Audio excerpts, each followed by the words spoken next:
Good morning, our dear colleagues. We are sorry for the slight delay due to technical issues here at the studio. Our discussion today touches land matters. We'll be traversing issues of economic development, land rights, ethical and fraud issues in land transactions, and strategies in handling litigation matters. We have our dear Vice President, Mr. Anthony Asimwe. I'm not going to go to political issues. So for all intents and purposes, at least for this discussion, we recognize him as such. On our panel today, we have Mrs. or Miss. We're having an interesting debate here on the pronunciation of that title. Sarah Kulata Basangwa, a seasoned legal practitioner, a consultant in her own right. She has close to 40 years of experience in the public sector and the private sector. We are also joined by Mr.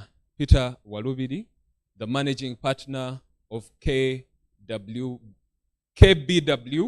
The firm was renamed, formerly Kwesgabo Walubidi. Excuse the little mix-up. KBW. We will also be joined online by Mr. Vijida Johnson, the Assistant Commissioner Land Registration, Mr. Lenin Oyu, the head Uganda Land Information Center, and Mr. Jude Byamukama, a legal practitioner who will also be joining us online. I had expected that most of our speakers today will be joining us in the studio for technical management purposes, but this is a webinar, so I'm sure they will be joining us. I don't know whether Mr. Asimwe is ready to make his opening remarks before we delve right into the discussion. Mr. Asimwe, are you there? Yes, Deo, I am ready. Please proceed, sir.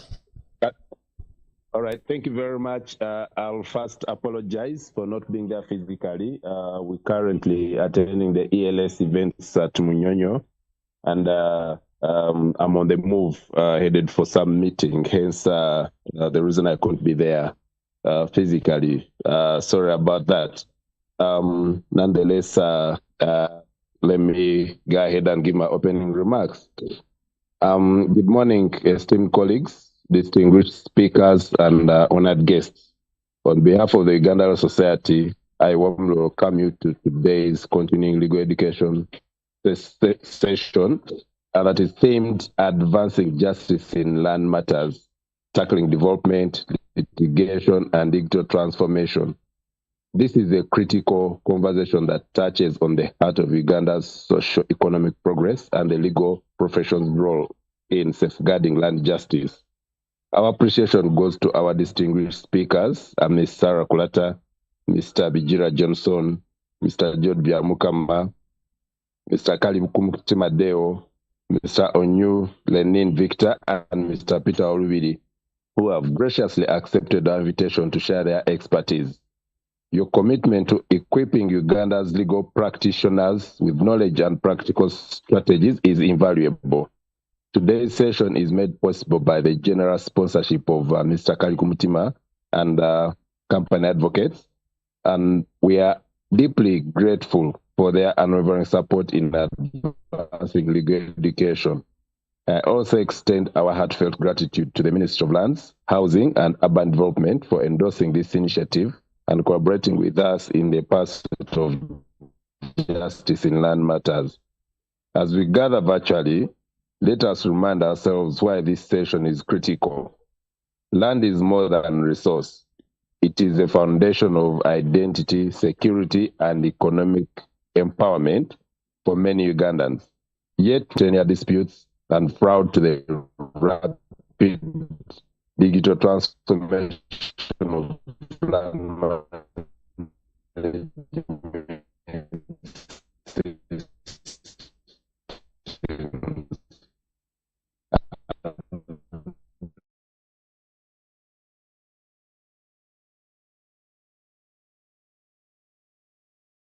approaches. In today's discussions, we aim to explore development, address ethical charge reforms that protect the most technology in land management, and enhance strategies for litigating land matters effectively. With an engaging agenda ahead, I encourage all participants to actively contribute to the discussions, drawing from their experiences to enrich this dialogue. Let us make the most of this opportunity to grow, share, and collaborate in the spirit of advancing justice. Once again, I thank our sponsors, partners, speakers, and all of you for making time to be part of this important event. Together, let us work toward solutions that ensure fairness, security, and justice in Uganda's land matters. With that, I officially declare this training open. Thank you very much once again. Thank you so much, Mr. Simwe. We do appreciate why you're not able to join us, but I hope you will be available online in case we have questions for you in regard to the subject, surely not in regard to Uganda Law Society affairs. Now we're going to delve right into the discussion. Like I introduced her earlier, Mrs. Sarah Kulata Basangwa is a seasoned legal practitioner. She has close to 40 years experience in both the public and private sector. She has served previously as a Director Land Administration, Ministry of Lands. She has served as a Commissioner Land Registration, several capacities. The CV is a bit big. I remember back in the day we used to call her Madam. I don't know whether I'm allowed to call you that. I'll restrict myself to counsel. I'll restrict myself to counsel. So I would like you to take us on a journey. And in exploring the topic of discussion, we are looking at balancing land rights and economic development. And at the end of the discussion, we expect some solutions from you, Council, because you are an encyclopedia. You have touched both the public sector and the private sector. You have interpreted the laws. You have been part of policy reform. You have mediated in land matters. So over to you. Kindly take us on your journey. Please share your experience. And to our dear viewers and listeners, kindly send in your questions. We'll be responding to them after each presentation. I thank you. Over to you, Council. Thank you very much, Mr. Moderator, and good morning to you all. I'm happy to be here, and I'm happy that the Minister of Lands, Mr. Bijira, joined us, is here. Yes, you are saying that I'll be having more answers, but I think I'll be having more questions than answers. All of us, even the people who do private practice, have a say in this topic. I was given a topic, balancing land rights and economic development, and it's a very wide topic, and really it depends from which lenses you are looking from for you to see whether the land rights would lead to economic development, spur economic development, or deter economic development. When you talk about economic development, what comes into mind is the National Development Plan, the NDP, whose vision is to have a transformed Ugandan society from a peasant to a modern and prosperous country within 30 years from the time that it was put in place. This involves changing from a predominantly low income to a competitive middle income country within 30 years. In 2017, the per capita income was low, but right now the per capita, in 2017, the per capita income was low compared to now when it is $1,014. Under the NDP, there is an aspiration to reach 9,500 per capita per year. That's close to 35 million. You and me, listeners, you know that is huge for some people in the country, some regions. 35 million a year. Where Mr. Bijirwa comes from, that may be very possible, but not in Kamuli, particularly Chidichi, and maybe Bulamoji.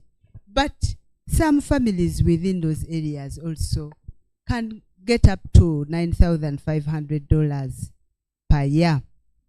The theme of the vision is accelerating Uganda's socio-economic transformation.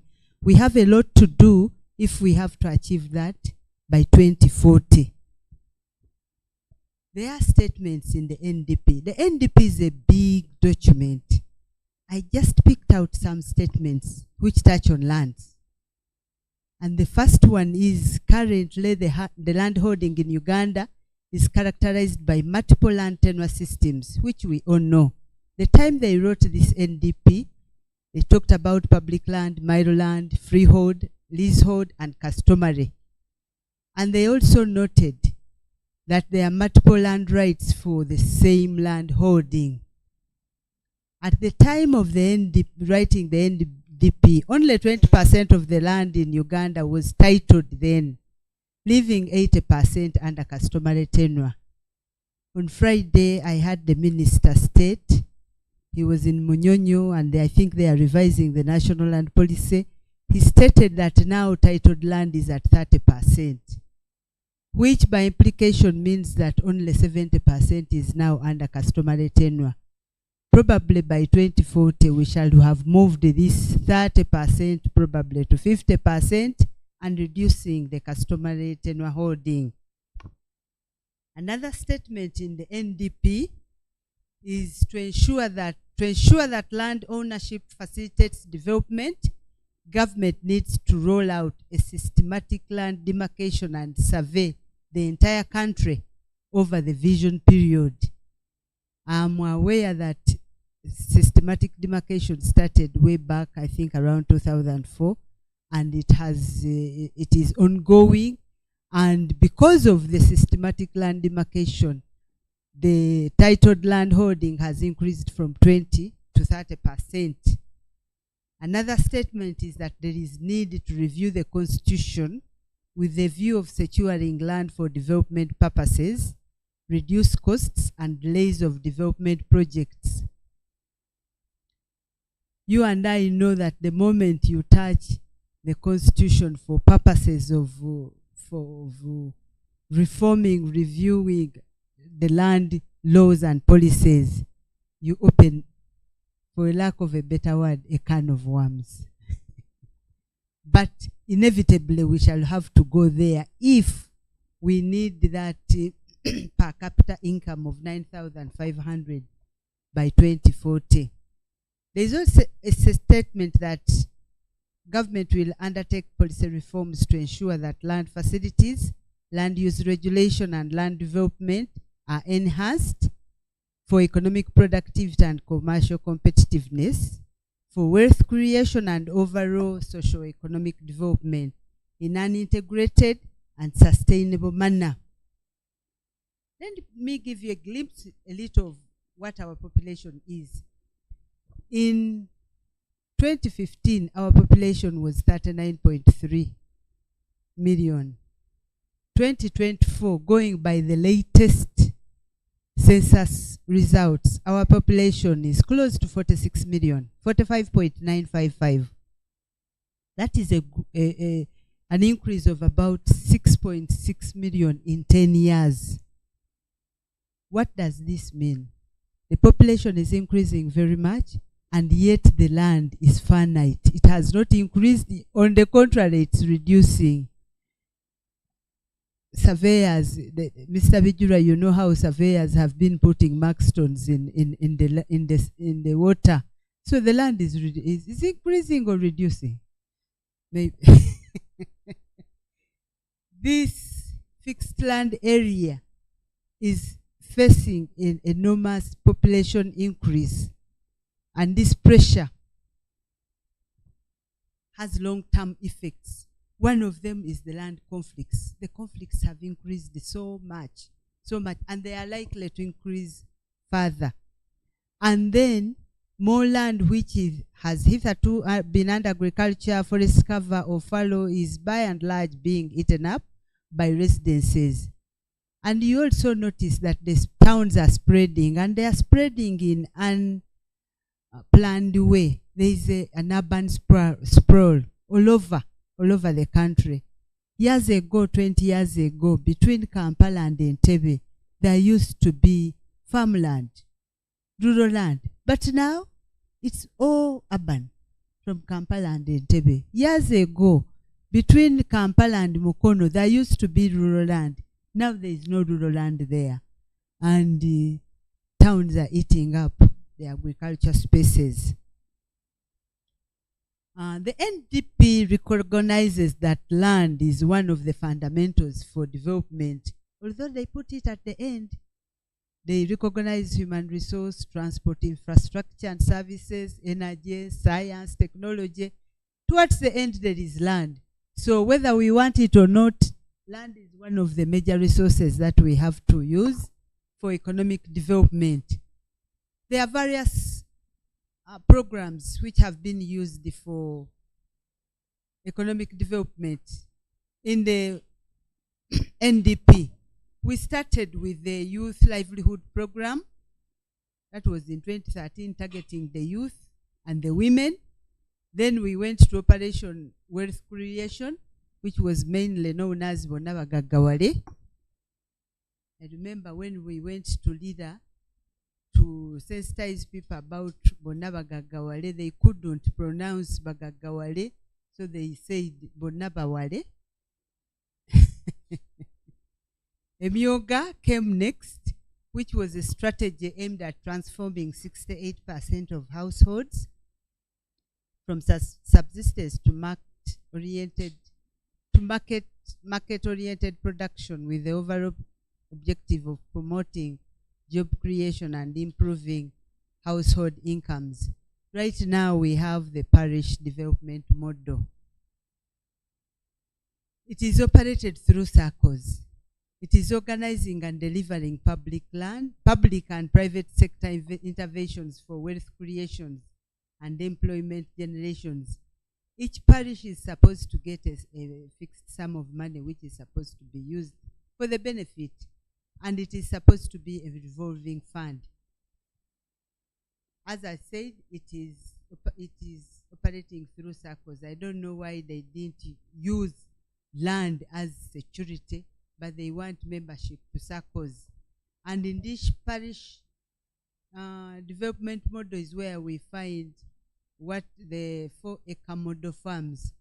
I hope that the land office in their systematic demarcations, their acreage is about 4 acres for the land that they are titling.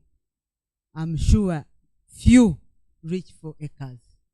So I wonder whether that model will work in the rest of the country. There are so many sector policies which feed into the National Development Plan. For lands, it is the National Land Policy, whose vision is in tandem with the NDP. It is a transformed Ugandan society. You remember the other NDP is also transformed Ugandan society. So the NLP is a transformed Ugandan society through optimal use and management of land resources for a prosperous and industrialized economy with a developed sector, with a developed service sector. Within the land policy, We have so many sections involving land rights, governance, land rights and governance. I'm discussing the land rights in these tenure systems with a view of us seeing, opening our minds to see how and whether they are or how they could be a vehicle towards economic development and a transformed society envisaged in the NDP and the National Land Policy. We all know that the land rights are governed by the Constitution, which first states that land belongs to the people, and then recognizes 4 tenure systems. There are 4 tenure systems: customary, freehold, milo, and leasehold. But in effect, I want, although it's not a tenure, but I call it a tenure, tenancy by occupancy, they also have a certain right recognized by the law, which appears to be even higher than the landowner. So I will also recognize it. I will also discuss it akin to a tenure. Customary tenure is described in incidents. It is applicable to a specific area and a specific description of a class of people, which means that when I go to Chisoro, I, from my area, cannot say I will try to apply the customary tenure there, customary rules and regulations there, but I will not fit in. It is governed by the rules and characteristics and by customary regulations of a specific area. And this customary law regulates individual and household ownership, use and occupation of and transactions land. It also allows for communal ownership. Now, without evoking tribal tendencies, can I, Msoga, easily acquire customary land in Karamoja? Can Mr. Bijirwa, are you from Chisoro? Can you easily acquire customary land in West Nile, Arua or Adjumani, or vice versa? If I manage to access customary land in Karamoja, wouldn't the first instinct be to title it, which men are doing? And what happens when you try to title such land, especially when you don't belong in that area? Last week there was an incident of a doctor in, is it Adjumani or West Nile, who acquired land customarily? Arua.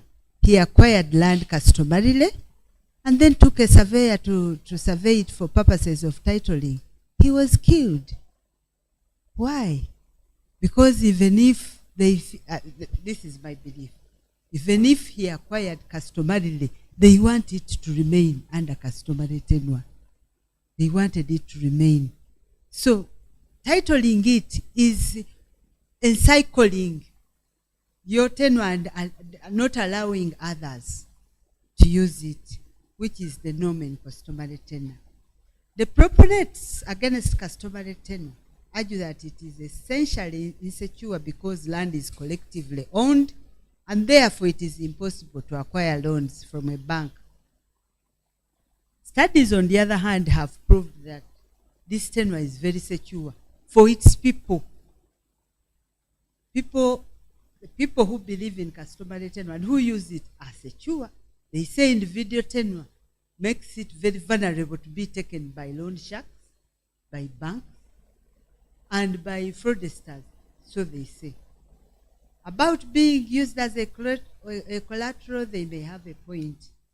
Banking institutions prefer to deal with specific persons when lending to know how to recover when things go bad. It's difficult to go against a clan, against a tribe. But against an individual or a family, it is very easy. Characteristically, this tenure is burdened by the requirement of the elders and leaders of the customary area. They have to vet, to approve, and to concur with the intended activities on the land. if such activities are not what is usually the norm in the area, you want to put up a rice scheme or a sugar scheme in a land, in an area which is predominantly customary, you know what the disputes that will come. I need not tell you what is happening in the sugar factory in Atia. The leaders there are saying it is not part of their land holding. They are being disenfranchised. How easy is it to ensure that land facilities, land use regulation, and land development in areas which have customary tenure are used to enhance economic productivity and commercial competitiveness? You and I, you have to think about it. How easy is it? There is a move by the ministry to facilitate the registration of land use, land and issue certificates of customary ownership. When I was still there, when we tried to issue certificates of customary ownership, people opted for freehold titles. And I know that, I think the systematic demarcation that you are doing, which has increased the land titling percentage from 20 to 30, people are getting certificates of title, certificates of freehold title, not customary certificates of title. But this move is commendable, at least from colonial times.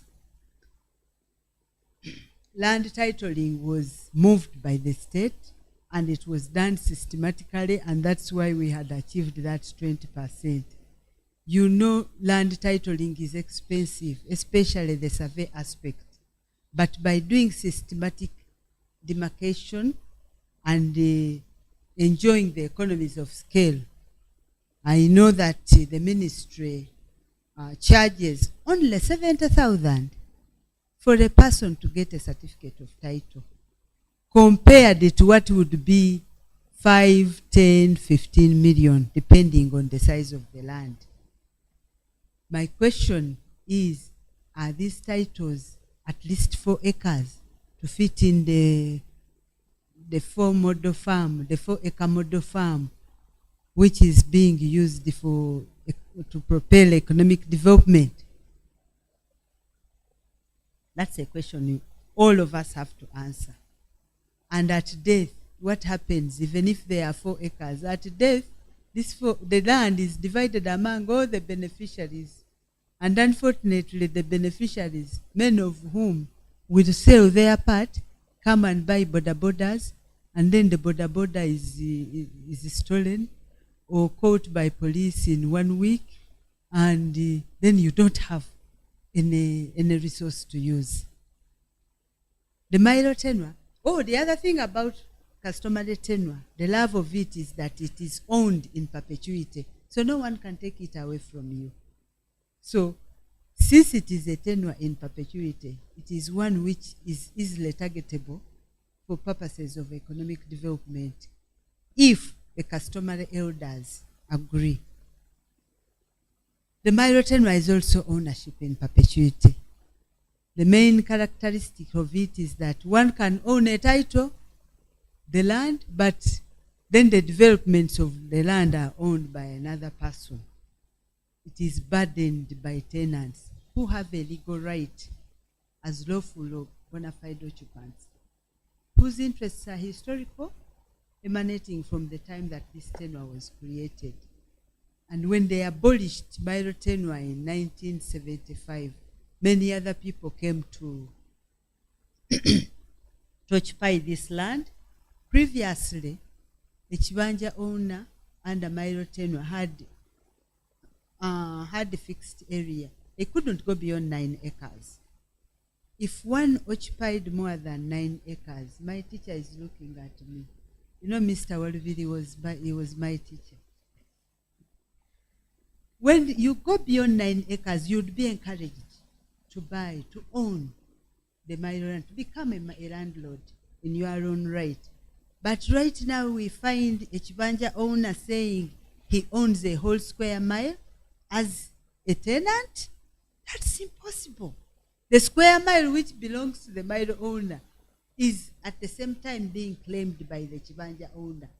And then the mile owner doesn't have any inch of that square mile for him or her to utilize. No wonder there are conflicts. So many conflicts. Isn't it time that this smart layering of interests should be dealt with by the state? It was created by the state, I will say so, because our colonial masters were the state then. It was created by the state. Isn't it high time it is also done away with by the state? I know in some jurisdictions, government has bought the interests of the landlords in order to have the land allocated to the Chibanja holders. Because then they become landlords, they increase their tenure, and then you can deal with them for economic development. So isn't this smart layering of interest a hindrance to utilizing the land for big agriculture and industrial purposes? You and I, we have to think about it. Then the freehold. Freehold is relatively, it doesn't have many conflicts, except that there are freeholds which were a grant by the state after the state acquiring the vital interests. Many of the disputes on these freeholds are people claiming as vital, their grandfathers being, great-grandfathers being the vital owners, and they think that this freehold title was issued in error. We have titles issued in freehold as early as 1916, 1918, which are being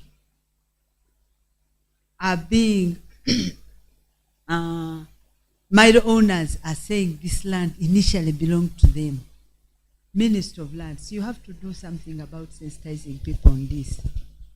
Because if a freeholder has had a title for a century, how then can somebody claim to have a minor interest on such a title?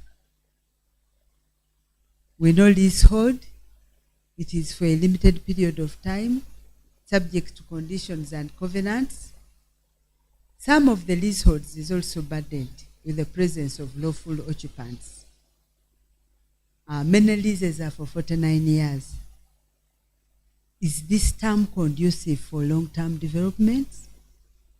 Why don't we start saying if you are going to do agriculture, like the colonialists did for the sugarcane factory, sugarcane plantations in Kachira and Meta, they gave out 99-year leases, but you are giving a person 49 years and is supposed to do mechanized agriculture.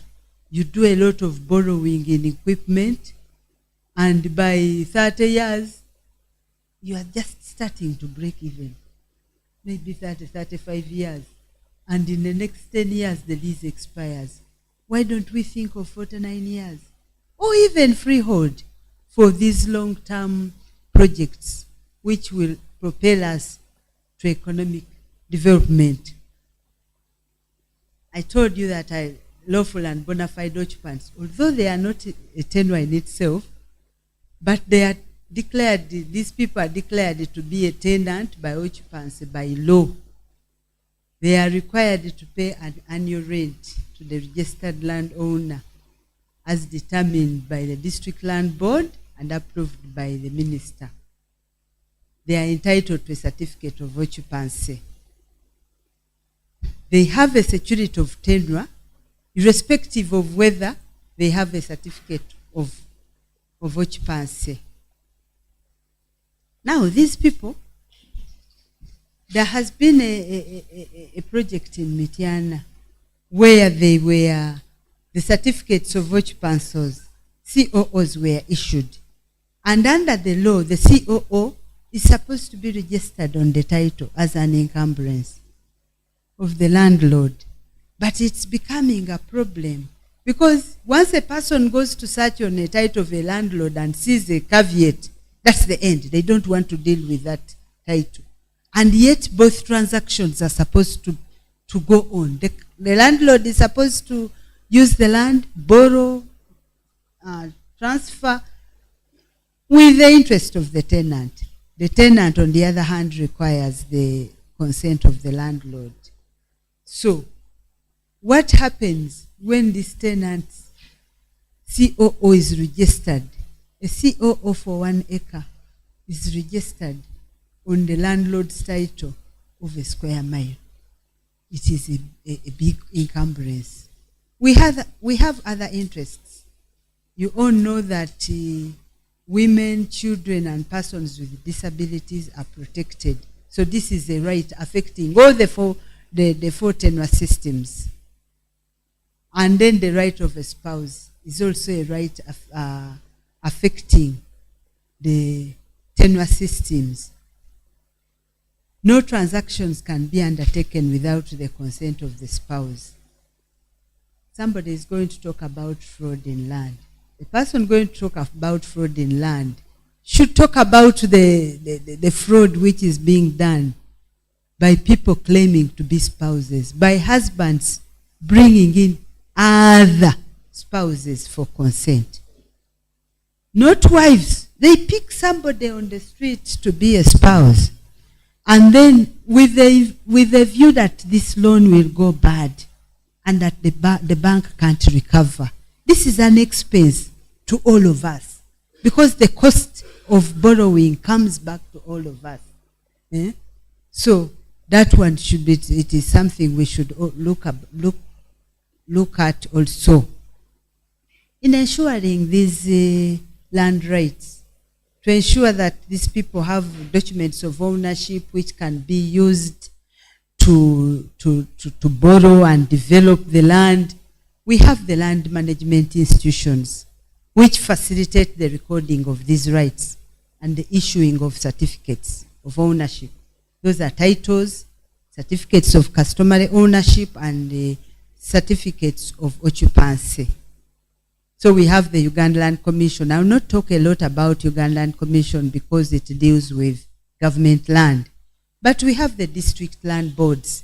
These are the ones which are supposed to facilitate these customary owners and all of us, other title owners, to have our interests registered and transfers of interests in land. The expenses of the board are charged on the district administration funds, but the remuneration allowance is charged on the consolidated fund. So what happens when they created another district? They don't give it a vote on that. They cut the remuneration allowance, which was from District A, and they divide it into B to create for District C. They divide it into 2. And it means that these district land boards are not facilitated. They are supposed to meet at least once in every 2 months. But there is a temptation to request landowners to facilitate the sittings of the board. 2 years ago, I have a friend. She works abroad. She came back to Uganda, and I will not mention the district because it will disfranchise our discussion. But she wanted to have her land titled. And they told her, and she was here up to January. She came in November, was here up to January. They told her the next sitting will be in March.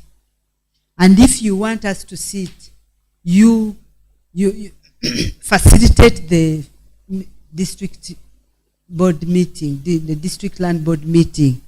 And this is happening not in one district, many districts. They tell the applicants to facilitate.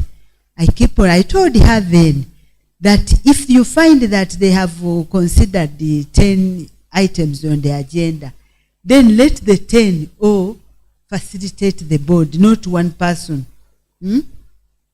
So because they are not being facilitated properly, they are asking for money. You find that titling this land is going beyond the 10 million, far beyond the 70,000 that the ministry is requesting the applicants to pay. Now, are these district land boards taking the technical advice of the land office, because every district land board is supposed to be given advice by the land office, by the district land office. If they are, how come we are titling in wetlands? How come we are titling in forests? How come there are overlaps? A freehold on Biro land, a freehold on leasehold. How come? You know, you get a title, you start development, then later, the very office which issued you with the title writes to you and said, we intended to cancel because there was an error. Are the district land officers doing their work of giving advice to the board, or the boards are receiving advice and not taking it into account? Area land committees are supposed to advise the board. Are they advising the board? They are supposed to be at the sub-county. They are part-time. But they have records, and they say that the records are kept by the chairperson. So where does the chairperson keep these records? At home, under the bed, in a briefcase which he walks with? So as people who are interested in land management, let's facilitate these institutions to see that they work well. Area land committees are not facilitated, so they end up asking the applicants for facilitation. I was doing the titling of our land in the village, and the chairman of the area land committee asked me for money. And at that time, I was Commissioner Land Registration, and I told him, you are not supposed to ask for money. Then he challenged me. He said, okay, we are an area land committee. We are at the sub-county level, but people move from different parishes. How will people move from the end of the village, that parish, to come and inspect my land? And if it takes more time, they will need to eat some lunch. They will need to take some water. I'm telling you, I had to give them some facilitation to make them move. We also have a recorder. A recorder is the sub-county chief. And in the gazetted area, we have a recorder also in the gazetted area and each city division. This one is responsible for keeping records of customary ownership and certificates of occupancy. But is this office facilitated to perform their functions? I know the ministry, we bought some filing cabinets. I think 2. But apart from that, did we facilitate them? Because once you issue these certificates, they are supposed to be living documents that when somebody is transferring, they transfer. When somebody mortgages, takes it to a bank as collateral, the mortgage is registered. Are these certificates of customary ownership and certificates of occupancy, are they active? Is the recorder having support staff to do this? Because we don't expect the town clerk with all his work to be doing all this alone. He would need a clerk, he would need maybe a typist, all that. I've talked about the district land offices. These are the 5 technical officers: a valuer, a surveyor, a registrar of titles, a physical planner, and a land officer. I've already said, are these people giving advice to the boards? Now that registration aspects is restricted to the ministerial zone office, should a district have a registrar of titles? Even some of the other technical staff. Some districts cannot afford to keep and retain. In districts where you have 10 or 20 transactions per month, those transactions warrant having a fully fledged land office? The good thing is that the ministry set up ministerial zone offices, and these are well, they have all the human resource. This is a mirror An EMZO is a mirror of the Ministry Land Management Departments at 21 zones in the country. But work in the EMZO is supposed to be by way of a conveyor belt. Is this theory of a conveyor belt working? That you put a transaction at point A and you are sure that it will get out at point E when it is done? Are the different players coordinating and talking to each other? Can a land rights owner deposit his or her document with an intake clerk and expect a message of completion and collection at a given time? Is the client's charter being followed? These are the questions. I told you I have more questions than answers. Because if it is moving properly, then we shall say yes, the land rights and the land sector are really contributing to economic development. When we see the URSB, when you lodge in a document, within a given time, you get a message, approved. And if they defy it or they reject, you get a message. But in the land sector, you have to check again. You have to go and check, I brought it on this day, what, they look for it, what. So when are we going to go back to the conveyor belt that we aspire to have?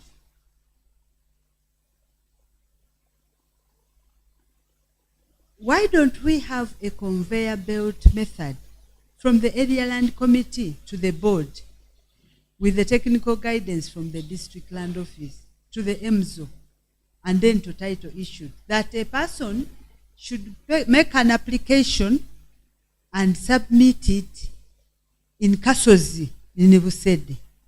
And that application, I don't need to hear anything about it until I get a message that pay these fees. It has moved up to this point. Now it is time to pay the fees. And when I pay the fees online, then I get another message and say, please collect the title. That would be wonderful. That is the ideal. And when there is a query, let the query be communicated. I keep on receiving a message that this transaction has been lodged in Mukono, and yet have not lodged any transaction. Are the intake people using the very telephone numbers of the ones on the documents? If things follow like that and all the technical people are talking to each other, then I'm sure, and Mr. Bijirwa, you know, that there would be no cancellation that land was titled in a wetland. There wouldn't be an overlap, and we shall have complete security of tenure. Because when you cancel, when somebody has already acted on a title, there could be third-party rights. For example, mortgages and development. Somebody gets a title and takes up a mortgage of 500 million, and eventually it has to be titled. That is a cost to us, to all of us. Therefore, and these mount land rights for the same land holding, isn't it a hindrance to easy freeing of the land for economic development and mechanized agriculture? Let's think about it. I told you that I think it's high time government thinks of addressing this matter in a systematic way to compensate one group over the other. Ultimately, don't we need land law reform sooner than later if land is to take its role in the economic transformation of Uganda? Personally, I think we do. And personally, I think we need to change the way we operate. We have to change that mindset of going to office at 10 and leaving at 3. Mr. Bijirwa. And then we serve the public. And in that way, whatever we do, we have land rights which are legally recognized. let's use the institutions we have to ensure that the land rights are recorded and the certificates are given.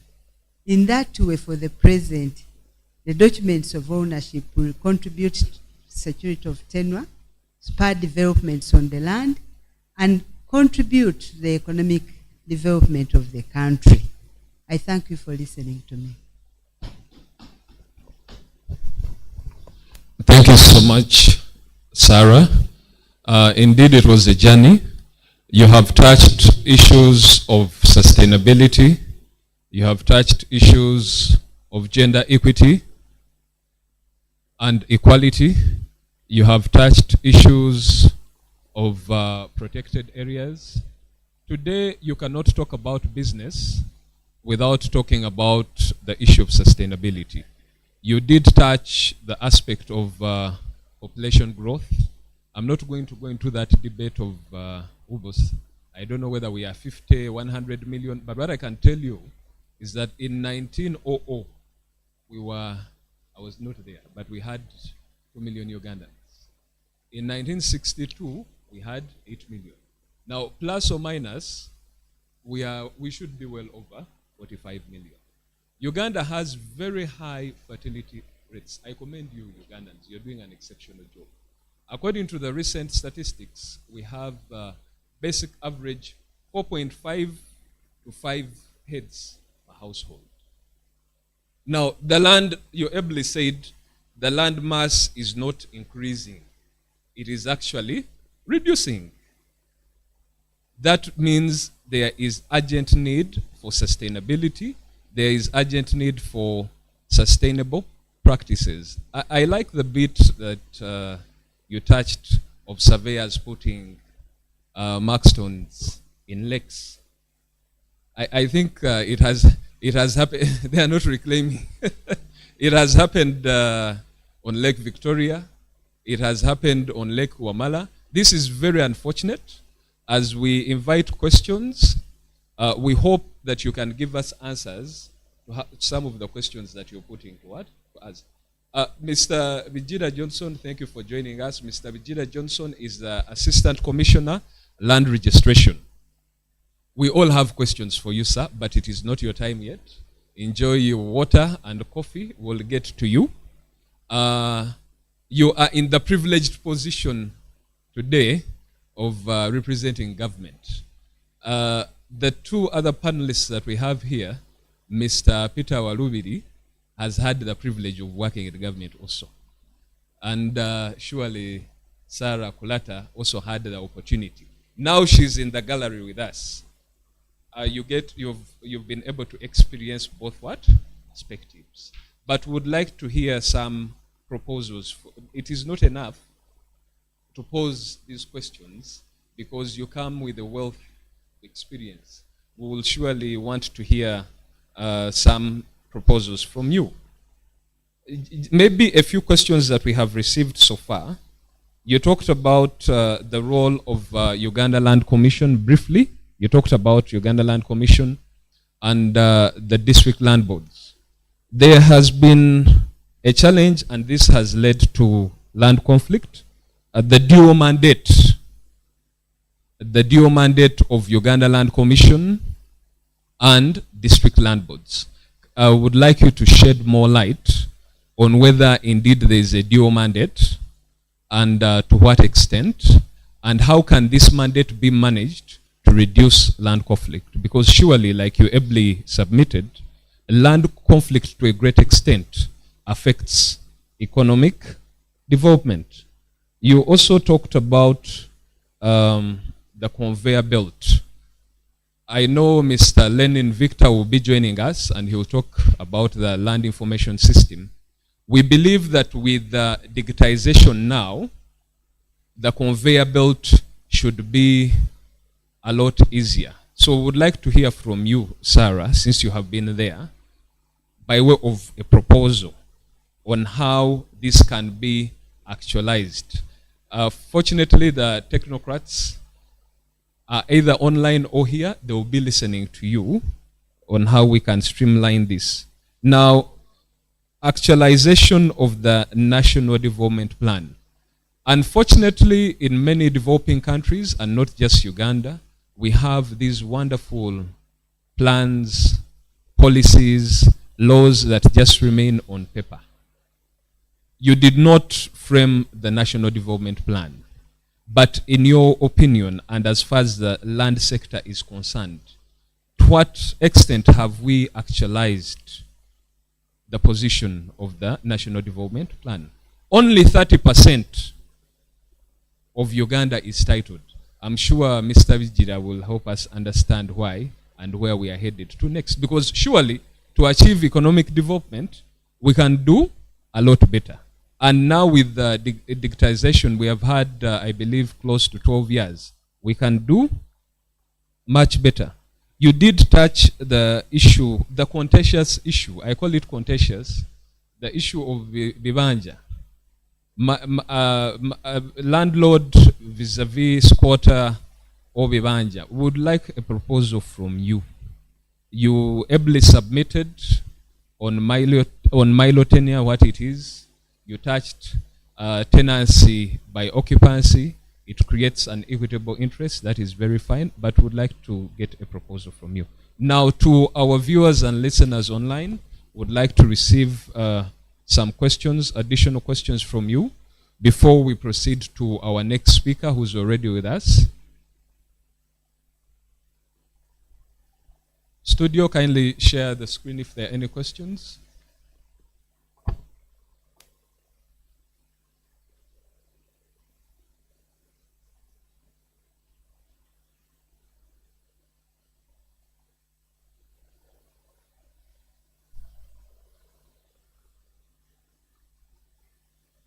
Maybe as we wait. Oh, okay.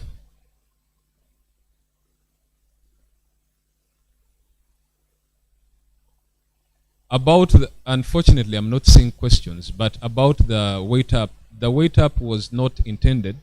It was a technical glitch beyond our control. So apologies for that. I did apologize for that.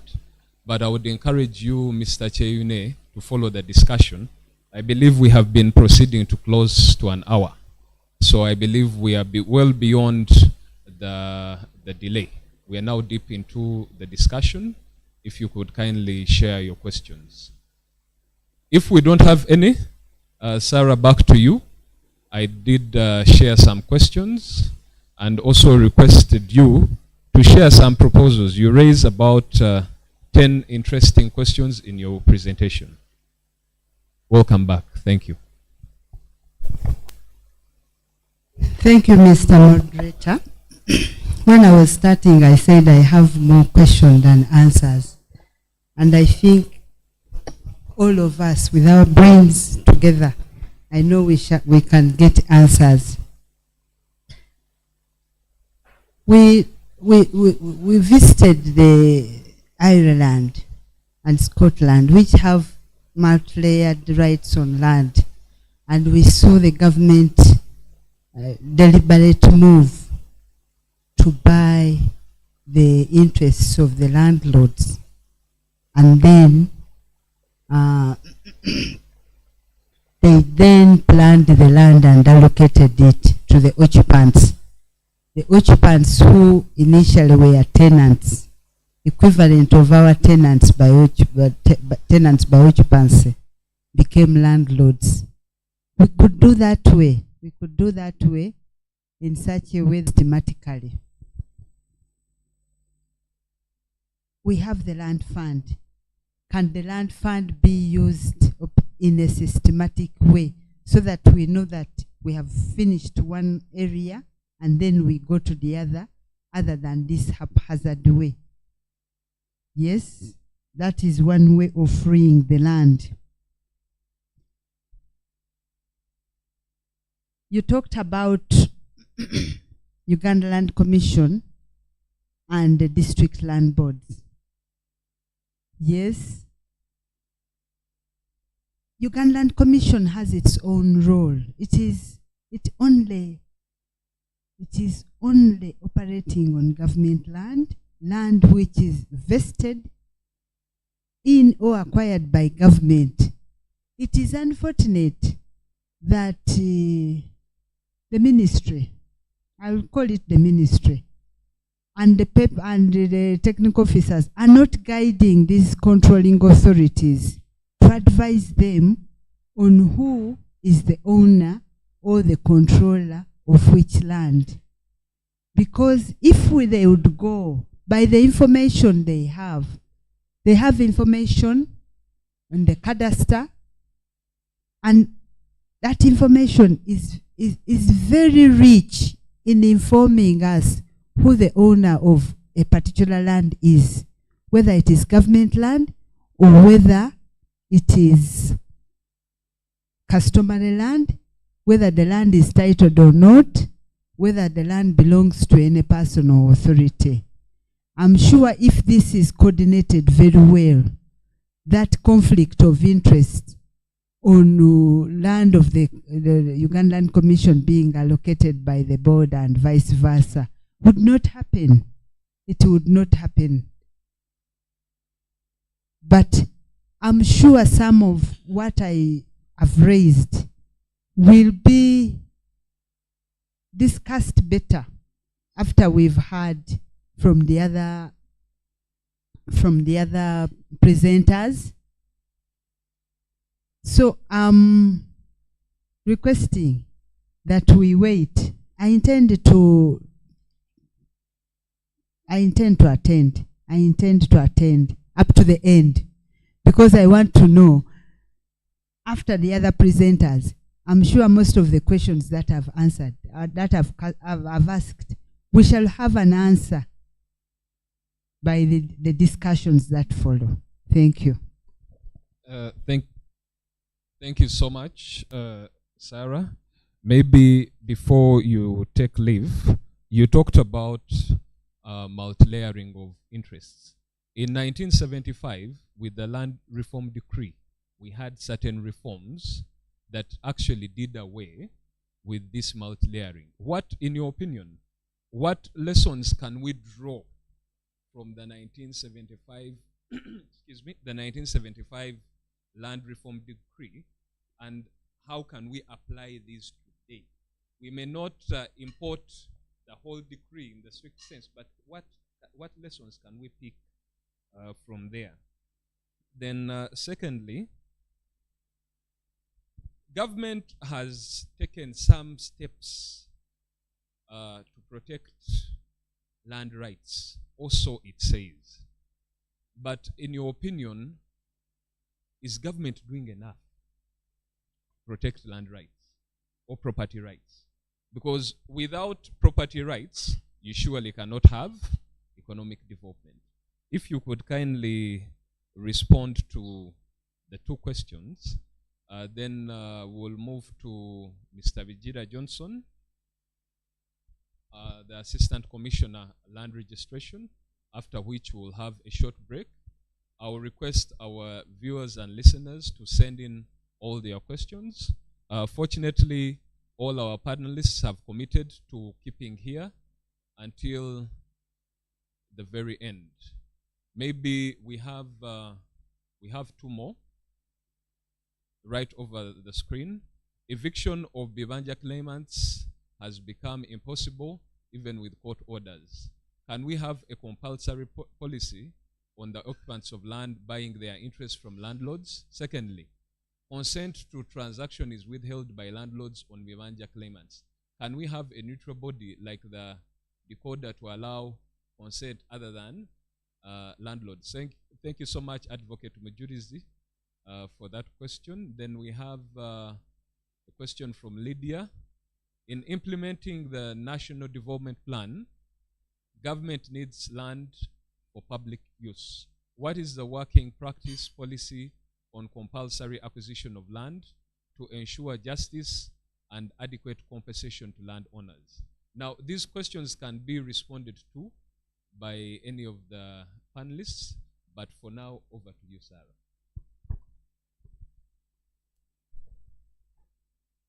Thank you very much. Let me start with the ones from our listeners. Mr. Mujulizi, eviction of Bibanja claimants have become impossible even with court orders. if you read the Land Act, these Bibanja owners have security of tenure. And eviction, I will not say eviction, you have to negotiate and agree with them on a willing buyer, willing seller, or you divide the interest so that they take and you take. But just getting a court order to evict them, it is, I know, practically impossible. Because in my paper I said, although it is not a tenure, but by implication, it's also another form of tenure because their rights are entrenched.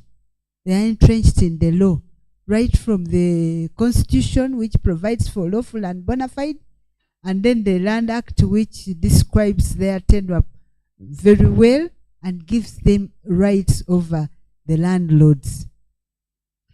So, my proposal was this multi-layering of rights. The government should take a proactive move to make sure that the multi-layering of rights is done away with. Let government buy one side against the other.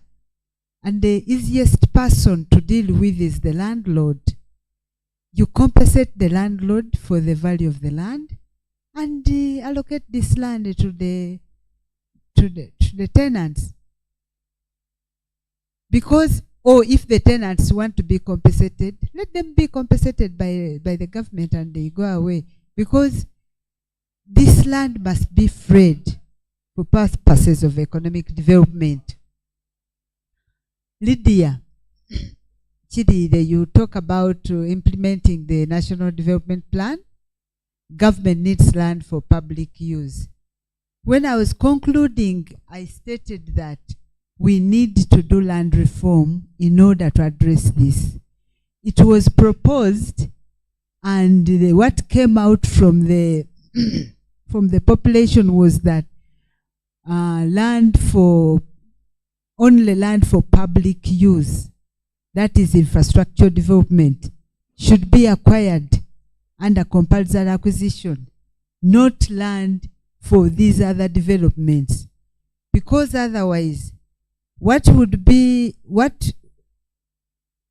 imagine government acquiring land for economic development, compulsory acquiring land, and then they give it to a Patel. Why don't they make a Kulata the investor? Why is it always that it has to be given to another person? Or acquiring land, I'll use this example in Karamoja, and they give it to Kulata or to Vijira for economic development in Karamoja. Why don't they use the people of Karamoja? Can they be sensitized and helped to do this agriculture or mechanized agriculture or industrial development? It is something we have to think out, Madam Chiride. You and I know that inevitably we have to do that if we are to use land for economic development. Mr. Moderator, the 1975 Land Reform Decree did away with these tenures, but they did it away with on paper. But on the ground, these people remained. Actually, the problem became worse for tenants. Prior to 1975, these people had a security of tenure. They knew their landlords. The landlords knew their tenants. They were paying Busulu and Mvujo. I'm not saying it was very good, but the fact that each party knew the other, it was the best way of handling. Because then, but right now there is no record, there is no register. We have a register of titles, but we don't have a register of the tenants.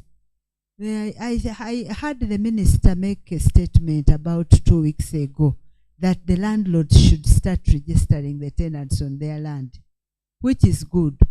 But the first point is Who are these tenants? Many of these landlords deny these tenants. They know out of their 100 tenants, they may know 1 or 2 or 3. Who are the others? How did they come in? How long have they been there? So, yes, the land reform decree did away with this, but it is like an ostrich putting its head in the sand. Because it can't see you, you think the problem is not there. No, the land reform decree left the problem there. And after 1975, the real problems began. People then took these titles to banks, borrowed money, and failed to pay, and the banks arbitrarily ejected these people from the land. I don't think that's what we want. That's where we want to go. When you look at some people who have been on this land for 80 years, some of them are now too old to acquire land elsewhere. They have their ancestors buried there, and you know how our attachments to our ancestors on that land. We shouldn't. When you go to a Gataliko Mfufu, you see people going to remove these graveyards for purposes of development. Let it be done in a civilized way. Because otherwise, I may also think that maybe when I'm resting 30 years under, I may also be disturbed by such, because there is development, they just take me away. No, let's do it in a civilized way. It has to be by government deliberately taking a move to ensure that one right is determined as against the other. And it may not be the same overboard. In certain cases, you may find that it is better or easier to deal with it, to terminate the rights of the landlord and leave the tenants. On the other hand, it might be terminating the rights of the tenants. Is government doing the right thing in protecting property rights? Enough rights? Is government doing enough to protect the rights of landowners? That is for you and me to answer. But by and large, I think the government is doing enough. Is doing what it can. Although you find that it is more on the rights of the tenants than the landlords in the central region. Outside, I think all landowners are being protected. But where there are mount-layering rights, I think because the tenants seem to be more vulnerable, the government tries to show more protection to the tenants than the landlords. I may be wrong, but that is my observation. Thank you, Sarah. We have a hand up. There are 2 questions that came up. I'll request Rebecca to send the question to the chat, if you don't mind, in the interest of time. As we wait for Rebecca, there are 2 more questions for you. I know we are hard pressed on time, so we're going to move a bit fast. You talked about the technical support offered by Ministry of Lands to district land boards. Some of us feel that district land boards are actually above reproach. What more can Ministry of Lands do? What more can government do in light of the work on policy reform and law reform to actually regulate? We have more oversight. Beyond oversight, we have more control over these district land boards. All the minister gets is a report. And beyond that, we have technical guidance. Many a times the land administration and land registration will say, no, the district land boards report to the district structure. We cannot do much. What advice do you have for us? You have actually been there. You have seen this. How can we do better in the oversight, in regulating, in not necessarily managing all the affairs of the district land boards, but to help mitigate issues of land fraud that many a time stems from these district land boards. Then the other question or comment touches protected areas. You did talk about a little bit of lakes. Now we have lakes, we have forests. There are arguments out there that because the land mass is not increasing, let us create the land mass by pouring tons and tons of soil and stones and rocks in these lakes to create the land mass. What do you have to say about this madness? Because in my opinion, this is madness. Please proceed. Then Rebecca, your hand is still up. If you could just reduce that into a comment or question in the chat, kindly. Sarah, kindly respond to the two questions, then we proceed to Mr. Vijida. Thank you. The technical support, the oversight to the district land boards.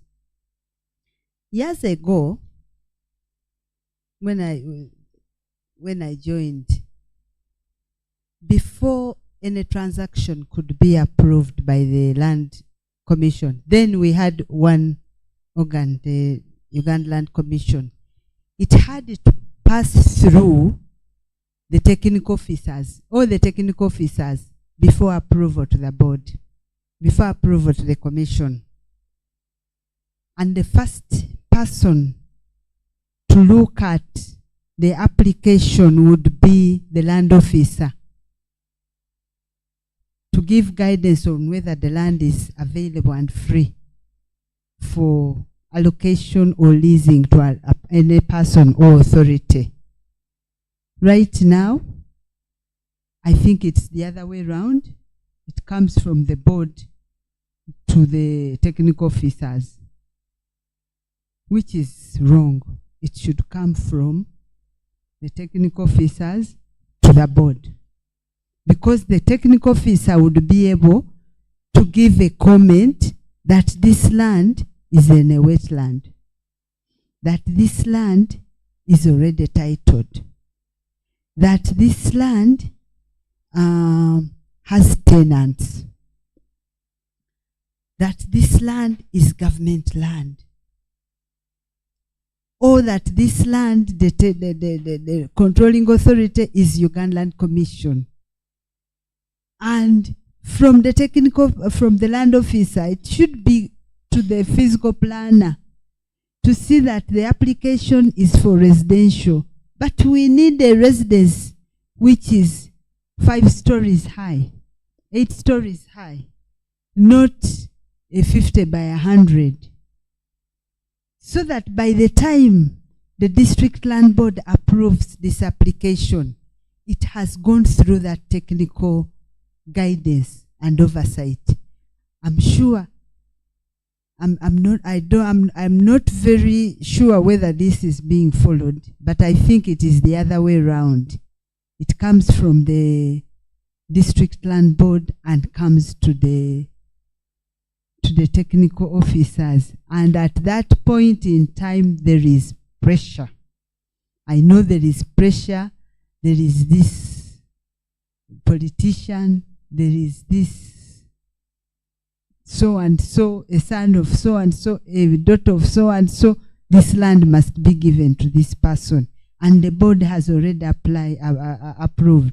Who are you to question it?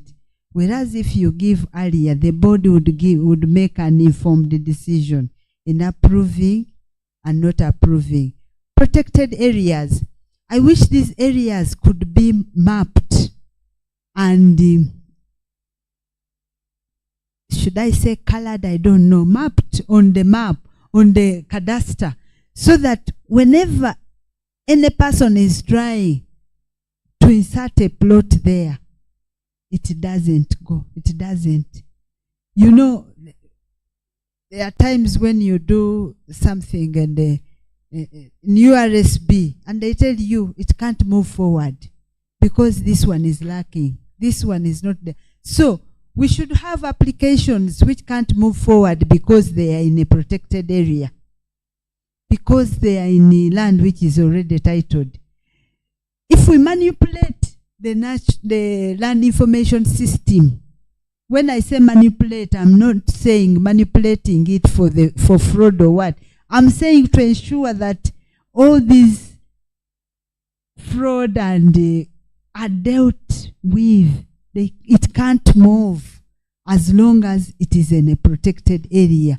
Then we would be good to go.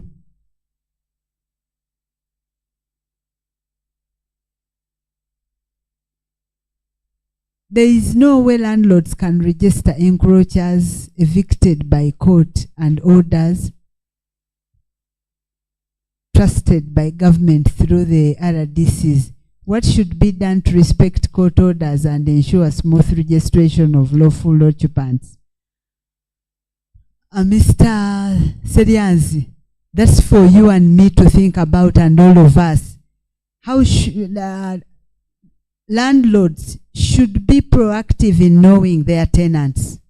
By the way, if landlords do this, then it will ensure that no more other people encroach on their land, because they would know that the person who is sitting on your land is known, and the area, not necessarily the exact acreage, the area occupied is also known. So you would not expect to find another person sitting on another piece of your land without your knowledge. And you accept the nominal ground rent which is imposed by the law, because that means that you have that relationship, landlord-tenant relationship.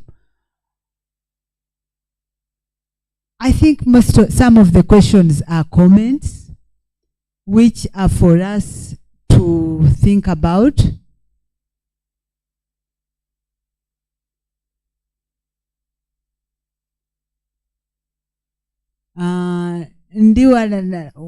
Ndiwa, Gerard, you are saying some landlords don't exist and others are not known. Yes, we have issues of absentee landlords. This is not only in Buganda but in areas of Chibale. And those are the stances when government should be proactive in acquiring this land. And they put it in a fund so that when the landlord or his or her successors come, then they should be able to be compensated from that money, and then they free this land to the tenants. Yes, this is known that some landlords are not known. And because of this, I know government wants to try and close some titles, which we normally call blue pages for landlords. I'm against complete closing, because some of these pages are active. The landlords are known. You don't just close without compensating them or facilitate them to have their land surveyed and the surveyed titles issued. Thank you very much. Thank you so much, Sarah. We will come back to you at a later point to talk more about the FCs, the blue pages. There are actually more questions, but we are hard pressed for time, which we will respond to. Now, my brother, Mr. Vijida Johnson, the Assistant Commissioner Land Registration, I think you have about 1,000 questions waiting for you. We are honored to have you. No, Mr. Walubiri is not going to help you, sir. You will answer, or you will respond to your questions. Mr. Walubiri also has his questions to respond to. Today, you're going to be sharing with us land reforms to secure security of tenure. What reforms are you currently working on as Ministry of Lands? In your opinion, no,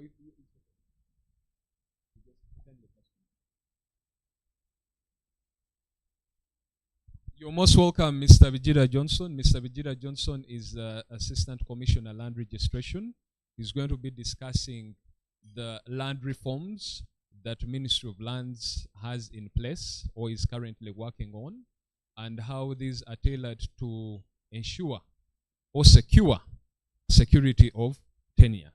He will help us understand or take us through what land reforms the ministry has, and what, in his opinion, security of tenure is, and whether this is tenable.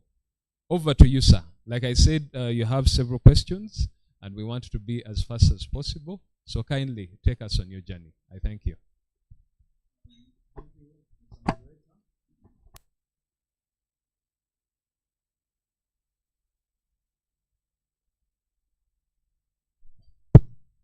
Thank you, Mr. Moderator.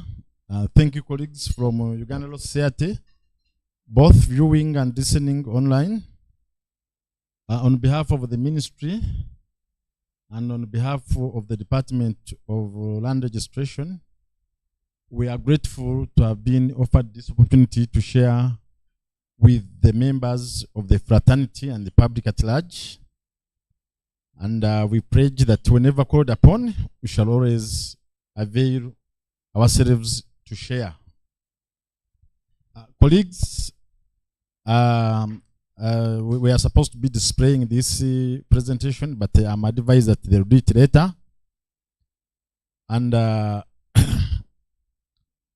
what reforms is the Ministry of Lands or the government implementing to enhance security of tenure?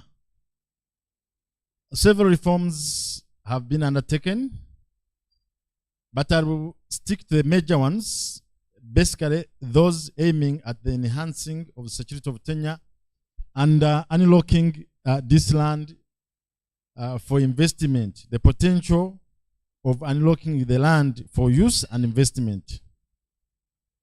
With enhanced security of tenure, the confidence of investing in land or on land raises, and the revenue streams for government are raised.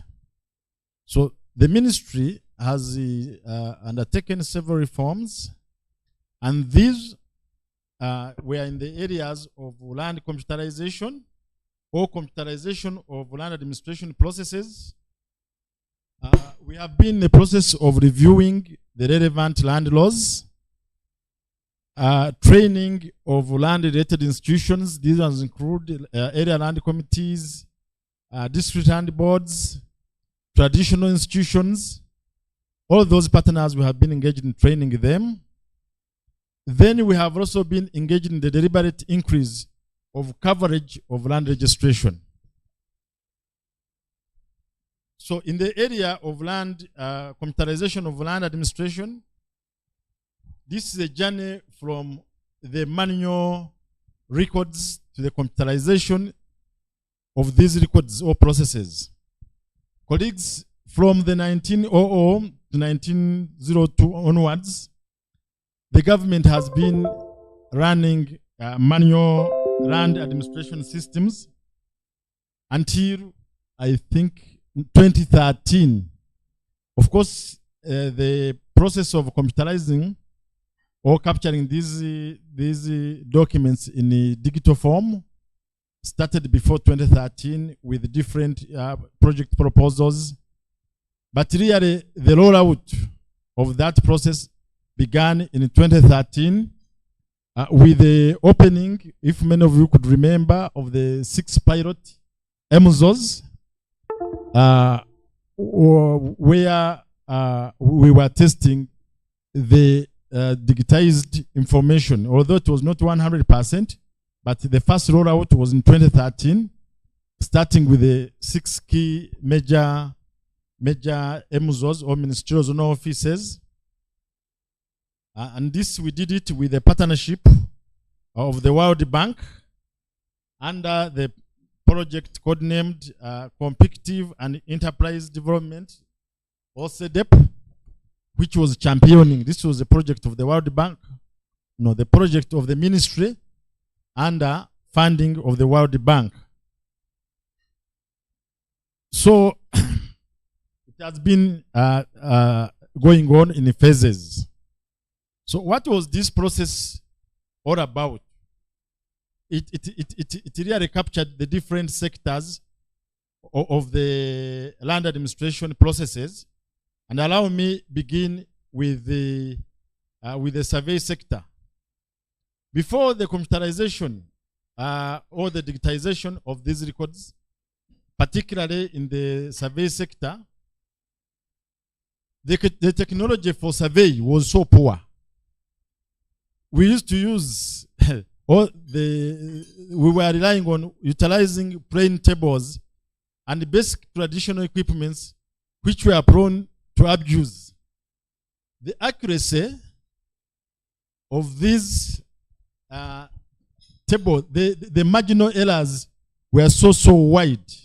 For those of you, if I could plainly put it, is that people would use measurements, rulers, using plain tables, and they would do, measure on scales. And really, the marginal errors were so wide. The plotting of survey work was manually done on paper material. When they were plotting, they would really plot on paper, which was also susceptible to wear and tear, and sometimes with a lot of manipulation. Then the geodetic networks were also destroyed during the Amin regime, which further complicated the work of surveyors, and this affected to a great extent the integrity of the results of the surveyors. This, in essence, led to overlapping surveys, increased land disputes, and the differentiation of some land owners because of the technology, because of the means and the methods that the surveyors were using. This, in essence, led to many land titling cases, double titling cases, and also increased disputes. When it came to land registration, what were the issues with the manual records? Reliance on cadastral data sheets of land integrity from surveyors caused double titling. You see, to title, the registrar cannot title or cannot produce a title when cannot produce can I say a waterproof title unless the surveyor has availed data with a lot of integrity. Therefore, what the surveyor gives, if the survey data is compromised, it will eventually lead to also compromised or substandard title, if I can use that one for lack of better word. So when we rely on that cadastral data, which was compromised of low integrity, this was among the reasons why we have had so many cases of double titling, duplicate titling, increased land disputes, because the base, the primary source of information we are relying on to create these titles was the surveyor's data. So when the data of the surveyor is compromised, it inevitably affects the kind of the output of the title that is produced. These manual titles, ladies and gentlemen, led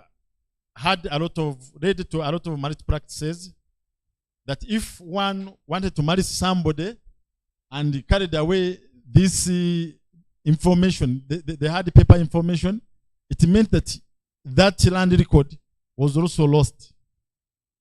Then we would also lose, there were instances of loss of documents. See, it is manual. There were a lot of papers. If by any chance one's record went into the file of another one, until the other file where it went has a transaction, it would never be recovered. Then these were manual papers which were prone to wear and tear, and many of them would age with time and would lose this important information. Then delays in the processing of land titles, possible differentiation where malicious people would do with the intent to hurt the other person, remove some key data, and all this led to increased land disputes. Then in the area of physical planning, I'm outlining the dangers or the challenges that we are, faced with manual titles. Limited physical planning.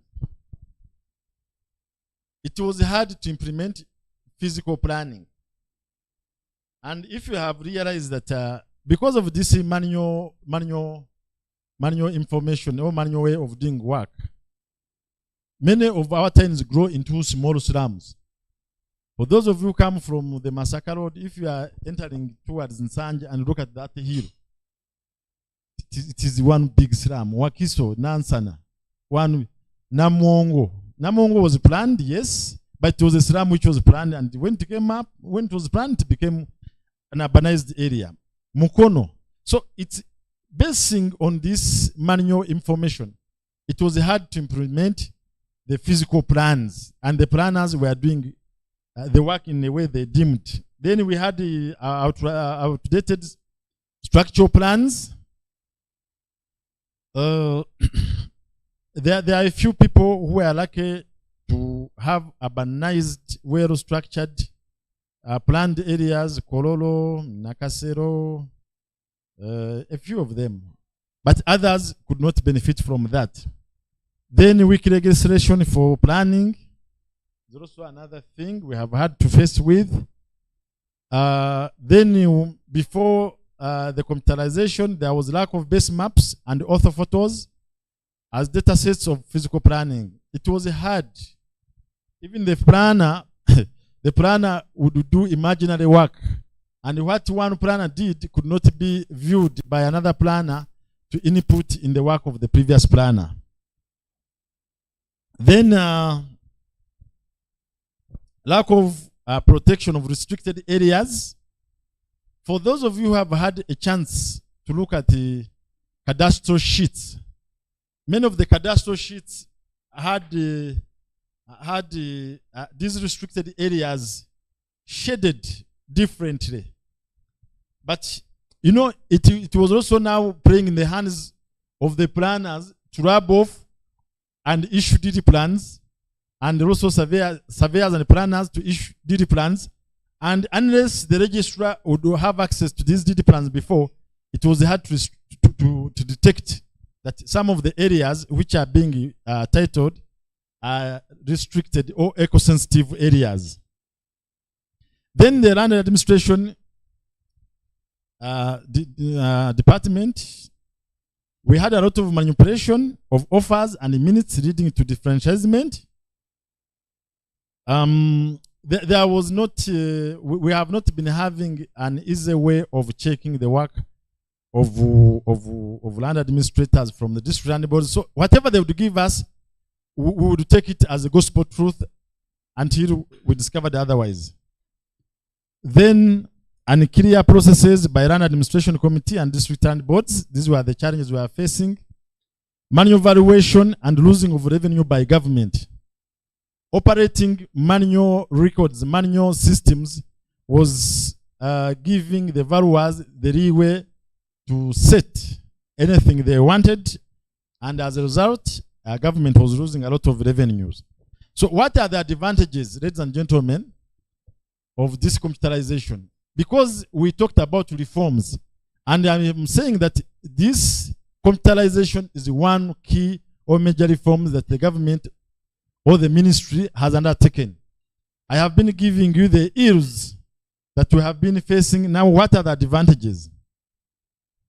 Under the computerization in the survey sector, we have been able to re-establish geodetic data networks. What are the benefits of this? It eases the work of surveyors. They have now the starting points. For those of you who would remember, whenever a surveyor would want to survey a piece of land, some of them would move as far as a kilometer away, looking for the nearest stone to use. But with the establishment of geodetic networks, it is now easy. Then we have eliminated or reduced overlaps. We have reduced on land disputes as a result of accurate survey or near accurate surveys. And it has been easy to support land registration processes. Then the integrity of cadastral data sets has been re-established. So with the establishment of geodetic networks, I can confidently say that the surveyor's results, the surveyor's work is more of integrity than it was before. Then we have also been able to replace the vandalized network, geodetic network, which were destroyed during the Amin regime. Many of you were saying that these things had mutually. There are people who are saying that if you get this, these cores and etc., that there was mutually and etc., and people destroyed them. When they destroyed them, this one affected or complicated the work of surveyors. Then with the computerization, we have been able to update topographical maps and orthophotos. Now I no longer have to go to the field to establish the status or the outlook of your plot. In the comfort of my office, it is very easy to, use the orthophoto and zoom and see your property wherever you are located.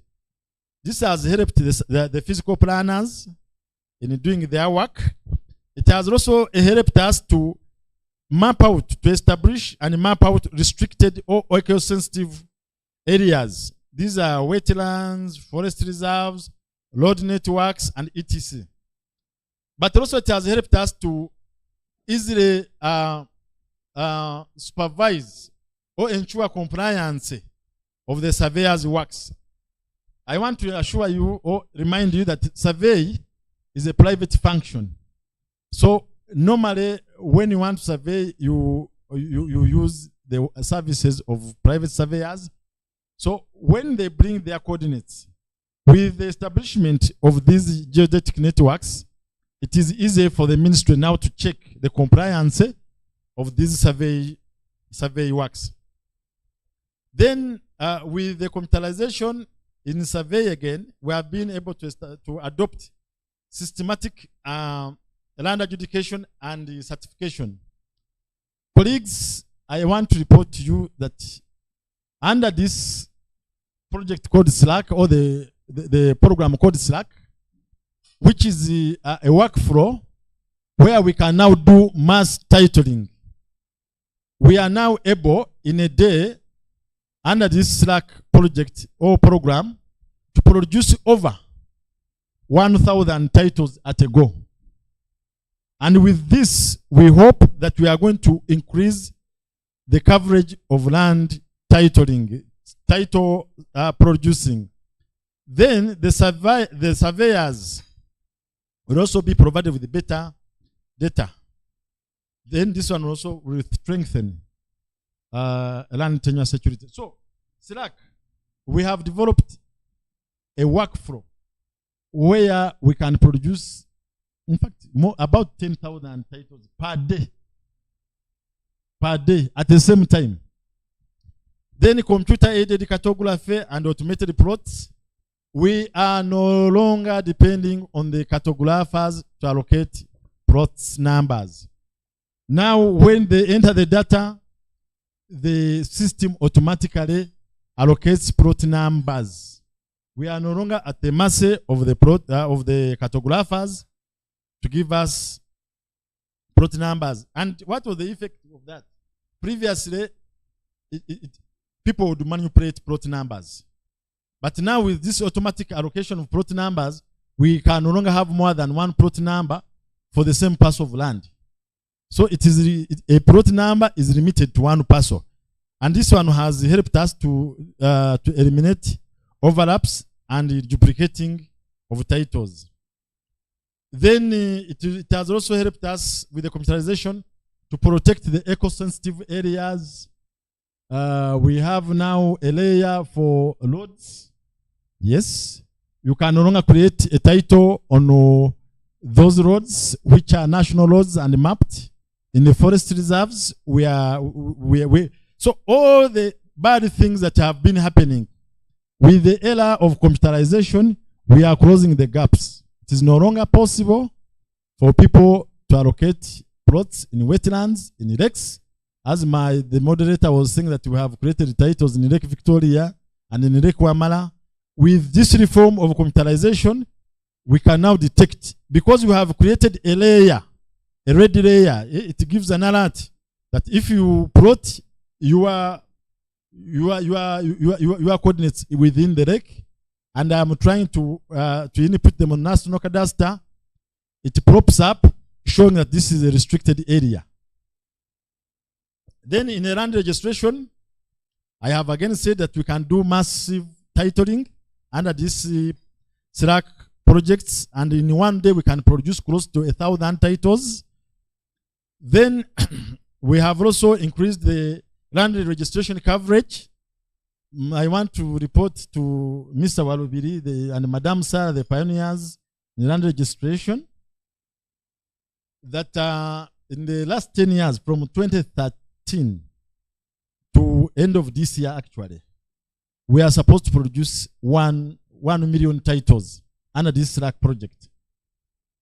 And I think we are closing by 30th of this month to have produced 1 million titles.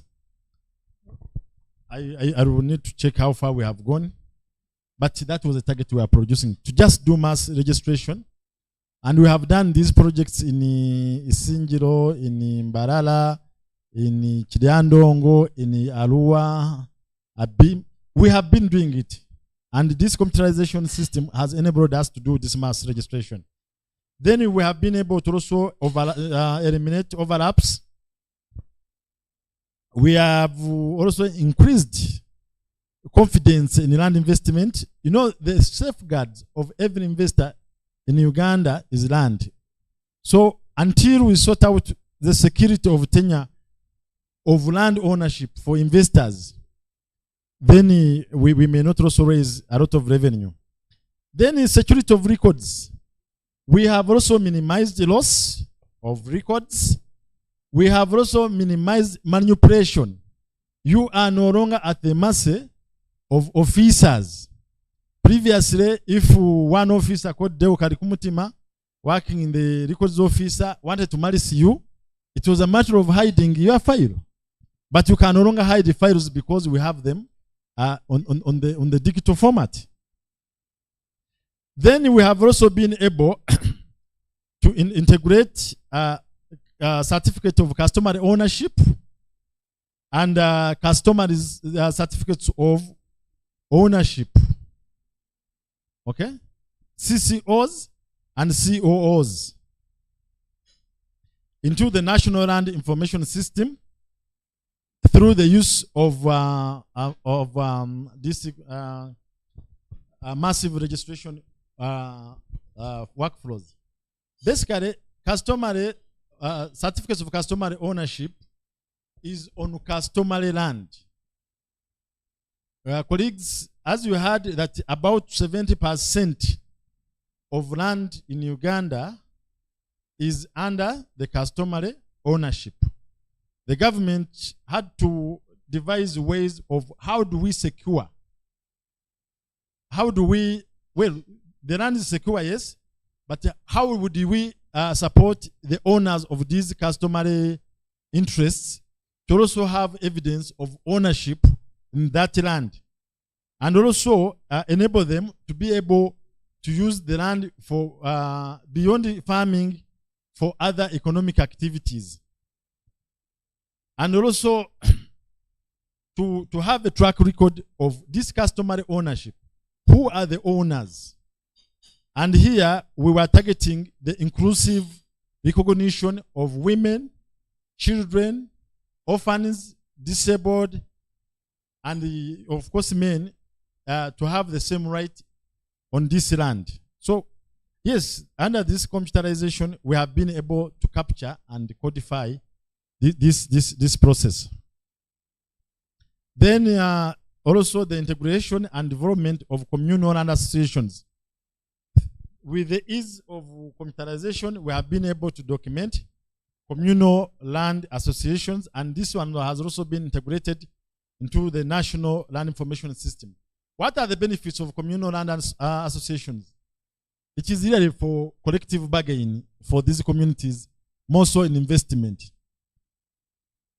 In one of the communal associations we formed in Karamoja, in an area called Naita Tapeth Communal Association in Moroto, the community has been able to bargain collectively with the investor who is establishing a project in that area to the tune of about 60 billion shillings.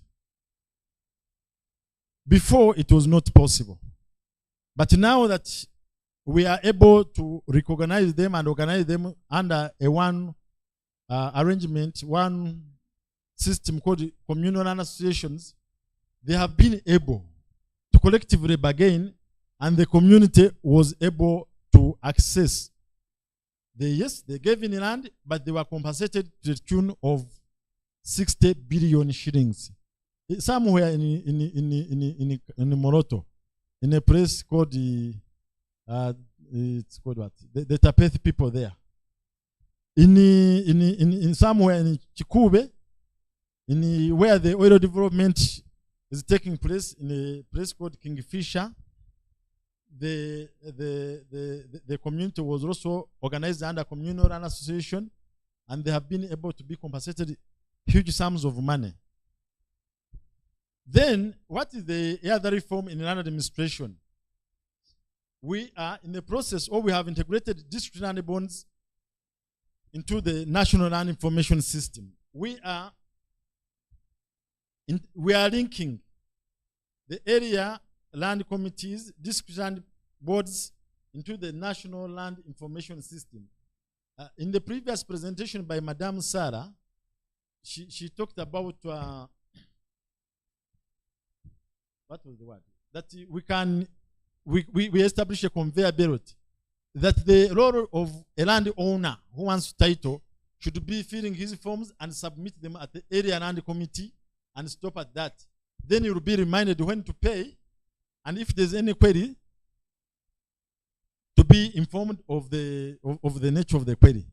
Now, under this National Land Information System reform, I want to call it a reform, we are establishing a linkage between the area land committee, district land board, then the titling process. So in essence, Madam Sala, I want to inform you that the linkage, the conveyor belt is being established. The challenge has been, of course, the establishment of the network, the lowest level, where some areas have not been having powers, I mean electricity, not powers, electricity.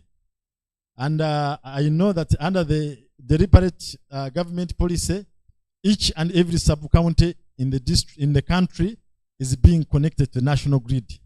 So with this connection to power and internet, we are going to have this one conveyor belt from A up to Z. Then the minutes of district land boards are now being directly uploaded to the National Land Information System. This business of secretaries and others sending in one set, then after some time they change and produce another set, it's history. It's going to be history. Because once the board sits, they are supposed to upload the minutes immediately. So the decision of the area land committee is uploaded. The decision of the district land board is uploaded. Okay? And there's no room for manipulation. Then increase the accountability. One of the challenges we have been having that the record of district and area land committees, normally it has been by one person or two people. Sometimes they don't sit. They bring it to the members to sign, and they say we own up. All of this is going to be eliminated. Then we will have also got auto verification of land applications. we can tell who applied and when, automatically without referring to the individuals, because they will have approached this. So all of these are, minimizing fraud. And once we close gaps on fraud, we shall have addressed many causes of dispute, in essence, increasing security of tenure of landowners. Then we have reforms in the physical planning, incorporation of planning areas. The country was now declared a planning area. So you can no longer produce a title, you can no longer process a title unless the planner has commented. And the role of a planner is not just mere planning, is to overlay this title which is being created together with the development plan of the area. And this one has helped us to safeguard restricted areas like wetlands, lakes, roads, and etc. But also people are now adhering to physical planning restrictions. Of course, it is also important, ladies and gentlemen, to note that the indiscipline of Ugandans is also another issue that we have now to address. That someone has, ordinarily, someone has his title measuring 50 by 100, okay? And he has development plans with restricted measurements. But when he comes to development, he does not stick to those development covenants.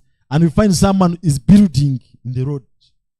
And if for those who are lucky to have vehicles, it is only one line of vehicles that can pass in one route. But if you look at the approved plan, the plan was really giving sufficient road access, sufficient green spaces. So beyond us restricting on the side of titling and planning, there's the issue of enforcement on the ground, that people are restricting themselves to approved plans. And many of you, of course, you develop without also having plans. So the enforcement arm should also come in. Then to ease mass registration and etc., we introduced what we call RAPA, Rapid Physical Planning Appraisal or Assessment. We come in an area en masse without each individual applying and plan an area. We plan an entire area. So under this RAPA, or physical, this rapid physical planning assessment, we come in a sub-county and leave after planning the entire sub-county. Okay? Then people develop feeding into that plan. And this one, we have been doing it mainly in the areas where we have been carrying out to this SLAC. So all areas where we have implemented SLAC are fully planned for. And this one has been able because of the computerization. Then this one has also helped us to carry out to faster physical planning approvals. You no longer have to take 6 to 8 months to have approvals of plans. Of course, Mr. Orubiri will agree that we are still having a challenge in KCC. And we have been engaging them to fast track their approvals of plans. And these delays, mainly by these physical planning agencies, is one of the things that is making people build without plans. But with these linkages, we don't see any reason why someone's plan or planning approval, if it has no other issues, would take more than 2 months. But we have had complaints where people have complained that plans take more than a year to be approved. But now we have sufficient information. With the reform of computerization of these documents and linkages, we have shared many of our information with these entities. There should be no reason for anybody to delay approval of plans. And if there's any query, then you should be able to communicate to the owner immediately. Then we have reforms in land evaluation. Currently, we are developing a program called LAVMIS, This Love Miss program is that we are capturing the entire national values of land. Okay? We no longer have to physically visit. Whoever wants to do assessment for valuation, we have these values on our system. So you no longer have to tell me that I bought my plot 20 million. No. We now know the value of the land where you bought. So if you declare 20 million, for us, according to the accepted values, it is 50 million. But this one has been done through some bit of science. It's not malicious, but it is. So we are trying to close gaps on people have been misrepresenting, and also increase, reduce on revenue loss for government, but also support speedy registration, speedy evaluation, and also speedy land investment. All we are doing is that we support national investment to increase revenue source for the government. So what are the general benefits of computerization? Security of records. Okay? Colleagues, you no longer have to worry about the safety of your records. With the computerization, your records are safe. Linkages with other MDAs. We are now linked with NIRA. We are now linked with the Administrator General. We are now linked with URA. We are now linked with the Uganda Investment Authority. We are now linked with, linking with the courts. We no longer URSB.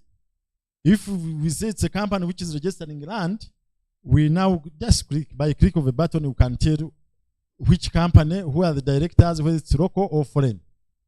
If it is you have presented the registration of letters of administration, the verification is now done online. We can click and see when these letters of administration were issued and in whose favor.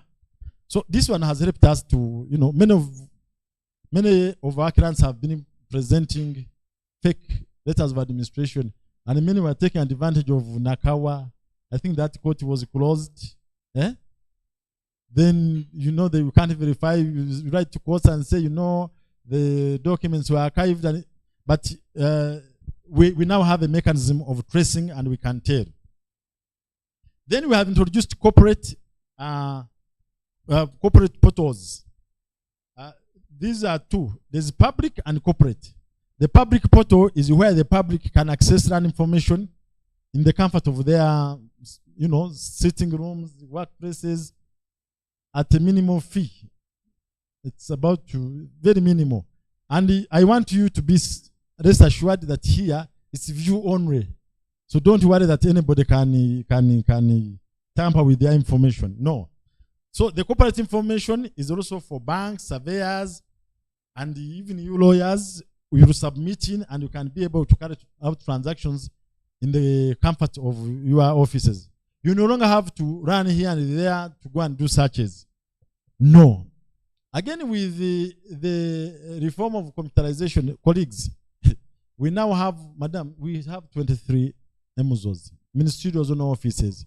Because I know you are talking of 22, but Wakiso, because of the magnitude of work, was split into two. Chadon and Busiro. And colleagues, I want to tell you, I see many lawyers submitting applications for Kisoro in Kampala. No. All land services are now done at the ministerial zonal office. From A up to Z. From survey to registration. You no longer have to come to the headquarters. So this is one key reform that reduced congestion, reduced corruption, reduced fraud, reduced etc. And also it enabled the Mwananchi, the land owner, to freely walk from Kisoro to Kabare is 20,000 shillings. And see only 2 hours. You go and check your land information. You go and inquire on anything. You go and check the progress of your work. You no longer have to plan to travel for 3 days to process or to do a search. I think it is something that people should appreciate. Then it has increased also transparency. You can now track your work. You know, when you submit, I had Madame Sarah complain that she has been receiving random messages. Of course, you have to improve that. Normally, people have been confusing the owner's telephone contacts with the submitter's information. And sometimes they look at the information of the advocate, maybe who witnessed. Well, we are going to do more training of our staff, but normally this transaction, there is, we normally capture the details of the submitter for ease of tracking, but also the landowner's information. And if you have noticed, we now insist that owners, for those who have, they should give us their telephone contacts, for those who have. And if the owner does not have, normally we insist that the advocate gives us, or sometimes the submitter. But the primary information, we want the accountability to be to the landowner, to be aware of what is happening. Then with this also computerization, we have been able to detect fraud. We can now tell, we can track a transaction from the time of entry. One, the nature of the transaction. You said we capture the submitter. This submitter, we get the national ID or the passport, and also biodata, the telephone and etc. Not the date of birth, but the telephone. But now our staff within the chain, everybody that handles this transaction is recorded. And also the time it has taken on your desk. If it is a search, how long after receiving, after the client has submitted, how long did it take on an intake clerk's account or desk? You, the registrar, how long did it take you to print? And when was this search delivered? A transaction of any nature, we track it. This, in essence, it's for accountability of our staff. If there are delays, then we are able to hold it to account why it's delayed. But also fraud. If there are documents which are fraudulent and were submitted, we can be able to track backwards to know who submitted them, who handled them, and where did they get lost if they got lost. Okay? And this one has helped us. So it offers an audit trail of all transactions. And this one has been a game changer. You can no longer go scot-free. Every transaction that is fraudulent or delayed, or we have a mechanism as administrators to track and also take punitive measures. Then increase revenue. Madam Sarah and colleagues, I think from 2013, our graph shot high, and we were able, I think, to increase our revenue by fivefold. And since then, it has been going higher and higher. Why? Did we start charging more money? No. We bridged the gaps of revenue loss. People are not paying search fees. We are not paying registration fees. People are manipulating. We used to use embossments. Huh? Now there's no longer a room for embossments. Once you bring a receipt, we link it to URA and we can tell whether you paid or not. The people who are not paying stamp duty, it's no more.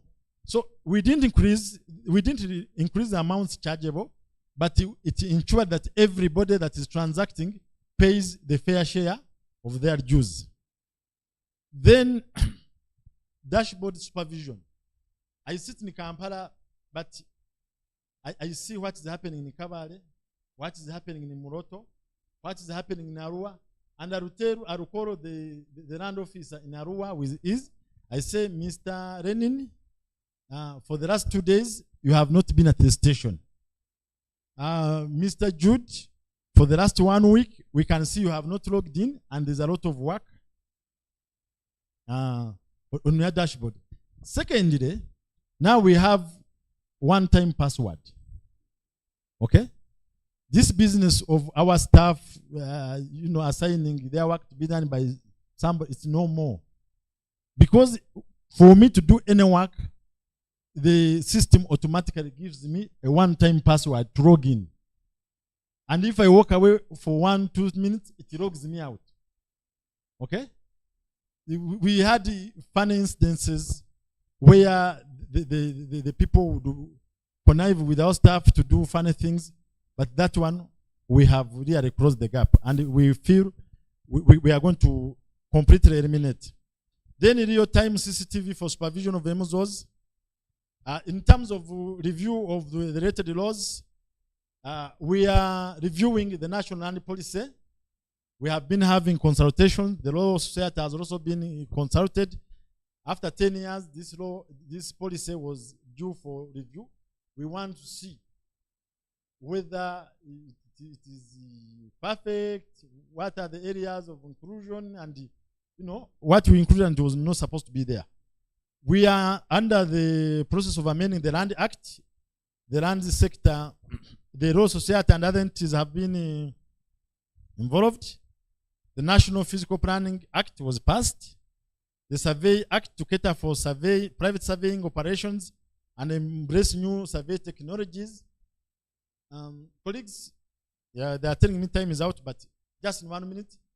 Private services have been, survey services have been private. And in most cases, many of the areas of fraud, cases of fraud we have been having were by surveyors, but we didn't have a law to bring them to account. With this new law, we are going to hold private surveyors accountable. Then survey registration, this is licensing, national physical development plans, introduction of valuation bill is also underway. How these reforms have helped, I said we have increased coverage of land registered from 500,000 titles, Madam Sarah, to close 2 million titles. And we are saying by close of this month, we are adding 240,000 titles. Okay? Secured more CCOs. We are now looking at close to over 1 million CCOs in the last 2 years.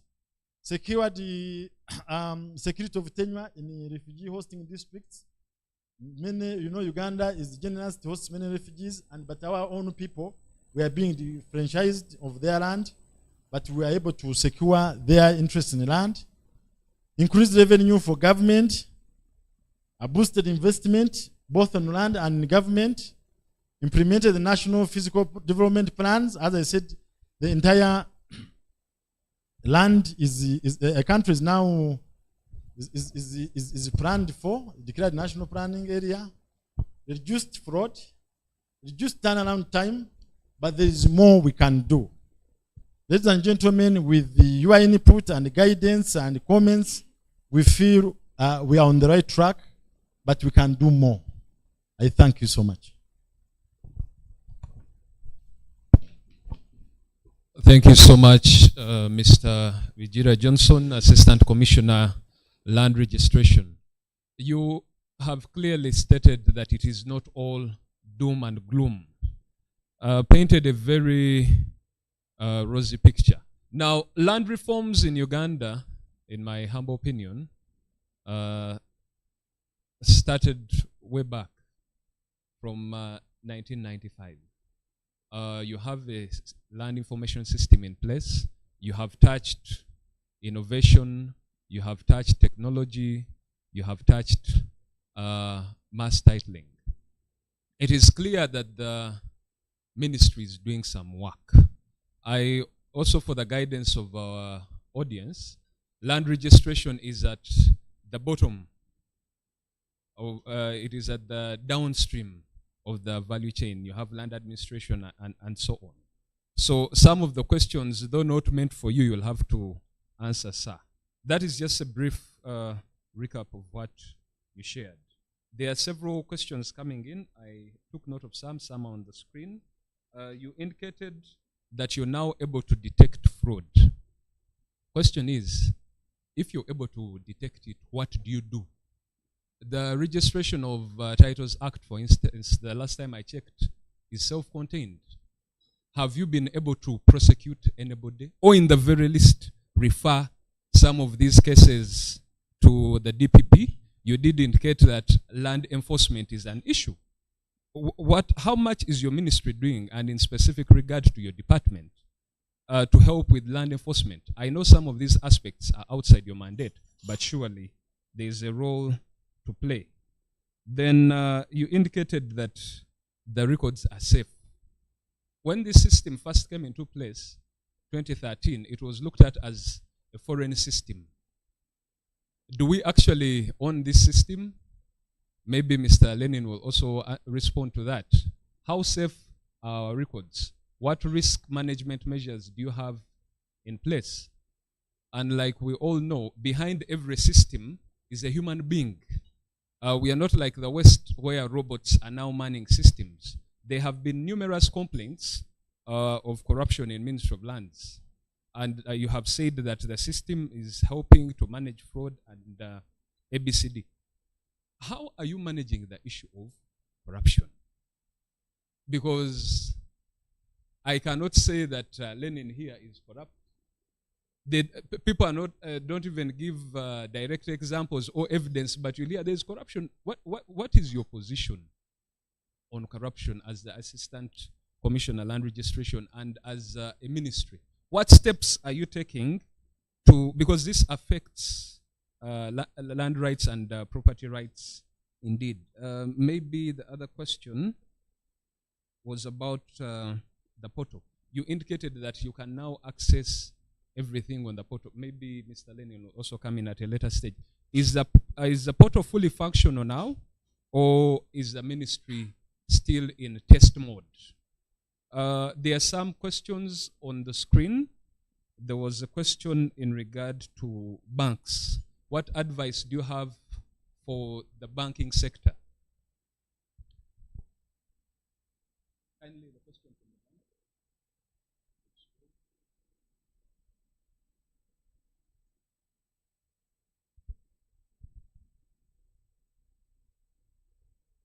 Anyway, I'll try and paraphrase the question. It is clear that land registration and the ministry indeed play a key role as far as financing is concerned. Many a times borrowers go to banks and pledge collateral. But many a times the Ministry of Lands will publish a list of titles to be what? Cancelled. Now you have been assuring us with the system, we no longer have issues, there it is, we no longer have issues of double titling, double plotting. System has been running for 12 years. These titles are still there. The double plotting is still there. The banks are crying out, how can you help us as a finance sector? Titles are being cancelled. You're the very people who created these titles. What advice do you have? It is right here. What solutions are available to the banks in the circumstances where irregularities are traced to have originated from lands? And I believe by lands here, they mean the titles office. If you could kindly respond to those as we take in more. Thank you. Thank you, Mr. Moderator. When we detect fraud, what do we do? First of all, fraud in itself is criminal. Okay? So, but we also know that the Ministry of Lands does not own the police and the prosecution and whatever. Cases of fraudulent transactions, upon detection, we forward them to police and DPP. Okay? I know the Land Act says that you can prosecute, but for now, we have been forwarding these cases to police for further investigation, then the DPP for prosecution. We do not condone fraud. The policy of the ministry is that fraud of any nature by anybody is punitively punished. If it is for staff, we have what we call rewards and sanctions, and many of the staff have been suspended, dismissed, and others have been charged in courts of law. So fraud is a criminal case act, and it is handled under the criminal processes. Records, is the system local? Ours, it's safe? I want to assure you that yes, the last I checked, this system, the National Land Information System, was wholly and fully owned by the government of Uganda, fully and wholly operated by our own people, trained men and women of integrity, and with the several security measures to protect this information from and against bad or ill-intended persons.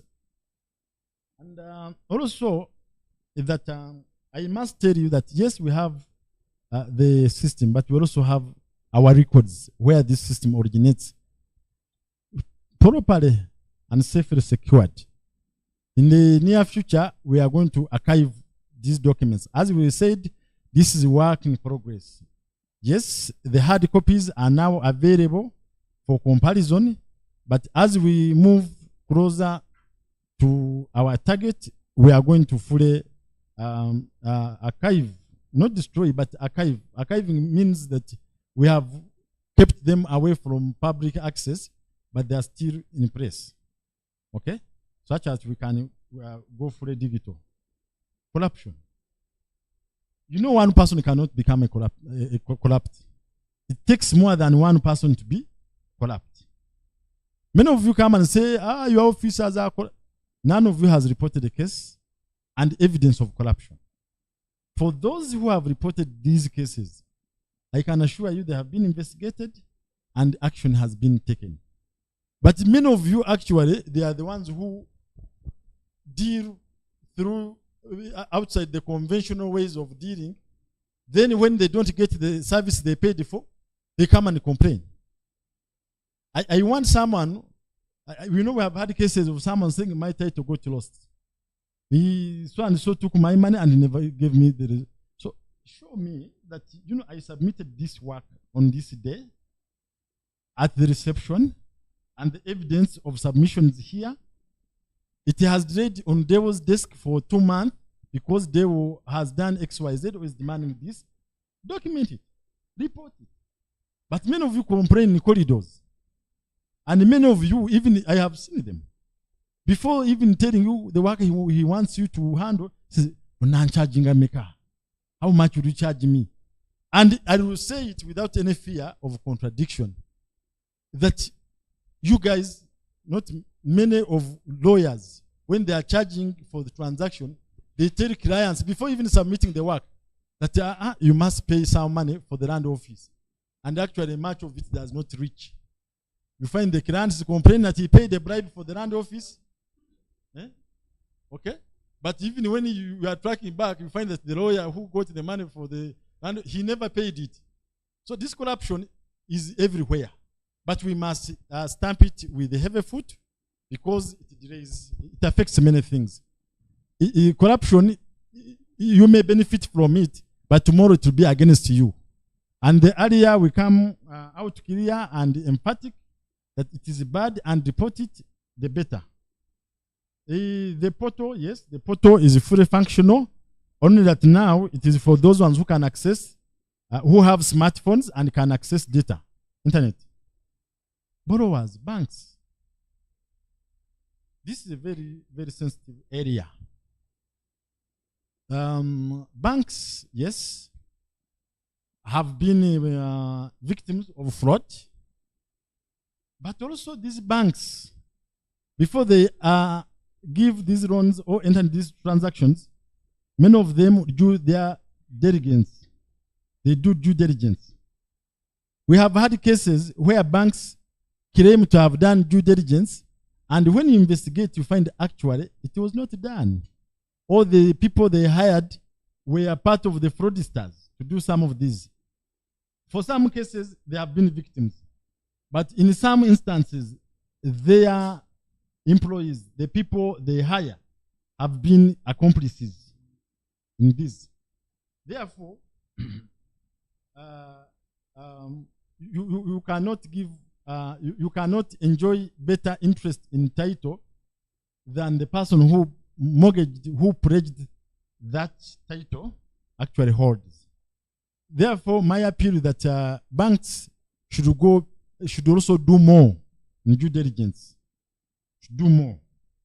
And we have given them all kinds of access, all kinds of cooperation and these corporate portals, and it is to help them to further do more due diligence. I think those were the things I had to respond to.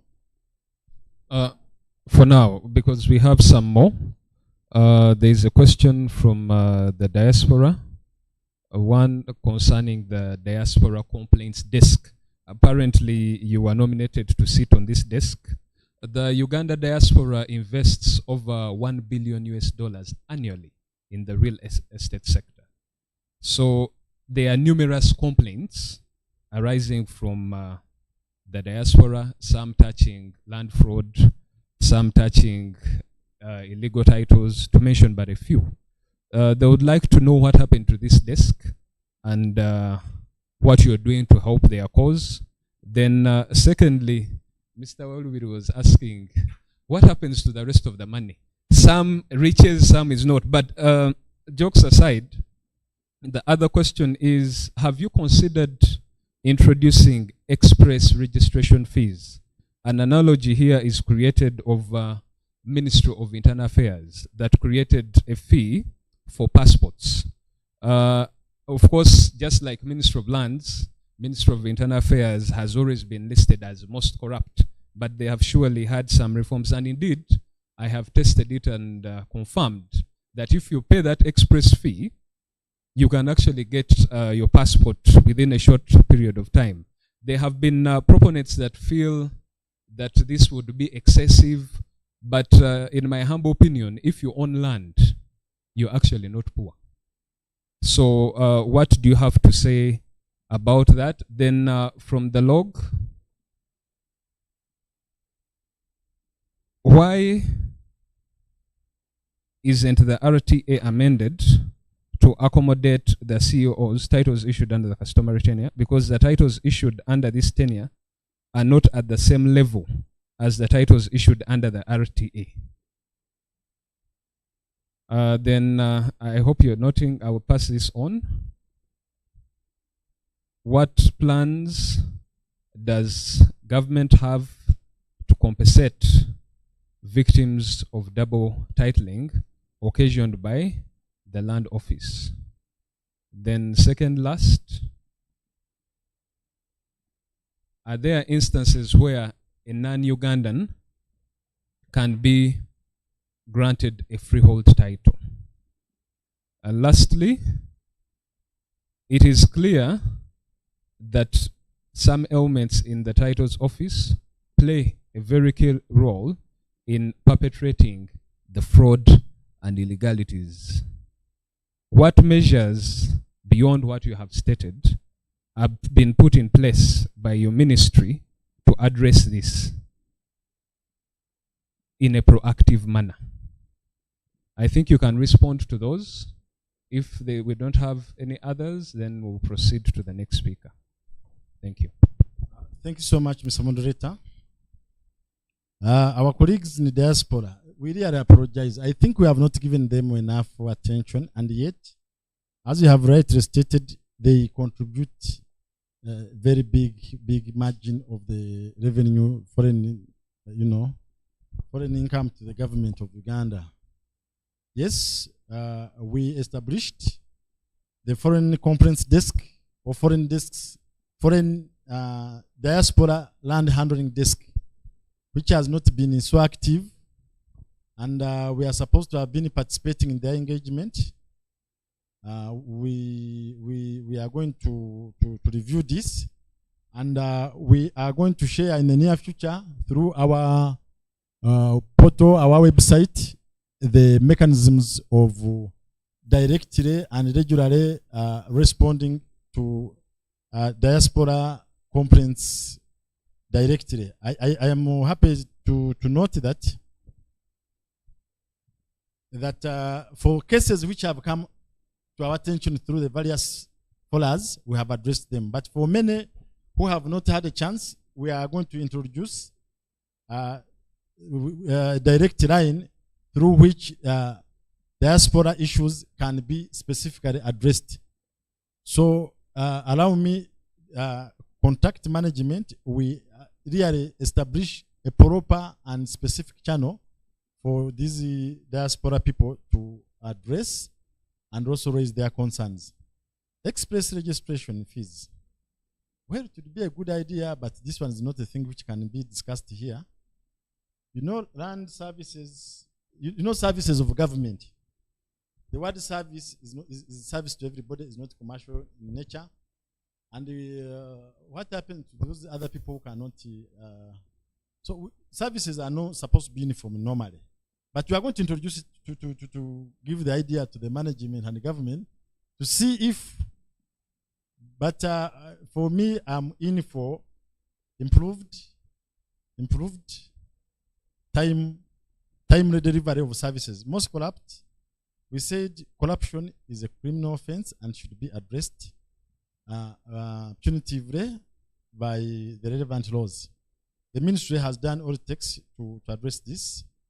The RTA is actually, I'm being guided. The principle, one of the principles of land registration is the superiority of instruments. The first in time, the first in right. Now, if we introduce this classification of fast line and the slow line, depending on how much we are paying, we may lose the principle, okay, which is a benchmark of tolling system. So, unlike the passports, okay, it is the emergency which matters. But here, the principle of the first in time, first in right, then the superiority of instruments may be lost. Then amendments are underway. The RTA was mainly concerned or is concerned with registered land. Okay? Now with the creation of CCOs, is it now registered land? It's codification of CCOs. Okay? And the Land Act had given this registration to be at the sub-county under recorder. Okay? Now we have been debating about creating the national register for CCOs, customary register. So we hope with the ongoing amendments and the process underway of creating the national register of the CCOs, we may, if you people as stakeholders find it deemed or we find justification, we may also import it under the Registration of Titles Act. If CCOs will now qualify to be titles under the strict definition of titles and the tolling system which we operate in Uganda. Compensate double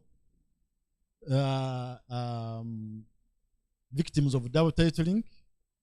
Actually, there's the security of assurance of title fee. Okay? Where the government is supposed to pay genuine persons who have lost as a result. The genuine ones. But when you do thorough investigation, many of these people who are claiming that they lost their land because normally they are accomplices. Many of them. Yes, those who are innocent and they have really been affected, they are compensated. But for some, when after due thorough investigation and diligence, you find that they didn't do their part. So don't leave the responsibility to the Ministry of Lands only. You, the person, the client, the owner, you also have a duty to play. What role, what justification do you have to claim that you own a title in Lake Victoria? When you are the one who hired the surveyor, when you are claiming you are a customary owner, and you are the one who took this surveyor to show him the land that is yours. And tomorrow when it is cancelled, you come running to government that you should also be compensated. Whereas the government has a role, can be faulted to some extent, it does not necessarily exonerate you. So such instances, such a person who deliberately participate in these fraudulent acts cannot start claiming that they are what? Victims. Non-Ugandans, the Constitution is clear, the Land Act is clear, the RTA is clear, that non-Ugandans cannot be given freehold titles. I know some of you want to say, foreigners, no. Madame Kurata tried to explain that the Mairo would be converted to freehold, and some people, the Bazungu, were actually citizens. Okay? People say a Muzungu. No, not every Muzungu is a foreigner. Some Mazungu and the others, even Chinese, are now citizens of Uganda, and they have. So there are criteria of determining who a citizen is and who is not a citizen. It's no longer by color. Fraud, I think I talked about it. But colleagues, help us to address this. The ministry alone cannot address this. The perpetuators are our staff and you. No, I don't mean the lawyers, but the public. Okay? So thank you. Thank you so much. Thank you so much, Mr. Vijida. 3 more quick questions, then we go to our next speaker. We have 2 on the screen and 1 on paper. Has Ministry of Lands considered creating an enforcement unit? You did state that enforcement is not your issue. We have a lot of duplication of roles in this country. You have a State House Anti-Corruption Unit that is supposed to be handling corruption issues that largely now also handles land issues. Then you have a State House Investors Unit that is meant to protect investors' interests. Investors also own land. Then you have a State House Land Unit. Then you have Land Protection Unit of Uganda Police. Then you have a Special Presidential Assistant in charge of land matters. Then you have a special this, special that. Has Ministry of Lands considered coming up with an enforcement unit? I know you'll tell me these are government issues, these are cabinet issues, you see. But have you considered coming up with an enforcement unit that will coordinate all these? I'm sure whoever came up with these units maybe did a feasibility study, but a unit that will work closely with these units. Because we have had scenarios where these units are literally ordering the ministry on what to do that is clearly outside the law. Mr. Walubiri, you're going to talk about some of these scenarios. I'm sure you're going to receive very many questions on the role of RDCs. Can they issue injunctive orders and etc.? But before we get to you, Mr. Vijida, please help us understand whether you have considered that option. And then the 2 questions on the screen or comments. The reform of introducing photographs of the deceased in acquiring letters of administration and registration of land involving deceased persons is likely to introduce more fraud too. What can be done in case a person died in the 1950s and photos cannot be recovered? Thank you, Benon. Then there is a question from Mr. Kasaija. Mr. Vijida, what administrative measures have you put in place to handle fraudulent transactions executed by officials from the District Land Board and Ministry of Lands? I think you touched that. So please address the 2, then we quickly go to our next speakers. Thank you. Thank you. On the issue of enforcement unit, actually we have a plan of establishing land fraud unit. But as you have rightly said that we have so many units, we work hand in hand with them. The law, actually, the land provides for prosecution. But this one, at our side, we had not yet established it. But we have been using other units of government which deal with prosecution. Maybe in the future, we may have to establish a land fraud unit to prosecute individuals and the persons that commit fraud within the land transactions. But for now, we have been enjoying the services of Uganda Police, the State House Anti-Corruption Unit, and other agencies of government, other units of government, to do charge DPP, charged with prosecution. At our level, we have been cooperating or coordinating with them, but in the future, we may have resources permitting, establish in an internal unit that we arrest you. Participating in this, we take the matter until prosecution is acquired. Photos, ladies and gentlemen, these reforms are bridging gaps. These reforms are brought about to, the human mind is also complicated. We worked together with the courts. We had a lot of discussions that many people were processing letters of administration when in actual sense they were not related at all. Some of them were processing letters of administration of people who were alive. And time and again, their properties would be affected. So, I think from the court's perspective, they said, okay, if you are applying for letters of administration, put the picture of the deceased and you who is applying. Now, if someone died in 1955, what have you been waiting for to apply for these letters of administration? There should be a limit. If there's an estate, what has been happening to this estate from that time? Okay? I'll tell you that now in the Ministry of Lands, we have introduced biometric, it's called what? This finger, biometric what? Nowadays, an owner, a person who is going to transact in land, we are going to take your finger marks. And we are also introducing live pictures.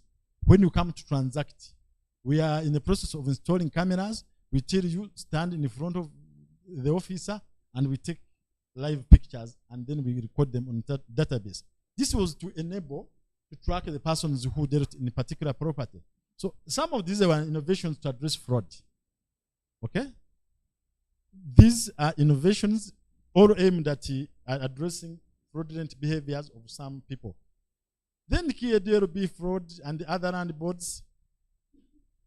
We really try as much as possible to engage these land boards. But now, with the amendment of the law, and again with the linkages and the conveyor belt, we can hold everybody accountable. Okay? Accountable. So any fraudulent transaction originating from the board, we can now also prosecute. Okay? So it's not lost. The land boards are not islands. They can now, any work that where they have been, and I think there are also court judgments that if the land board has made a mistake, take on those persons who are involved. Okay? Thank you. As you conclude quickly, some lawyers are worried that, and maybe Mr. Lenin will also address this, that with the introduction of the system, they are going to lose their jobs. Ministry of Lands has for a long time talked about introducing licensed agents. Now you're talking about taking photos and what. How are you going to help professionals, and this is not limited to lawyers, integrate, understand, and use this system? Then secondly, again, this is related to what Mr. Walubiri is going to discuss. We have over 8,000 cases resulting from land. The land division alone has 8,000. Now, when you add the circuits and everything, there are many. And to a great extent, many of these emanate from illegalities committed by the titles office. I do appreciate that the titles office plays a mediation role. What more are you doing to manage land conflict? Because to a reasonable extent, and this is my opinion, to a reasonable extent, this affects economic development. Then lastly is the issue of decolonization. This is a fancy term that is thrown around a lot lately. We are living in the age of globalization. So we need to move away from these colonial laws. And we are glad that you're working on your law reform. But we hope that to a reasonable extent, you're mindful of the globalization age and you have a sustainability plan. Mr. Lenin will also ask you to talk about sustainability. Do you have a continuity plan? Monitoring and evaluation and risk. Each of the panelists will have an opportunity to make their parting shots after. So you can think about those views as we move to the next presenter. But of course, for you, Mr. Bijira, please respond to the first two issues.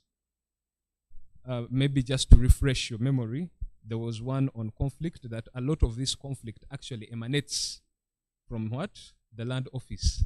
The few or many measures that you have in place to manage that. Do you remember the first one, or should I repeat it? Okay, thank you. Let me begin with the second one, really, that 80% of the conflicts emanate from the land office. I will say it's not true. It's not true. Correction, I think you got the statistic wrong. We have over 8,000. They own 2 acres when he owns half an acre. So many things. So we have a role. The owner and the land office. We should not have all these cases. We can bring them down. Okay? But it is not necessarily, it is true that this as a result of the ministry failure. No. It's a collective effort and we have to bring these figures down. Licensed agents, brokers, it's a big problem to us. Big problem. And many of the fraudulent cases we have had are as a result of these brokers compromising our staff and bribing them. We have tried efforts. If you remember, there was even a ministerial directive issued banning brokers. Everybody is now in Uganda a broker, by the way. Many of you complain that you are going to lose jobs because this is where you are earning from. The law says licensed agencies. And we have, I think we have passed the real estate bill, which regulates the functionality of brokers and whatever. We are going to really harmonize this. And with this computerization, with this modern age of technology, I hope there will not be any room for brokers. Lawyers losing jobs? No. In other developed worlds, actually, what we are doing, we are trying to improve.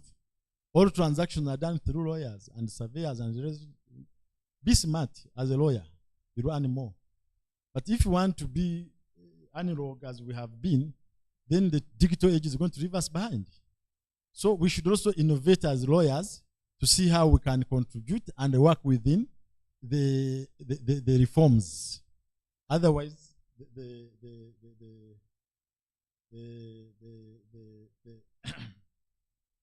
lawyers will not be out of business. Okay? Then the colonization amendments. Yes. I just talked about the ongoing amendments of RTA, Land Act, and ETC. We want the Law Society and all other Ugandans to participate. Please participate in these consultations, such that the amendments come with the latest technological and modern times provisions. Of course, some provisions of the law have become obsolete, but now, for example, most welcome, Jude. Over to you. Thank you, Councillor Deo. For want of time, I will dive in directly. The theme I'm going to address is navigating ethical challenges and addressing fraud in land law transactions. There is an important decision of the commercial court. I think there is a time I discussed it when it was still at a preliminary, when it had the preliminary ruling. And this year in January, Justice Stephen Mubiru delivered a detailed decision on the same matter. That is the civil suit number 939 of 2019. Namayega Barbara versus Ito Dennis and others, trading as Waluku Mori and co-advocates. The long and short of that decision, which is going to form the theme from which I've derived the points I want us to discuss, is that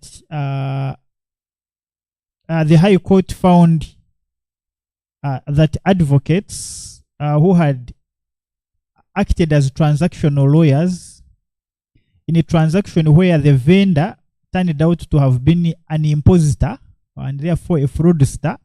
The vendor was impersonating the registered proprietor, and so the purchaser bought air. The High Court ruled that the advocates of the purported vendor were liable to the purchaser for the entire consideration that she lost as a result of their actions.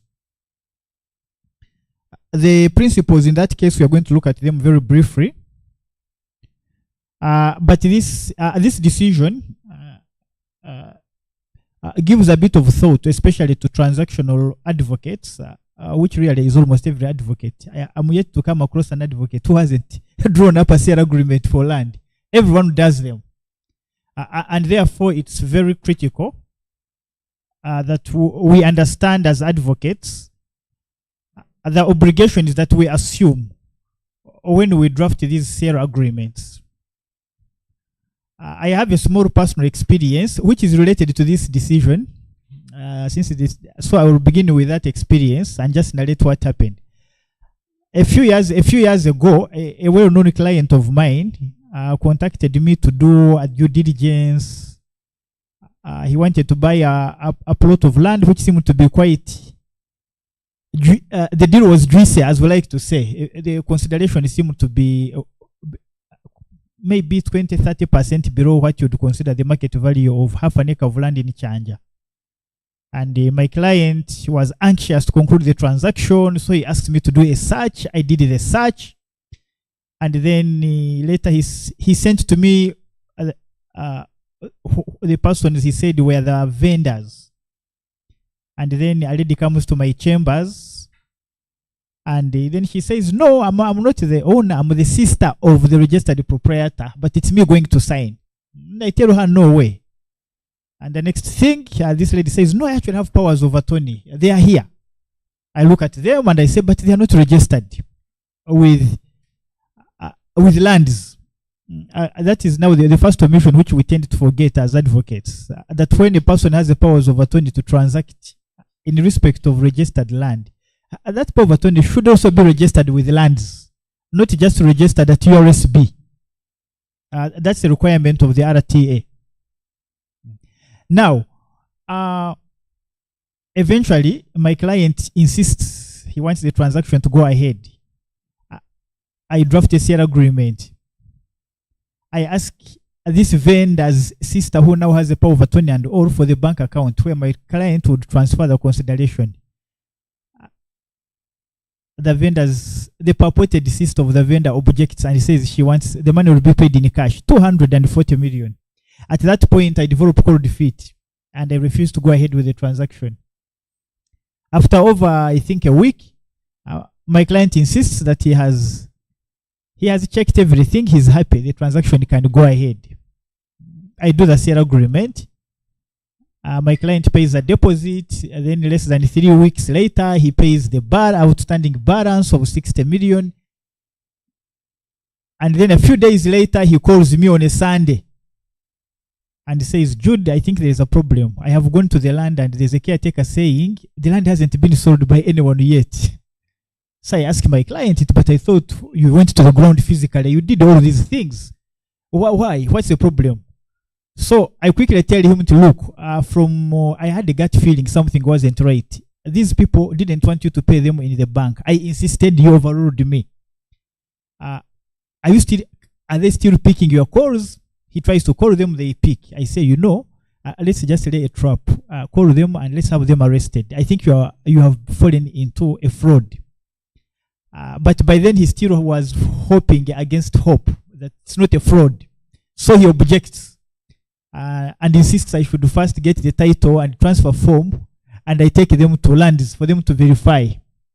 So we take them, and indeed the land title is a forgery because it was an imposter impersonating the registered proprietor, and they had done an excellent job at creating a NASA road, a land title that even in lands, I think it was actually Mr. Johnson Vijera who looked at it. We are also impressed that the fraudsters had literally duplicated each and everything on that title quite well. And eventually, of course, my client lost out. The fraudsters disappeared. He arrested one of them. She appeared to be a woman of straw. I think the fraudsters had a principal who was not visible to us, and he lost out. So when that happened, that's the time when this case was also going on in the courts of law. Namayega Barbara versus Itoti Dennis, Molly Albert, Waluko Roni. These are advocates, they are our colleagues. And when I read the matter, the judgment is available online. It's just the challenge, the danger that we advocates can face when we get into transactions without doing a due diligence on the people we represent, whether they are vendors or purchasers. But in this case, most of the fraud really is going to happen when you are dealing with a vendor who is a fraudster. So the principles in this decision, which we have to bear in mind, as follows. The key one is the role of a vendor's advocate cannot be just to affix his or her signature on transactional documents. They are responsible for understanding how their clients are using their legal services and whether others might be defrauded or injured in some way by the client's use of those legal services. Okay, this is a bit of a mouthful. Let's break it down. In simple terms, that you as an advocate acting for a vendor in a transaction, you have a duty to ensure that the person you are acting for is in fact not using your services to defraud another person. How does this happen? If a fraudster comes to your chambers and says, the council just draft for me this sale agreement, we have agreed everything. And then a purchaser comes to your chambers and says, by the way, do you know Mr. So and so? Can I proceed and pay? And you say yes. In a sense, you are giving an assurance to the purchaser. You are giving a clean bill of health to the purchaser that you know this vendor, and this vendor is not an imposter. What happens when the vendor turns out to be an imposter? You're going to be in trouble. So that's one of the principles that we have to bear in mind. And it plays out in this particular case. I'm going to get into the facts. So in that case, the judge holds that the first defendant advocate had assumed an obligation to verify the vendor's identity, and the purchaser had relied on such assurance of the identity of the vendor, who in the circumstances turned out to be an imposter. And therefore, the advocate was found to be liable to the purchaser for having given what was an erroneous assurance of the identity of the vendor. What essentially happened in that matter is that the plaintiff sought to purchase a plot of land. She did a search with her lawyer. Then a fraudster gave her a photocopy of the title, and the fraudster claimed to be the registered proprietor. It was a case of impersonation. And then the fraudster informed the purchaser that the transaction would be concluded from the chambers of the vendor's advocate, because it was the vendor's advocate allegedly who had the land title. And the purchaser went through the process, and then eventually it turned out that indeed the vendor was an imposter and was not the actual registered proprietor. There can be a bit of debate on this, on the merits of the decision. The judge essentially recognizes that debate and points out that although under normal circumstances, an advocate who acts for a vendor may not has no contractual duty to the purchaser, and even generally may not have a duty of care to the purchaser. However, in exceptional circumstances, which the trial judge ruled were found to exist in this matter, a vendor's advocate may be found to have a duty of care to the purchaser, even though the purchaser had her own advocate in the context of this matter. And the trial judge was mainly influenced by the fact that the purchaser had insisted in asking the vendor's advocate whether he personally knew the identity of the vendor, and he confirmed in the affirmative. And it turned out he was wrong in that regard. Maybe he was just an advocate trying to close the transaction. So these individuals who come to our chambers, these individuals for whom we do sale agreements, we have to be very careful and ensure we are first and foremost not facilitating a fraud. And secondly, when you are acting for purchasers, again, you have to remember that you have a duty to ensure that your client is not defrauded. Land transactions for some can be quite lucrative, People are charging percentages on the value of the subject matter and all. Many times the tendency to focus on the professional fee that's going to be earned may override the duty to either query a transaction and maybe even stop it from happening. So there is that ethical conflict. You want to earn on a transaction, but again, are you sure your client is not being defrauded? You may be earning some 20, 30 million on the transaction, and then later you are faced with a suit to recover 500 million from you. So it's important to bear that in mind.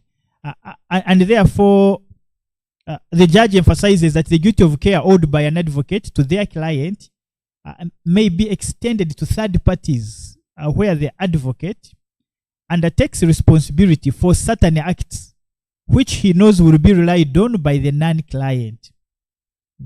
And he emphasizes that courts have shown willingness to extend the duty of care owed by advocates beyond their client, where the advocate steps outside his or her role and assumes the role to act for the benefit of third parties. In this particular context, the advocate was deemed to have gone beyond being an advocate for the vendor when he assumed the obligation to confirm the identity of the vendor. And that's a common thing. Almost all of us will say, yes, that is my client. I know him or her. Even if the person just came into your chambers a week ago, or maybe it might even be the first time you're also seeing them. And then you convince a purchaser that, yes, this is my client. We are ready to transact. I know him or her. And yet this is an imposter whose identity you are confirming. You have to be very careful. And that is where, in the context of, I think, the anti-money laundering laws, there is that know your customer requirement, the KYC requirement, which says you should try to know who your client is. And in the context of this case, obviously it became an important obligation that was breached and resulted into an award being made against the advocates who had, and not just against one advocate, the entire law firm. I'm sure we remember from partnership law that partners are jointly and severally liable. You may be 5 partners in the law firm, and one of the partners is doing the transaction as a frolic of his own, and then the rest of you find that you're all being held liable jointly as a law firm. Because in fact, in this matter, there were three defendants who were all trading as one law firm, and it's only one advocate, probably, who had knowledge and had concluded the transaction. Therefore, even in law firms, that's why it's very critical. Some of our young lawyers who have just finished LDC, who do CL agreements and all, and then they start writing drawn by so and so co-advocates. You always have to be mindful that they can actually endanger you and cause you risk as a partner in a law firm if they are doing transactions that eventually result into facilitating of fraud. Innocent parties may have a claim against the law firm, and therefore the partners being jointly and severally liable.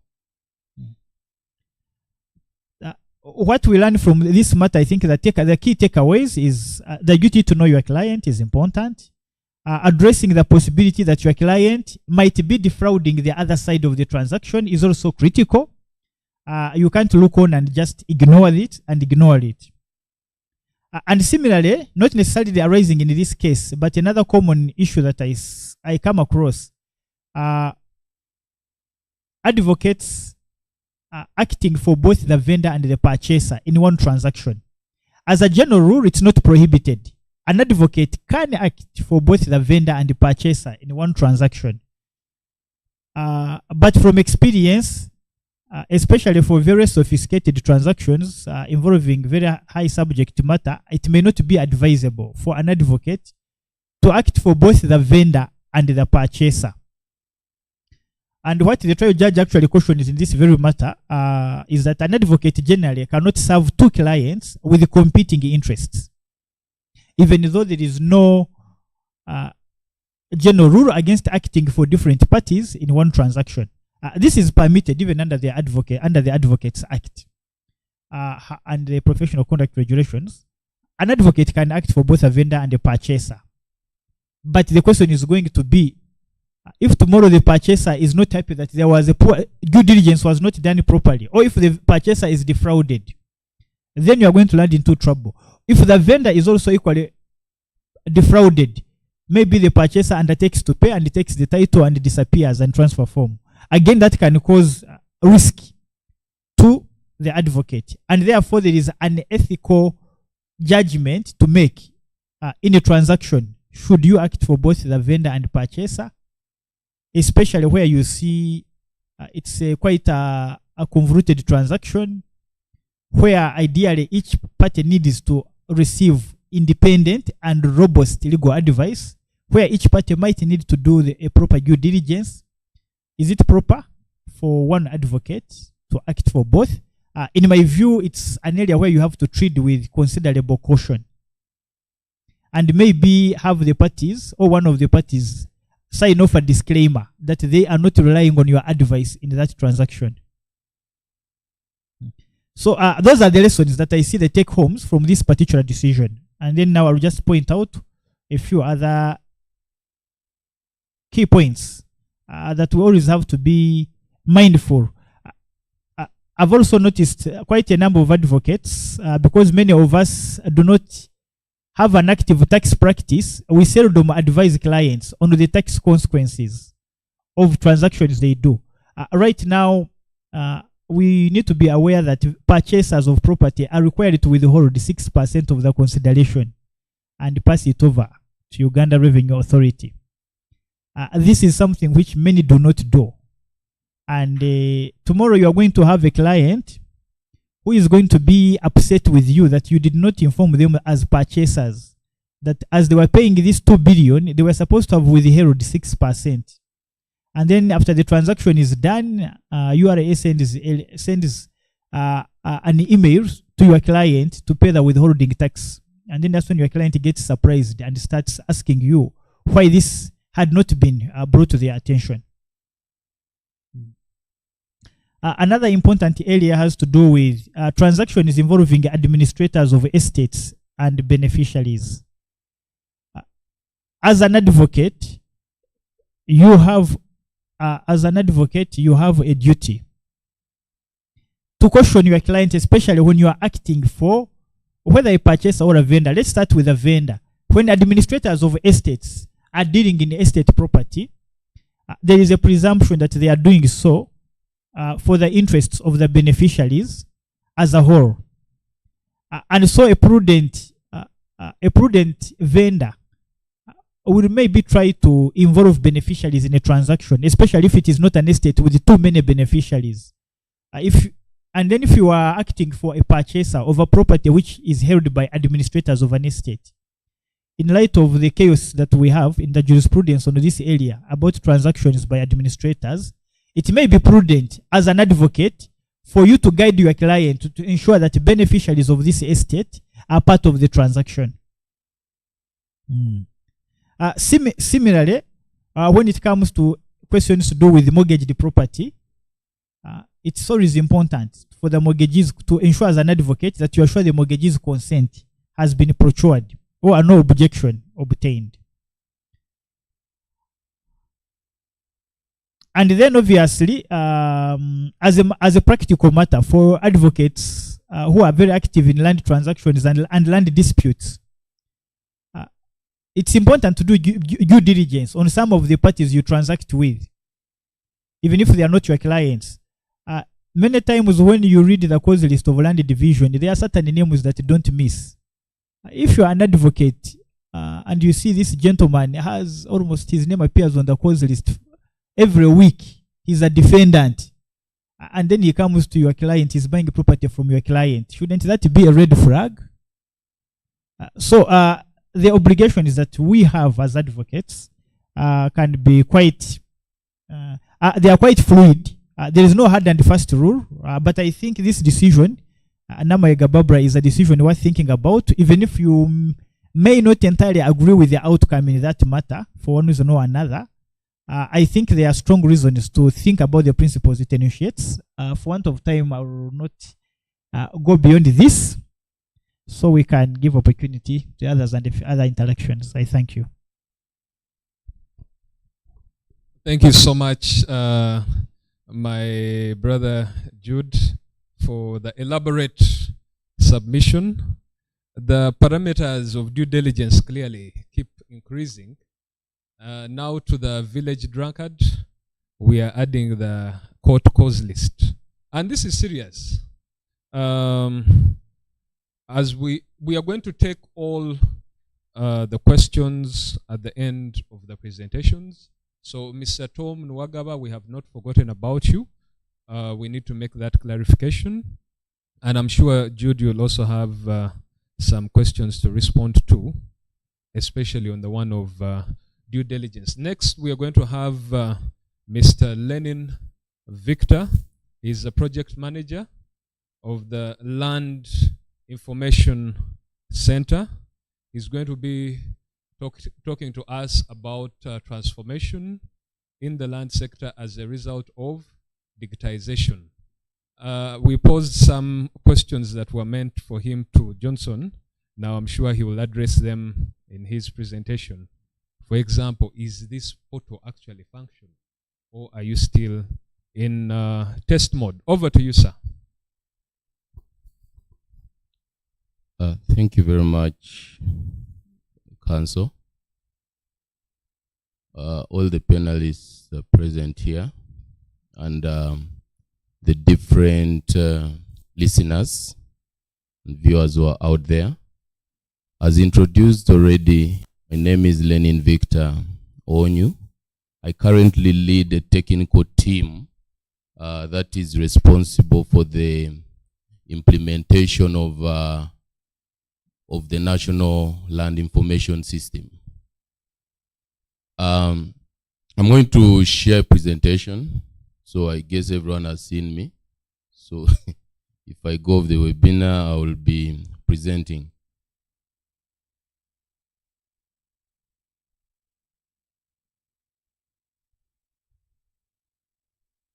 Okay, so my discussion is going to be focused on the transformation of land management through digitization. Most of the outcomes of this transformation have already been highlighted by my superior, Assistant Commissioner Johnson Bigira. But I will take you through the process of where we were, and where we are now, and where we intend to be in a few years to come. Where we are is something that is quite familiar with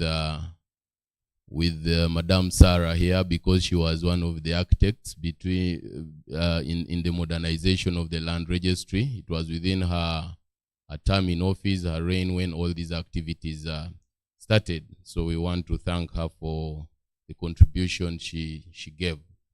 The modernization of the land registry began in 2003 using a phased approach. We had a short-term intervention, which was through just basic computerization, and that was the scanning of all the documents that had been used in land registration from the time the land registration process started. And then we had a long-term intervention, which was through the comprehensive computerization involving development of a comprehensive land information system. Short-term interventions, of course, we looked at basic computerization in land registry. We also did the titles to identify the genuine ones from the forged ones. We carried out the sorting of land titles to identify the documents that were to be included into the LIS. And then we did title quick information retrieval from the system. And then we did the quality control, filing back, and storage. For those who had the pleasure to deal with Ministry of Lands back in the days, this is not how our strong rooms used to be. It was a totally different thing with documents that looked like that.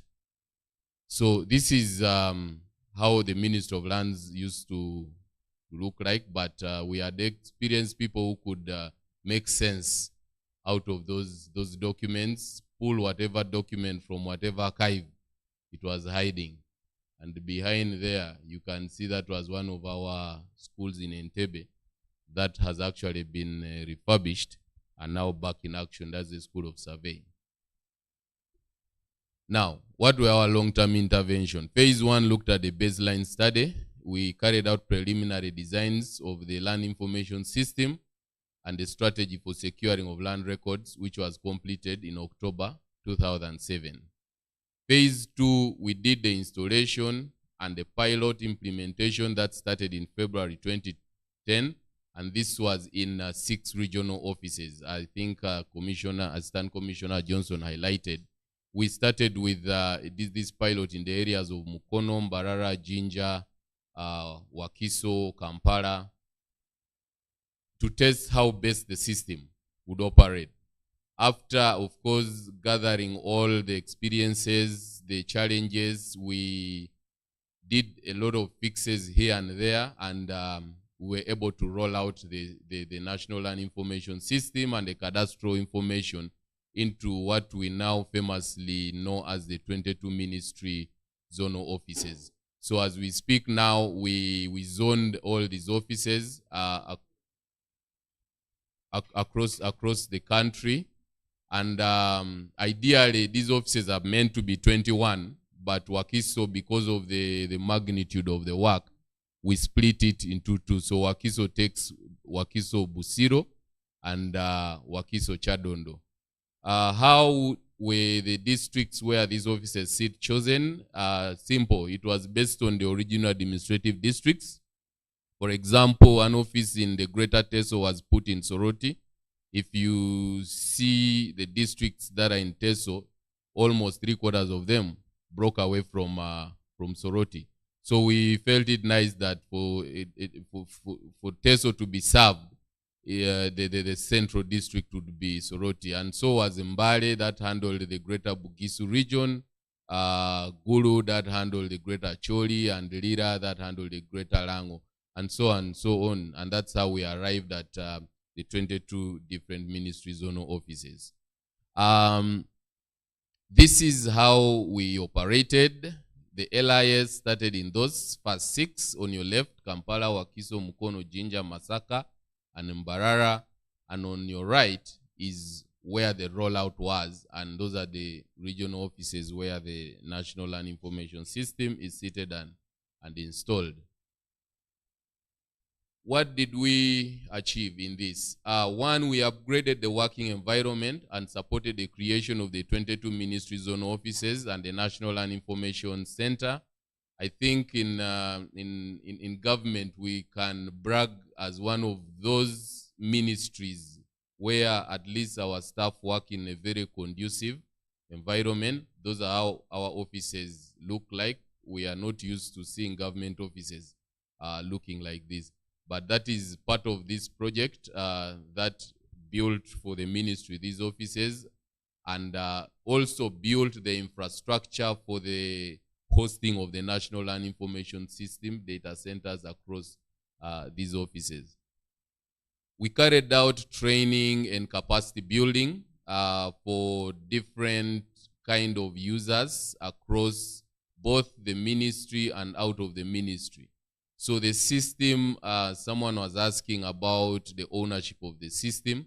This system is wholly owned by the government of Uganda. It's run by the government of Uganda, and we continuously train staff on all the new improvements that come up with the system. We carry out public awareness and communication campaigns. These are famously known as our open days, where we do outreach programs. We go to different districts, different regions. We set up clinics where different clients come with different land-related issues, and we are able to resolve those issues on site or take those issues with us so that we are able to resolve them. So one of the greatest things that we have done is that we realized that there was a lot of bad publicity in regards to the ministry, and some of that publicity was actually unfair, that most of these things were done out there without even the involvement of the ministry. But you'd find that in most cases the ministry would be accused for that. We offer technical support What you see there is a team of young men and women. There is no woman in the picture, but yeah, we have a team of young men and women who man this system at the National Center, monitoring the operations across the 22 ministry zonal offices, ensuring availability, connection, and that services are provided to the citizenry at real time. On top of that, we also joined the government in establishing a desk at the One-Stop Center.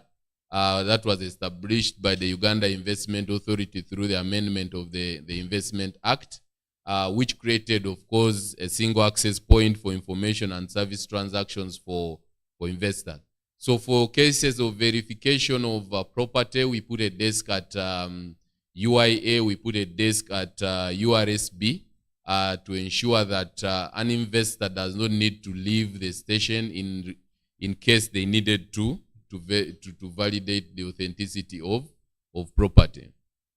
At the National Land Information Center, we were able to establish a call center to assist our customers with all the complaints related to land matters. The center is operational, and the number is out there for those with all land-related issues. But also, we've gone heavy now on socials. We are on X.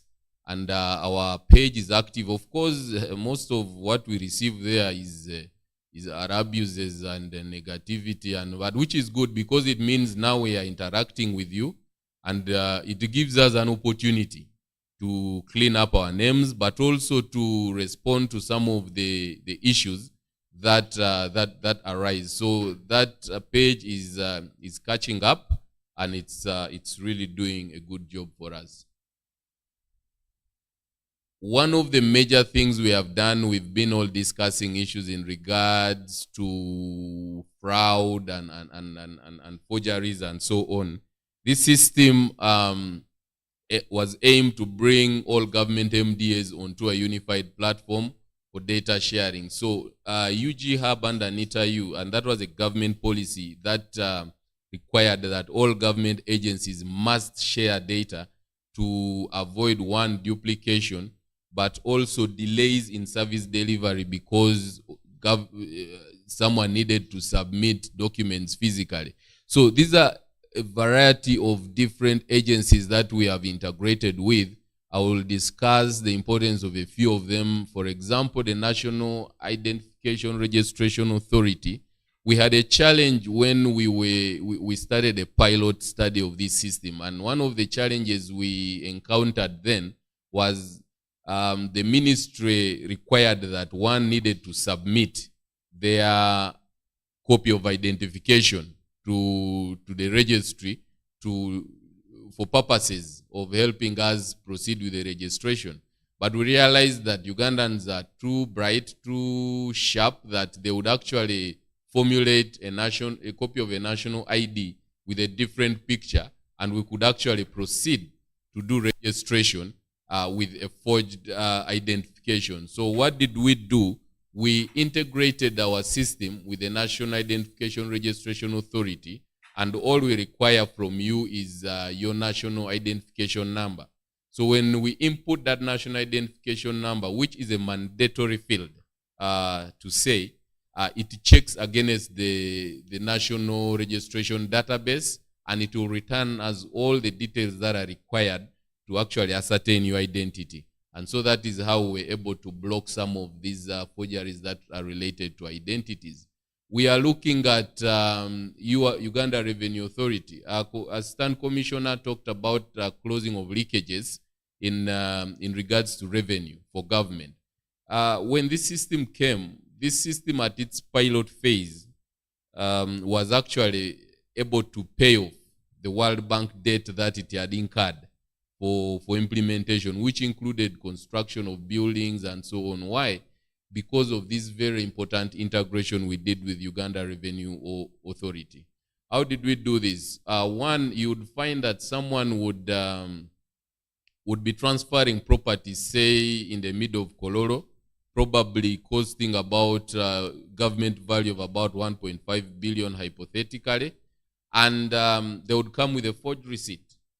So government would lose 150 million shillings. That's 1.5% the value of that land, because we're unable to validate the authenticity of that payment. Now you can't do that. When you come, we will require you to provide us with the payment registration number, which is a PRN provided by URA. The system again validates that payment against the URA database, and then it returns the values of that payment. So that has also been closed. URSB, registration of companies. People were registering, foreigners were registering companies under the aliases of companies that actually do not exist. So you'd find that a company registers for property, and yet that company technically does not exist. And we did not have all the resources to authenticate. Now we authenticate that registration with a check on URSB to ensure that that company is not just that it's registered, but it's actually functional, because there are companies that have been dissolved, there are those that have closed, and so on. So the system allows us to check that. Another important thing that we are doing is that we are integrating with ICMIS. ICMIS is the Electronic Court Management Information System.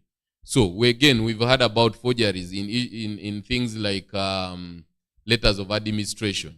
We have also been having a challenge of this. Of course, most of the time, lands has been accused of being part of this fraud, but you find that certain incidences happen because we did not have the resources to avert them. But with these different integrations, we have been doing that. Look at NFA, look at NEMA. We have been in close contact with them. They have been providing us with the data sets that we superimpose onto the National Land Information System. Now, I do not say we are able to stop people from occupying that land. No, that's not within our mandate. I think that is within the mandate of NFA and NEMA. But what we can stop is people actually acquiring a legal document on that property. So what we do is that when we get coordinates from this, even if they do not want to completely, or they do not have the resources to completely title all their land, all we require is that they carry out a survey, points are given to us, we superimpose them onto the National Information System, and when someone comes to request for an instrument to survey and brings and wants prints, the system will lock that person out. You'll not be able to establish prints from that. And so and so. So we are doing a lot of integrations with different government agencies to avert all this that has been there. We talked about CCO integration onto the UGNLIS. CCOs are becoming an increasingly big interest, not only to Ugandans, but to the development partners. And there's been a lot of effort that has been put into the design and the issuance of CCOs. Of course, the argument here is that why CCOs, why not? I mean, why not titles, why CCOs? And that, I think, I leave for the stakeholders higher than my head to discuss those issues. But to protect the interests of those who are already occupying land under CCOs, because we had challenges before whereby you get that a CCO has been issued on a property, and then another person comes and buys off that property, and actually Ministry of Lands goes ahead and issues a freehold title on a property where there are CCOs sitting on. So now we have said no. And that was reason because we had no capability to know what was on ground, because a register of titles cannot be in position to visit every property that they register. So as an encumbrance, these CCOs now would appear in case one wants to register a freehold on where these CCOs are. And the interests of these people need to be taken in. So these now are integrated into the UGNLIS, and so are the COOs. We talked about mass title registration. Why have we been having? Because as we speak now, I think we have grown to 30% of the land registered in this country. But just for the last 18 months alone, we have 20,000 out of 65,000 titles that have been processed. And this is because we designed a workflow in the system that allows you to process transactions in batch as opposed to a sporadic manner. Now, before we would have projects that would close before we would achieve these objectives. Why? Because we needed to produce title by title and have it go through an entire conveyor belt system. Now, we have designed a system whereby when you collect this data, we expect you to batch it in groups of 200 and plus. When you bring in, we do a quality control on that data, and then we input it on the system as a batch. Now, within the system in itself, it goes through a process. And each process, including physical planning, for those properties that do not meet the requirement, they are dropped off the batch. It goes to survey for deed print production. For any property that has overlaps that cross onto the roads and so on, because of the physical planning layers that we have now developed, it's also dropped off the queue. So you find from 200 titles that you're batching, you'll find that maybe out of those 200, maybe 150 will be compliant. And it's those 150 that will go to the end. And you'll find that at about 20 to 25 minutes, you're able to produce 150 titles. So this approach, government is going to take it up to continue widening the registration of property across the country.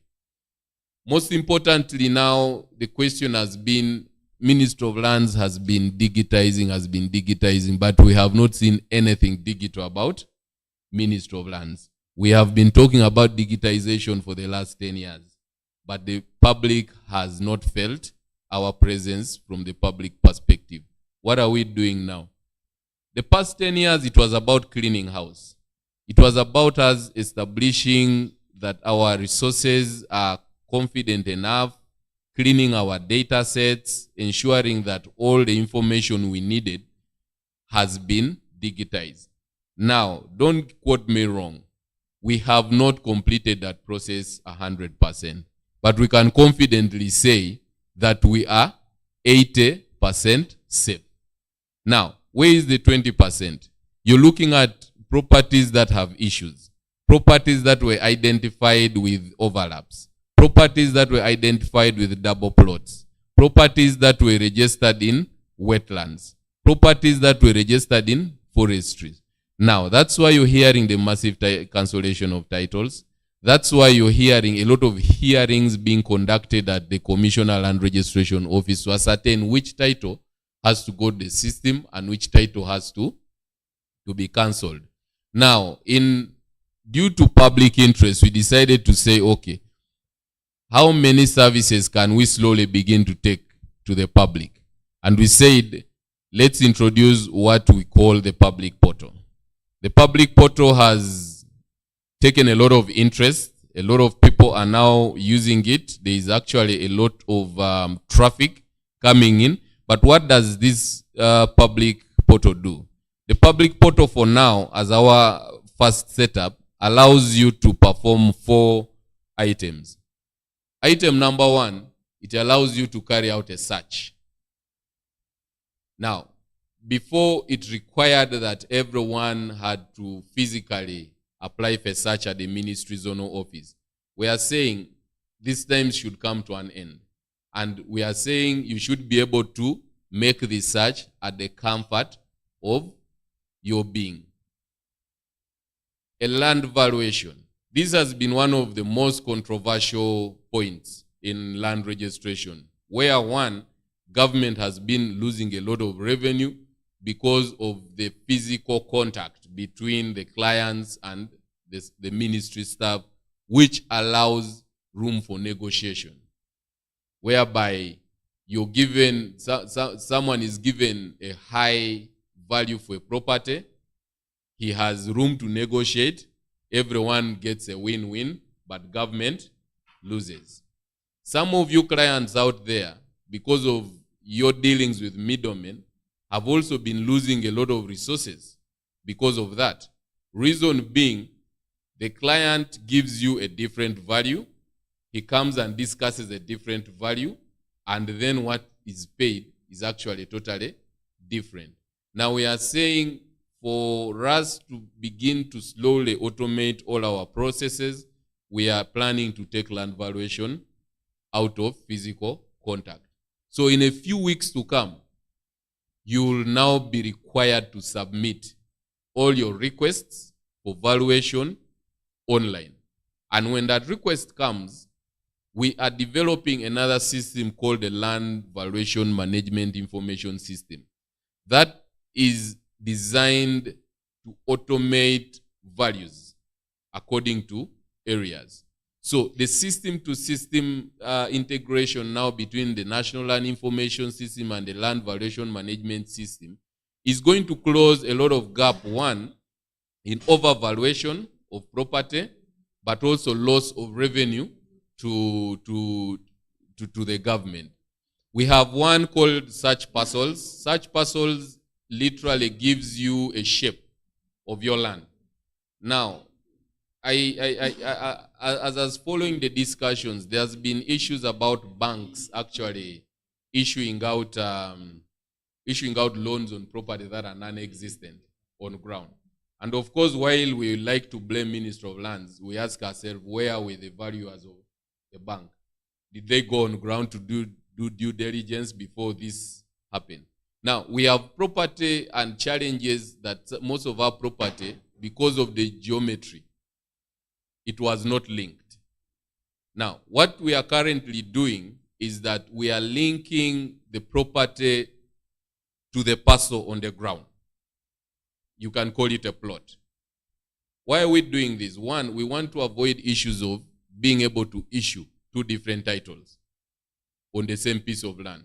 And you'll ask me, why does the system allow issuance of two different titles on the same property of land? The system allows a block and plot system of registration. It also allows a road name and a plot number system of registration.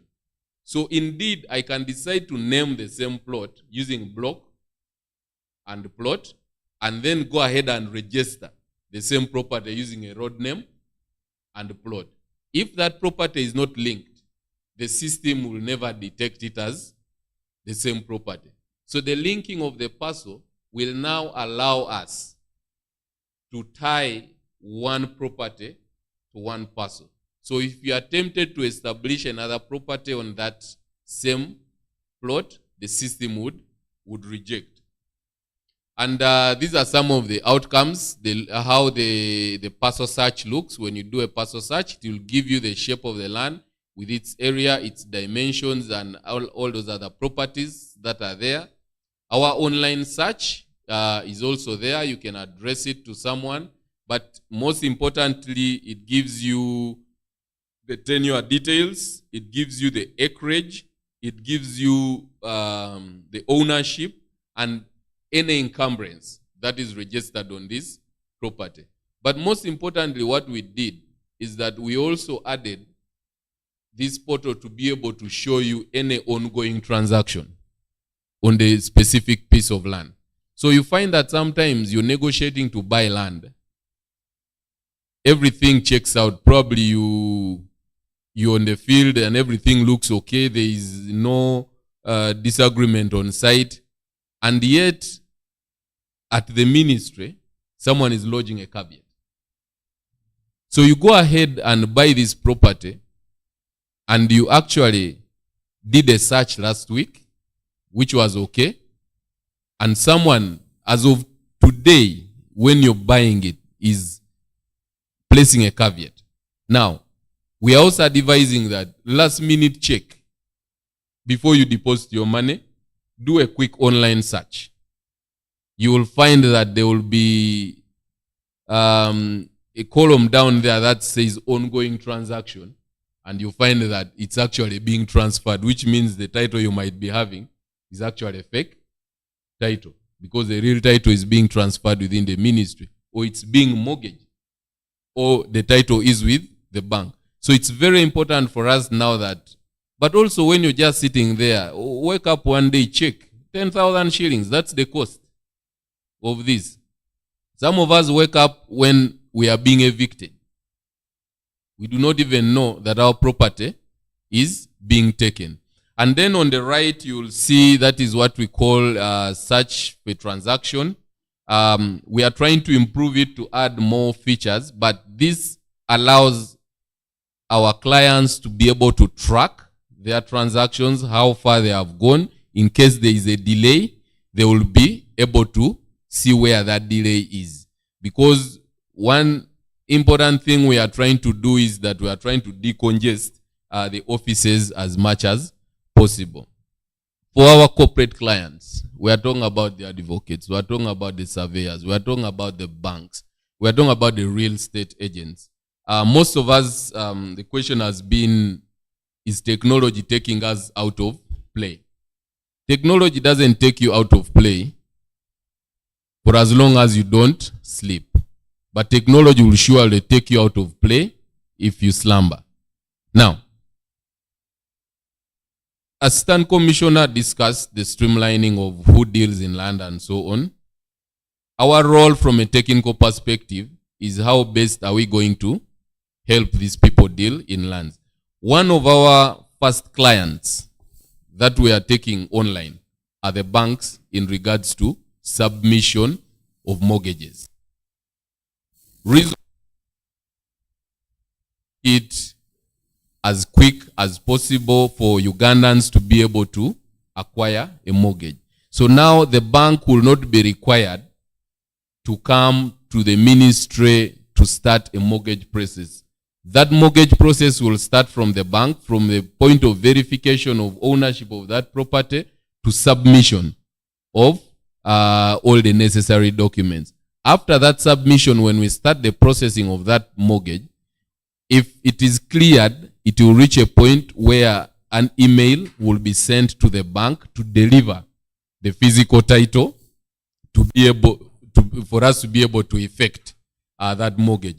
Of course, notwithstanding the legal technicalities that require us to continue dealing with the paper, which we are looking into, because these are things that we should be going through.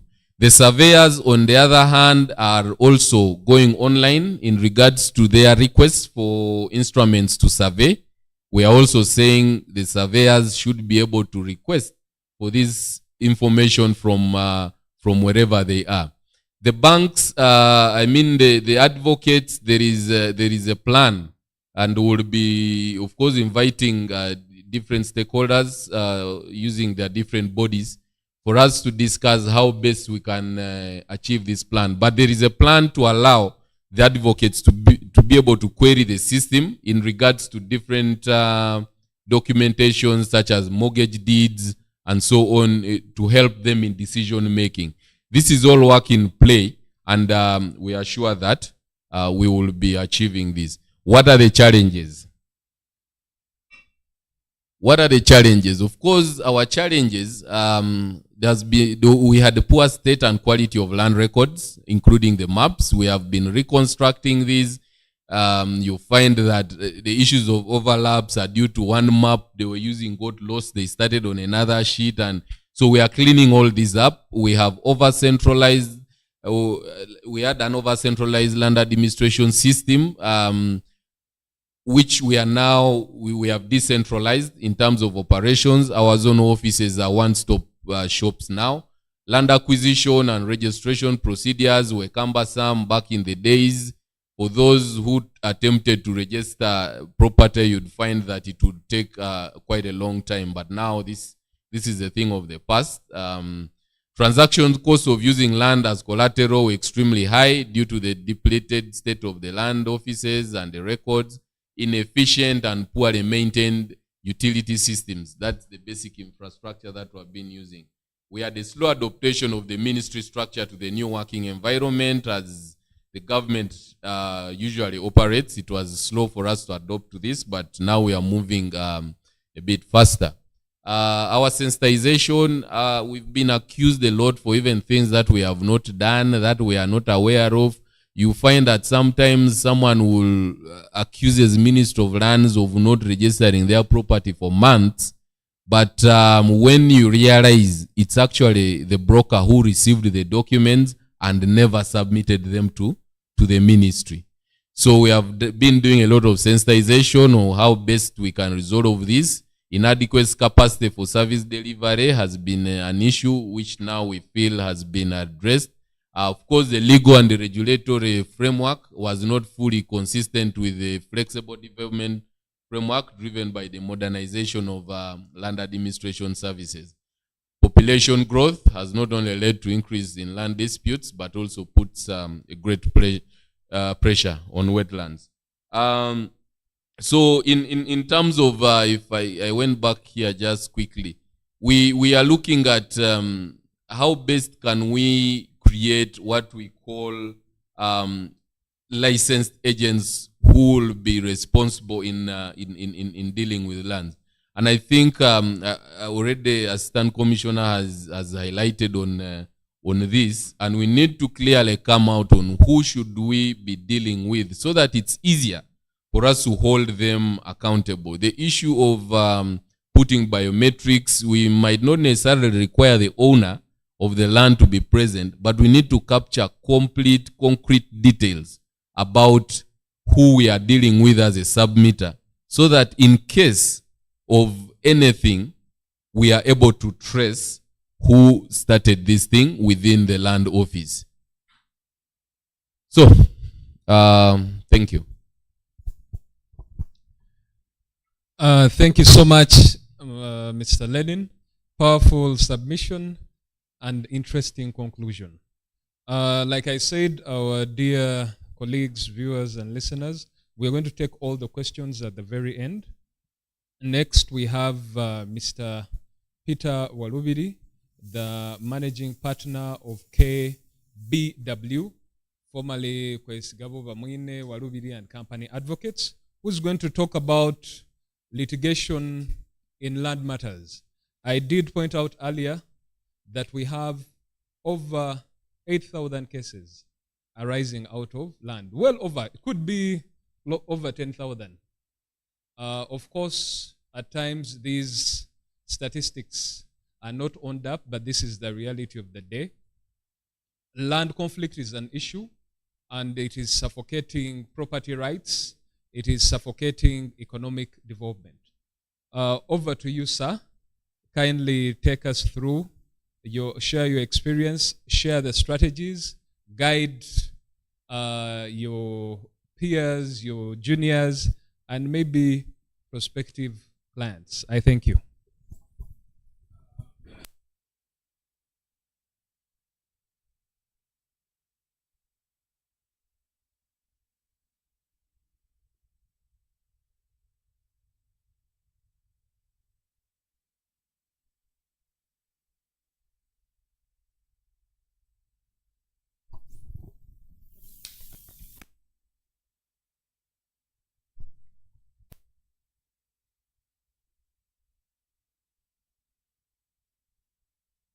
And from the land,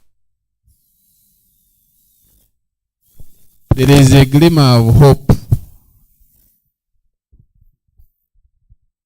that perhaps by digitization and technology, some of the challenges in the land management and titling system will be overcome.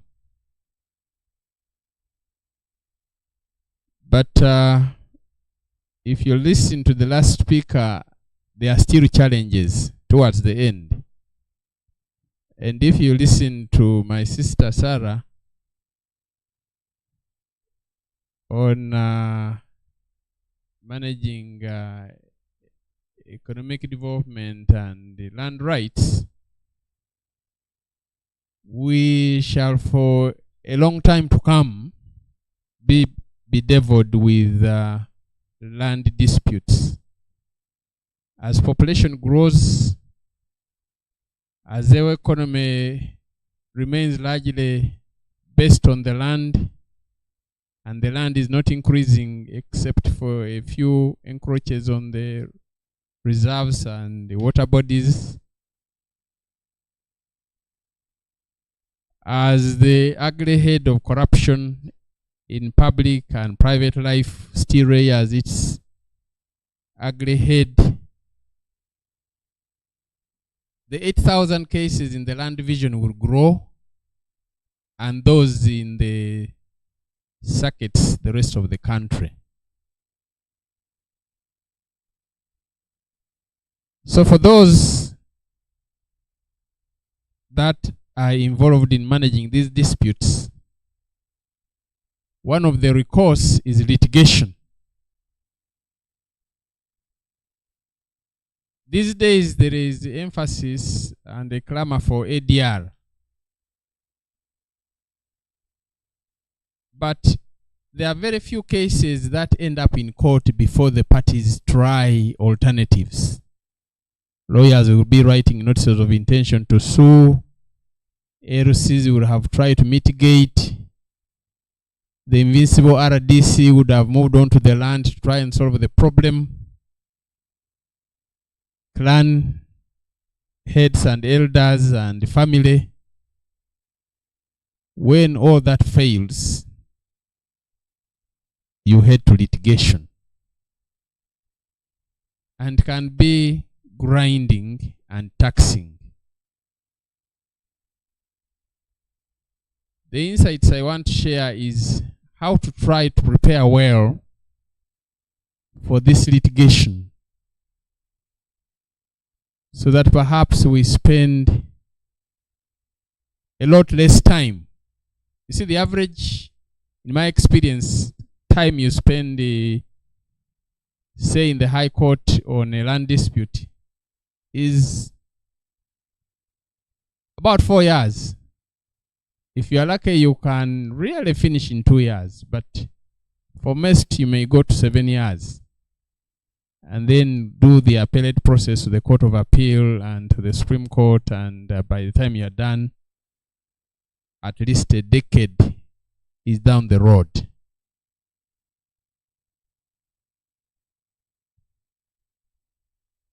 So what should we be aiming?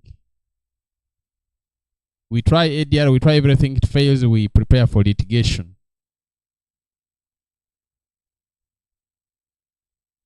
We need to really appreciate as the point of departure whether the person who wants to initiate litigation has really worth a claim, at least to engage you as a lawyer. What is he claiming? Can it be crystallized? Is he a registered proprietor? Is he a customary owner?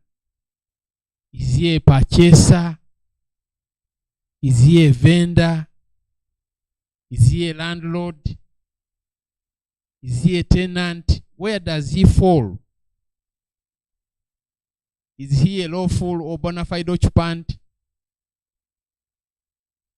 I've even seen you lawyers still pleading that people are vibanja holders, as if the land reform decree was never law, abolishing this type of interest. I know lawful occupants sort of inherited that kind of what was formerly, but it's not the same. Is this person who wants to initiate litigation a mortgagor or a mortgagee, or a beneficiary?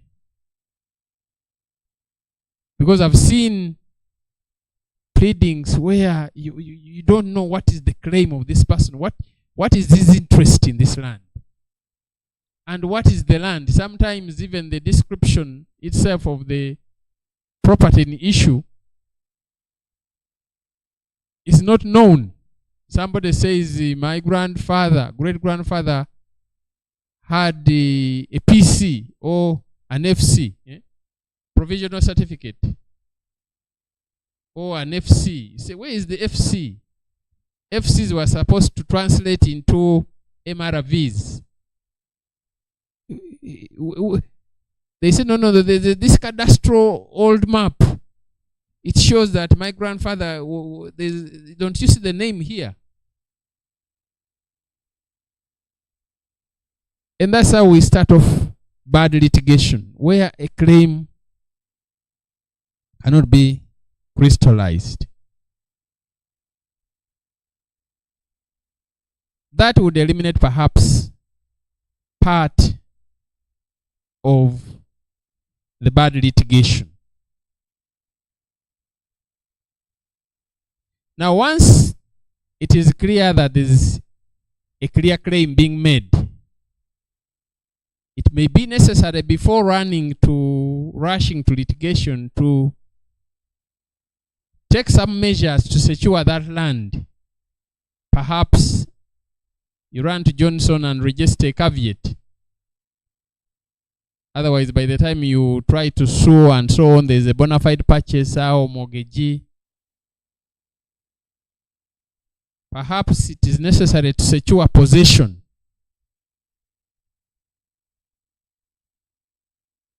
So that as you are fighting in court, there is some element of possession. You may be fighting over nothing. You know, sometimes it may be even necessary to know whether you see, you may be fighting that this land belongs to your grandfather or your brother. But you don't even know where the land is, only to discover that there are 100 occupants on the land. So yes, somebody got a title to it wrongly, but now what are you going to do to the occupants? You've not even sued them. So sort out possession, secure the land sometimes minimally, before you engage on the long road of litigation.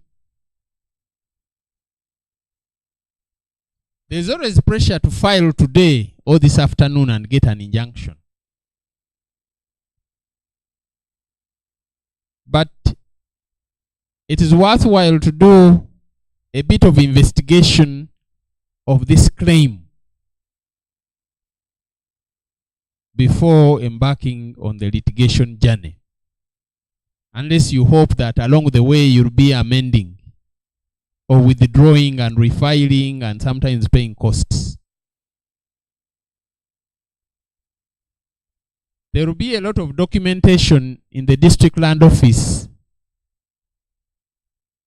How was this land applied for, processed by the area land committee, district land board, if you can secure the minutes or the lack of them. Get this documentation certified. It will be handy to prove or disprove your case. BRTA guarantees a right to search the register and to take certified copies upon payment of a fee. There was a time these friends of ours in the land office made it difficult to get certified copies, that you had now to apply for a court order to because you are saying this transfer upon which somebody transferred my land is fraudulent. Now you want this transfer so that you can examine it, perhaps subject it to a handwriting expert. And they're not giving it to you. You then have to apply to court for a court order, meaning that you have to file before.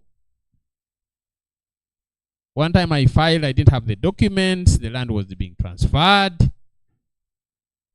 By the time I got the documents, I had to amend, and the judge is condemning my client in costs.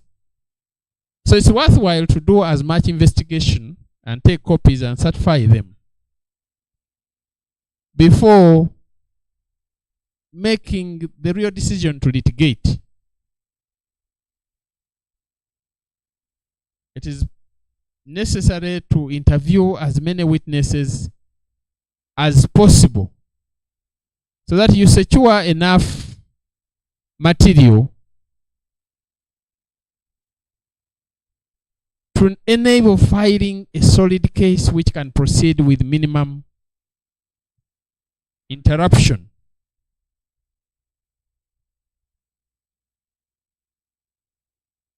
But sometimes it may not be necessary to get all the information, in which case you may have to file and apply. There is a useful order 10 for inspection of documents, for production of documents, administer interrogatories, discover documents,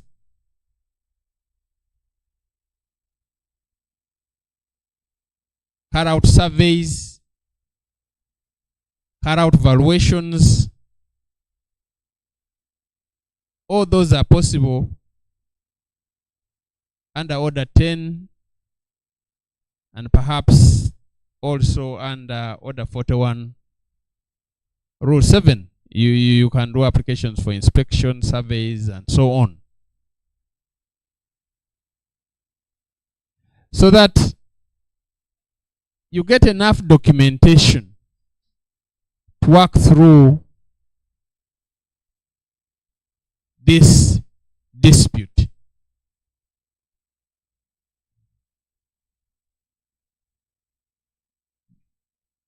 Disputes where there is no documentation, like disputes, say on land held customarily, may be much more intricate to investigate and to document. And you would really have to rely on a lot of information from those on or near the land or associated with the land.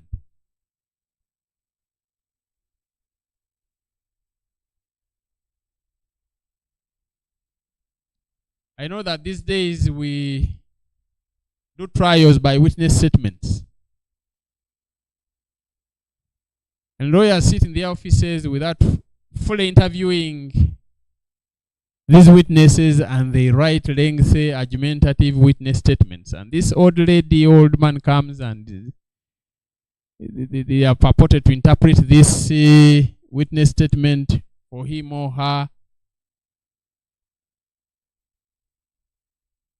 And the Jude now picks a paragraph of the witness statement and says, yes, in paragraph 9, you said this person acquired this land fraudulently. What do you mean? And the old man has never heard about this thing they call fraud, can't explain. But because we've not sat down with this witness and perhaps interviewed and got really what the witness knows about this dispute,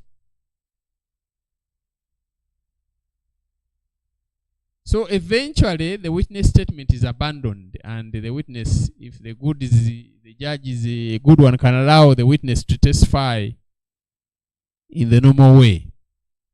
But because we've not done that preparation, because if these cases are not properly prepared before filing and before the trial, and the judge has given you only 1 hour, and tomorrow is not available, he's going for his workshop, and you've listed the 15 witnesses to prove the same point, we will not manage this litigation. And the other point I'm making there is that with proper investigation of the dispute, with proper pleading, the trick is to have as few witnesses as possible. Otherwise, we will never get out of the court system. After all, the many they are, the more you'll get contradictions. And the good lawyers, like my sister here, will just pick one little contradiction here and there and make a big argument about it. And that will land you into an appeal.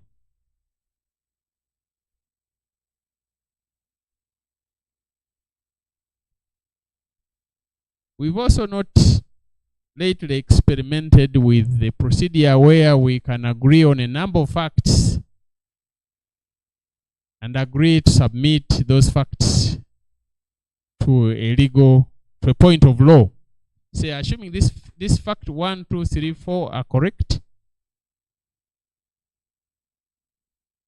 then applying this law, what will be the result? Because that could help to cut the length of litigation. Obviously, that requires also that the judicial officer is willing to go that route, even if counsel are willing and the parties. Just like the too much time we spend haggling over scheduling. The plaintiff's facts are these, the defendant's facts are these. These are agreed facts, and the people can't agree on any fact. They disagreed facts. How can you disagree on facts? Those become issues. One time I was doing a scheduling, and I was insisting that why don't we list that this title on such a day was transferred to so became the C on this date, regardless of whether those were fraudulent or other transactions. But that's what the register reads. And the other lawyer was insistent. He said no. And I said, okay, why don't we just say no agreed facts? And we just frame the issues. After all, the critical thing in this litigation are the issues. That's where we should be fighting to frame the proper issues. And again, that is the business of the judge under the rules. But sometimes you are not willing to press that point before the judge that he should do his duty and frame the issues, and the parties get hard.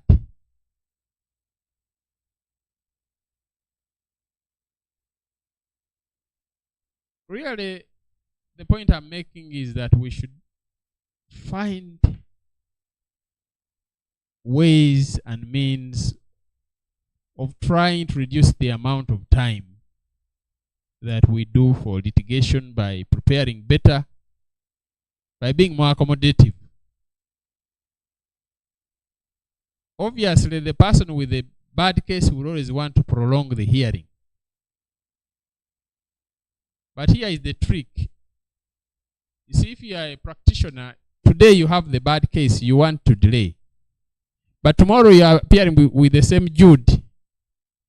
This time around you have the good case. And Jude, whom you were difficult to last week, now will become a problem to you. And it will be a mutual loss. You've delayed Jude's case, he'll delay yours.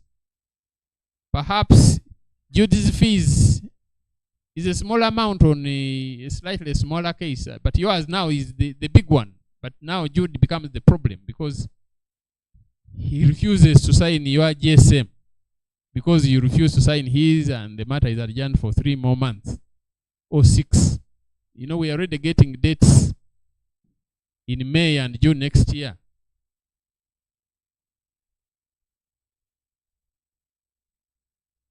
The other problem to do with the litigation is we the lawyers are fighting at different forums. The same lawyer who has filed the case in court is the same lawyer going to Johnson to say now this there's an error here, cancel this title. Is the same lawyer going to State House and Corruption Unit and present somewhere to fight the same dispute, diverting from the litigation process. and thereby delaying it. That too is not good practice. It is delaying the disposal of these disputes. And I can assure you, the longer the dispute takes, the less the lawyer earns, if at least you care about your time.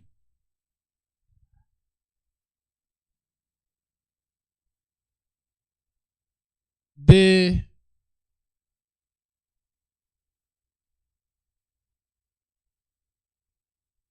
dispute will eventually be heard. You'll come to the level of submissions. I think it's now good practice to make written submissions. It helps at the level of appeal. Now on appeal, there's also a chance of ADR. I've settled in the last few months at least 2 appeals. It's not easy to settle a land one, especially where one party is alleging that fraud. But even that, we were able to, or we are close to settling one, because there's an offer of some alternative land by one of the parties.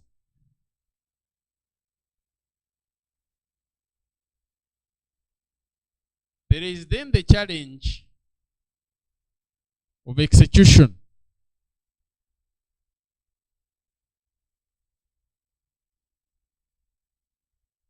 First, state of execution. If that is overcome, in land matters, evictions, I think the last rules made by the Chief Justice require you to this 3-month notice. And even with that notice, you are not having a guarantee that some RDC will not intervene to question the judgment. And it will be one of your land friends who would have gone to the RDC or encouraged his client to go to the RDC. But my advice again is that once Peter Walubi sets that as the precedent, Jude will learn quickly. And the next time Peter Walubi has an execution to do, Jude will also go to the RDC. So we again don't benefit, and our clients don't benefit by us being part of the subversion of the legal process.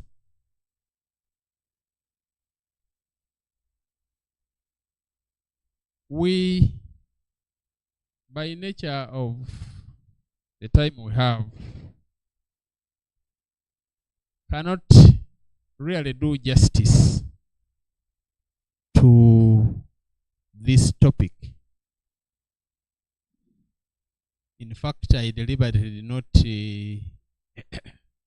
prepare a write-up, hoping that perhaps we get some little time at the end to discuss the issues that the participants think are much more pertinent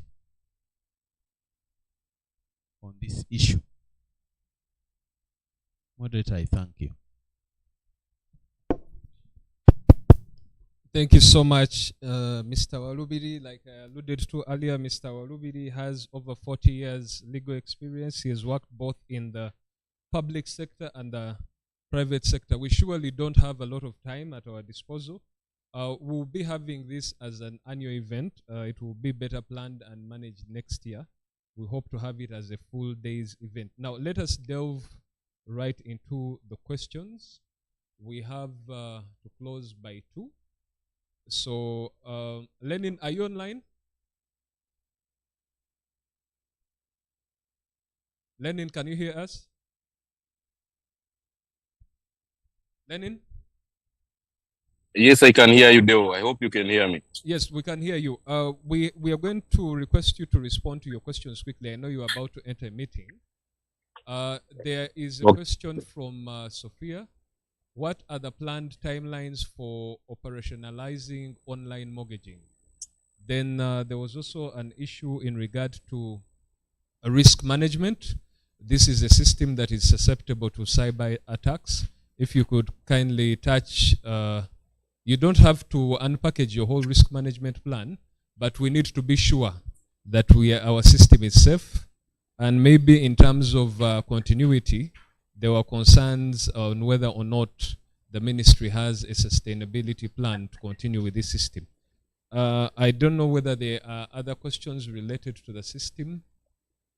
Those are the ones that I can see. If you could quickly respond to those for now. Thank you. Thank you, Deo.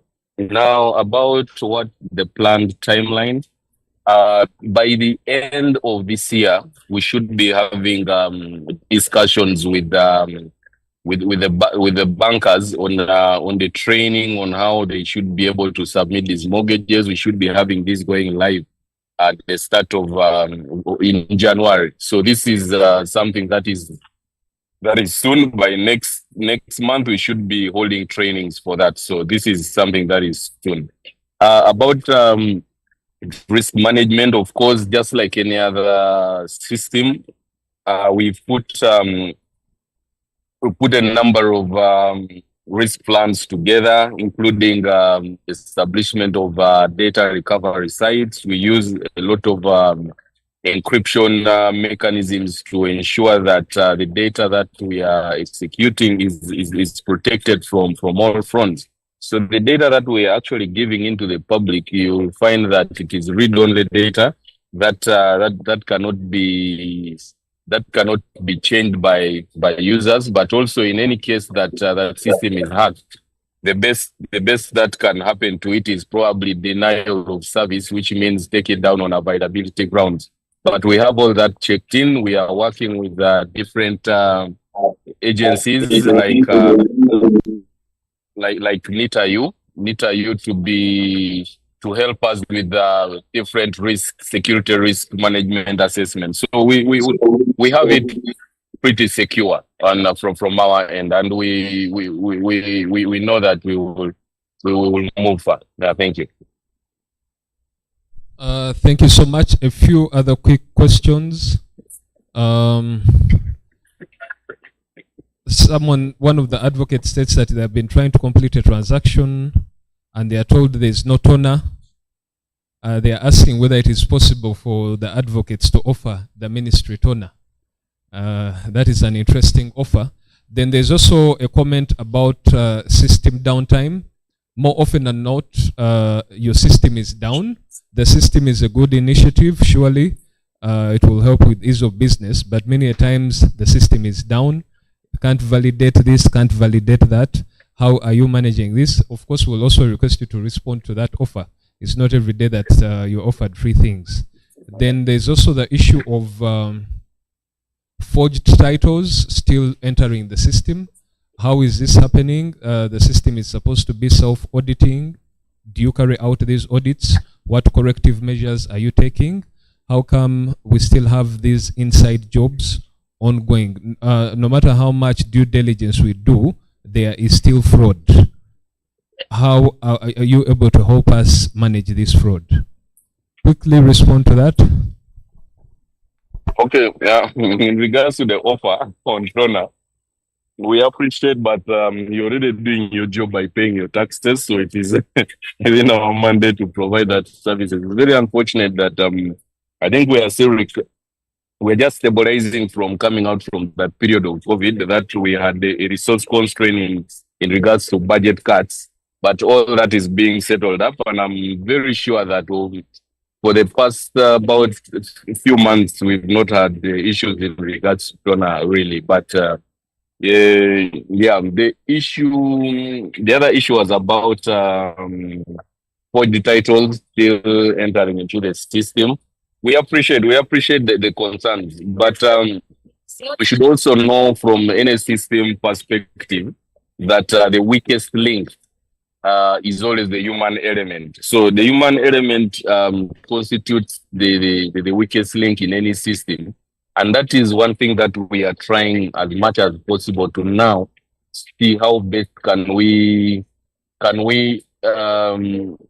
work with the users in terms of training, establishing risks avoided to it. But as earlier on indicated by Assistant Commissioner Johnson, we had issues of account sharing because of people would issue out their accounts for others to work, allowing them not to take the responsibilities of the action that they were doing. But these are things now that we have closed down. You cannot share an account. You cannot do there are certain edits that were allowed by all users, at registration level, that have been restricted to head of administrations to be able to make.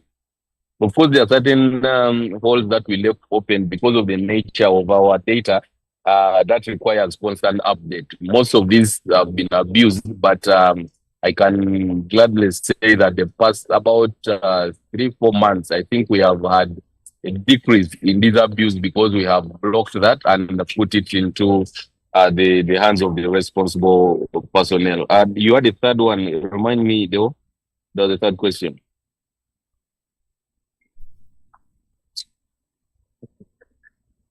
It was in regard to whether you have a sustainability plan. Oh, system. No. It's about the system downtime. Sorry. The system downtime. Yeah. Many a times the system is down, work cannot be done. This system was designed for ease of business, but you go to the zonal offices, the system is down, and your staff tend to take advantage of this. Even when the system is just down for an hour or two, people leave their offices. This is surely affecting business. What measures do you have in place, unless you're telling us that you are applying a Second World War system? What measures do you have in place to of course, we've had managed all our systems at the same level to ensure availability of these systems at the same level. Of course, the other thing is that we've been running on a single source of connection, but now we have established through NITAU again a secondary connection link that will allow and enable us to have 2 redundant links running. Ensuring that we keep availability. What I need us to appreciate is that we are growing. We will keep having these challenges, but as they come, we will keep working on them until we have a super better system in this country. I thank you. Thank you so much, Lenin. Now we are going to have a marathon here. Starting with Mr. Vijira Johnson, Assistant Commissioner Land Registration. There was a question from Mr. Tom Nwagaba touching certificates of customary ownership. And he actually did point out or clarify, I think there was a bit of miscommunication. A certificate of customary ownership is not a certificate of title. But if you could kindly clarify, is this a certificate of title? Madam Sarah Kolata here can also assist, since she's architect of some of these projects, to clarify to our viewers and listeners. Johnson, don't fear questions, you're protected. Let us clarify for our audience. I'm not fearing. Certificates of title provided under the RTA, but this one is codation of land under CCO customary is provided under the Land Act. And it was really an attempt to codify and distinguish and describe customary land. Okay? So it is a certificate of evidence of ownership. It's not one of the documents that falls under the RTA, but is provided under the law as evidence of ownership. So maybe Mr. Walubira and Sarah can help. You see,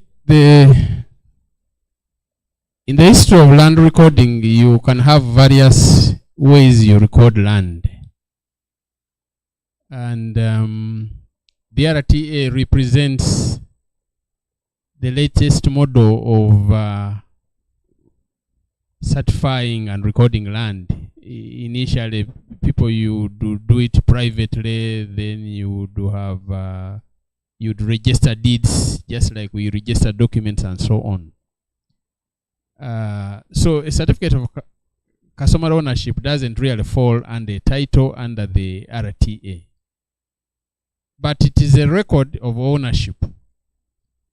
And I think the thinking has been to have a separate register, more modern for those COOs.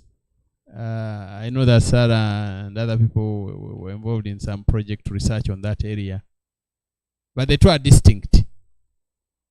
The important thing is that once this certificate is issued, it evidences title, it can be transferred, it can be dealt in under the Land Act and the regulations.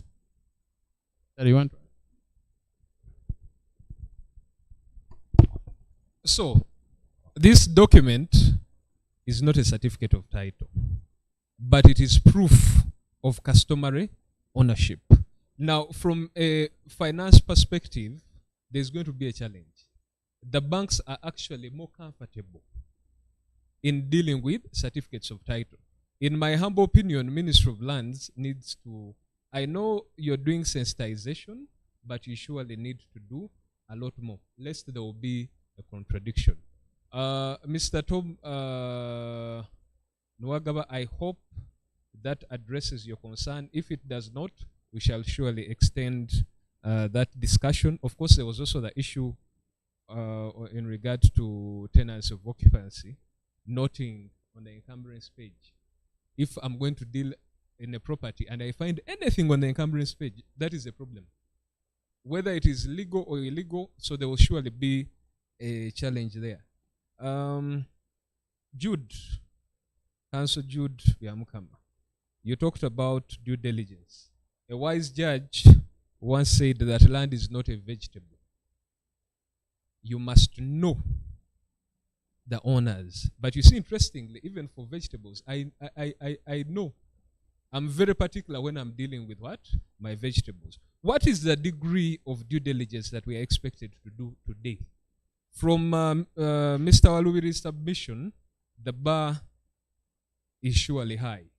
Though he did touch the process leading to court and through court, for me, the investigation actually begins at this stage.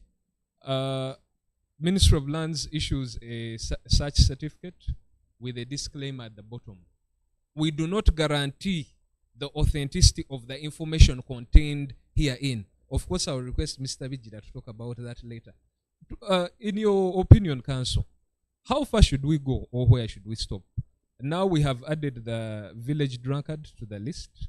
You have advised us to go to the court cause lists, those common names. Be careful, and you're right. Should we keep extending this? Please respond as we look out for more questions. Thank you. When we talk about due diligence, obviously, is an ever-changing area. You can't have hard and fast rules, but there are obviously indicators that are important. Like you rightly alluded to search letters. A search letter surely has a disclaimer on it. I know there are still there are debates about the validity of those disclaimers that Johnson Vijira wants to put on our letters. But a such letter cannot be conclusive. It will not help you to identify the identity of the person. Thankfully, the such letters even have other means which should help to people to identify who the vendor is. So one, you need to go beyond the search letter. What the physical search? A lawyer may not do it, but surely your client needs to go to this land and satisfy himself or herself as to what they are buying. Boundary opening has also become a bit critical, even if it is basic. Have a surveyor test the boundaries. Then there are these areas, like I alluded to, there are individuals who are common names. You know, you're doing a transaction with them, you know, you're ending up in court. But there are also there are blocks of land, which I'm sure even the people here in the Ministry of Lands can tell you. There are particular parcels of land which have historical disputes.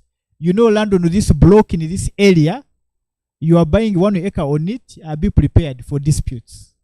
There are areas like that, especially where you find, I remember there was a parcel of land somewhere in, was it that Entebbe Road side? Someone got letters, a fraudster got letters of administration, got on a title, created over 200 land titles, people started selling, yet there were caveats, it was a whole mess. And more than half of the people who were purchasing land would always find themselves either entangled with criminal investigations or civil suits. There was another block of land where a judge made an order, though I think the order was obviously unlawful, an order cancelling over 40 land titles, and none of the registered proprietors had even been in court. Again, originating from that history of administrators of estates. So it's critical for particular parcels of land. There are those parcels of land within the parts of Chira, there are parts of within Wakiso area, Entebbe Road. There are those areas which are very attractive, but also which generate a lot of litigation. When you are advising a client about those areas, obviously, you have to be very, very alert. And make sure not only has the client done a physical due diligence, but it's important to check what's going on in the courts of law. A transaction may not be stopped by what's going on in the court, but what happens if you finish your purchase and then a decision from the High Court cancels the title that you are holding, waiting to go and transfer. I've seen that happen, and then people start filing applications to join proceedings. Then there is that whole problem of people who borrow money on land titles which they have sold and with money lenders. Typically, when you are going to purchase a property and the vendor informs you maybe there is a money lender in the picture, it becomes necessary to obviously meet that money lender. There is this idea of vendors who tell you, don't worry about my things. I'm selling to you at 200 million. I owe the money lender who has the title 120 million. Once you pay me the 200, 120, I will take it to the money lender, then I will bring the title. And then maybe the vendor is even innocently telling you the truth, but the money lender has been calculating interest, which has accrued for the last 2 years before this person made the decision to now sell this property. And so when they go to the money lender, the money lender is saying, no, you owe me 350 million, no longer 120. And then a dispute starts. And then you, as a purchaser who thought everything was clean, you never wanted to get involved with the vendor's money lender, who has what's almost like an equitable mortgage, refuses to hand over the title to you. And then you are back in the court. So that can be a red flag. And then, of course, the other usual red flag are special certificates. Thankfully, I can see the level of scrutiny for special certificate applications has risen in the recent past from the Ministry of Lands. But generally speaking, land which has a special certificate requires you to dig a little bit on the history. It's also very common for vendors to create special certificates on their own because the other title is in the bank or part of the land was already sold to another person. I thank you very much. Thank you so much, Jude. Now, quickly, there's a question from Mr. Bruce Cherere. Mr. Vijida, if you could kindly respond to this. A question stroke concern powers of attorney being used to conduct fraudulent land transactions and registrars paying a blind eye to this. Is this true? If you could quickly respond, then we go to Mr. Walubi.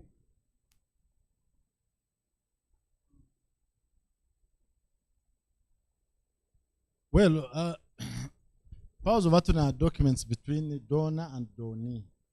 And for a document to be regarded a reliable document, you register it with the registrar of documents. Then it is, I think, also commissioned by the Commission of Documents. Now, when you submit it to Ministry of Lands for a particular transaction, when we are entering that transaction, we also record the accompanying instrument. And if it is by powers of attorney in the transaction, we shall enter by virtue of the powers of attorney dated this. So that's the extent to which we register that document. On the transaction, it affects. And yeah, Please scroll, there's another question.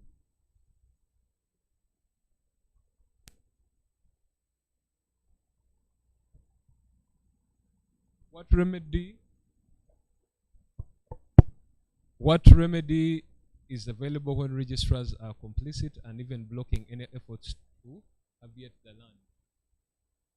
The matter is in court. You don't want to comment. Okay.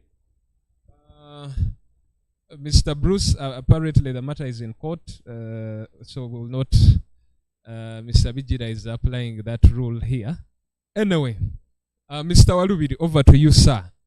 If you could kindly quickly talk about the issue of due diligence, because it also does lead to land conflict and surely affects property rights and is a very contentious litigation issue. Then also the issue of land enforcement. I talked about the multiple agencies that we have.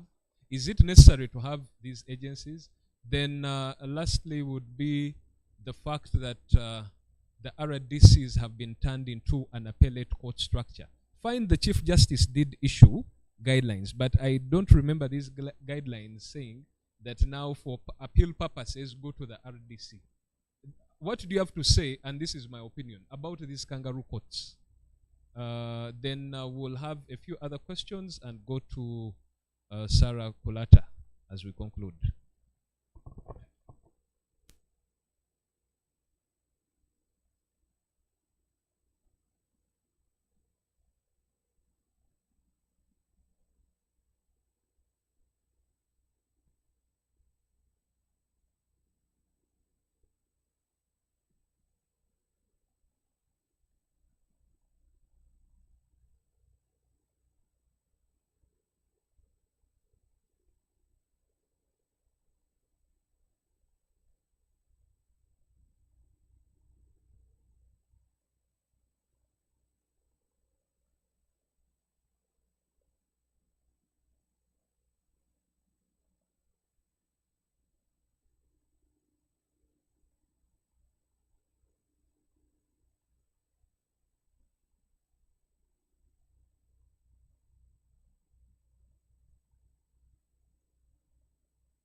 Thank you so much, Mr. Walubidi. Mr. Hussein Kasirinji had his hand up. It has disappeared. I don't know whether he has a question. Rebecca has a concern. Unfortunately, the technocrats have left us, but we are all concerned about this. Please note all banks have outsourced services of mortgage registration to advocates.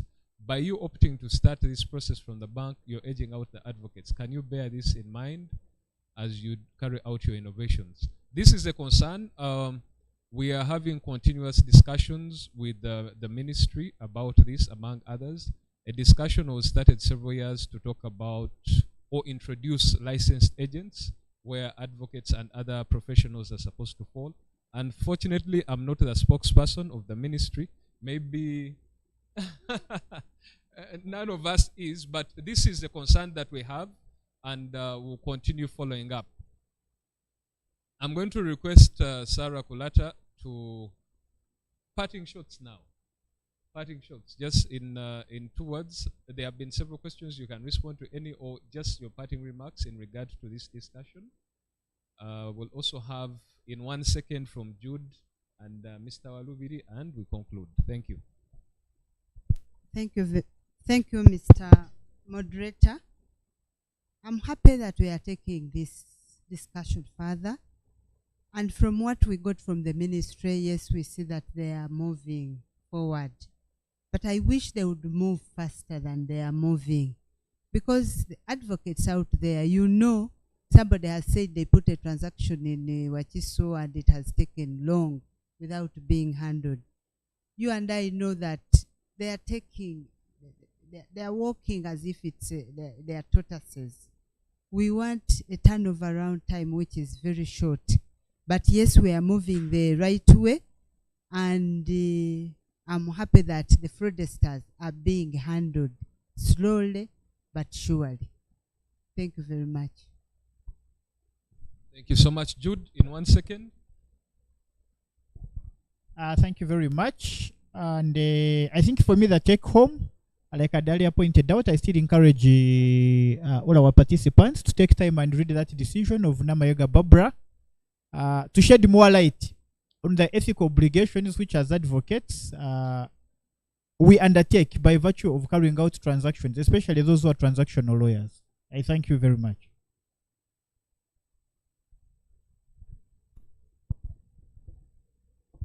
Thank you, moderator. The challenges we have in the land sector generally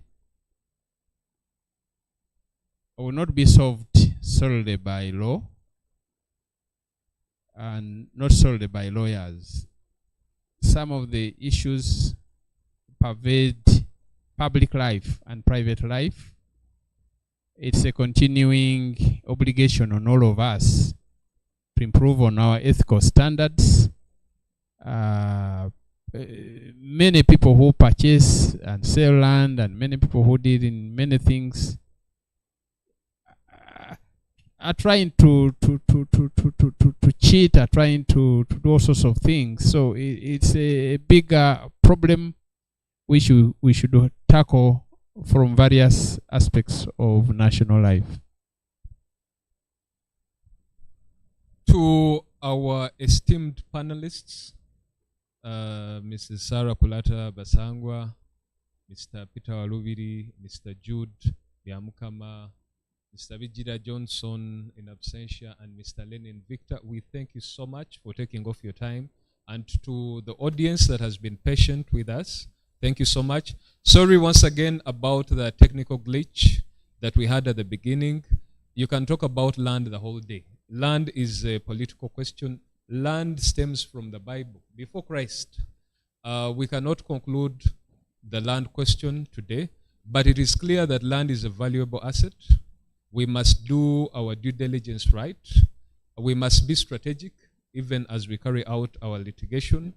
And even if we cannot do away with the governance issues, we call upon the government to do whatever it can reasonably to protect land rights, because at the end of the day, this affects not only economic development, but livelihood.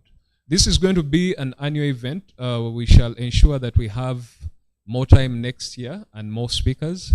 Thank you so much, Uganda Law Society and all the partners.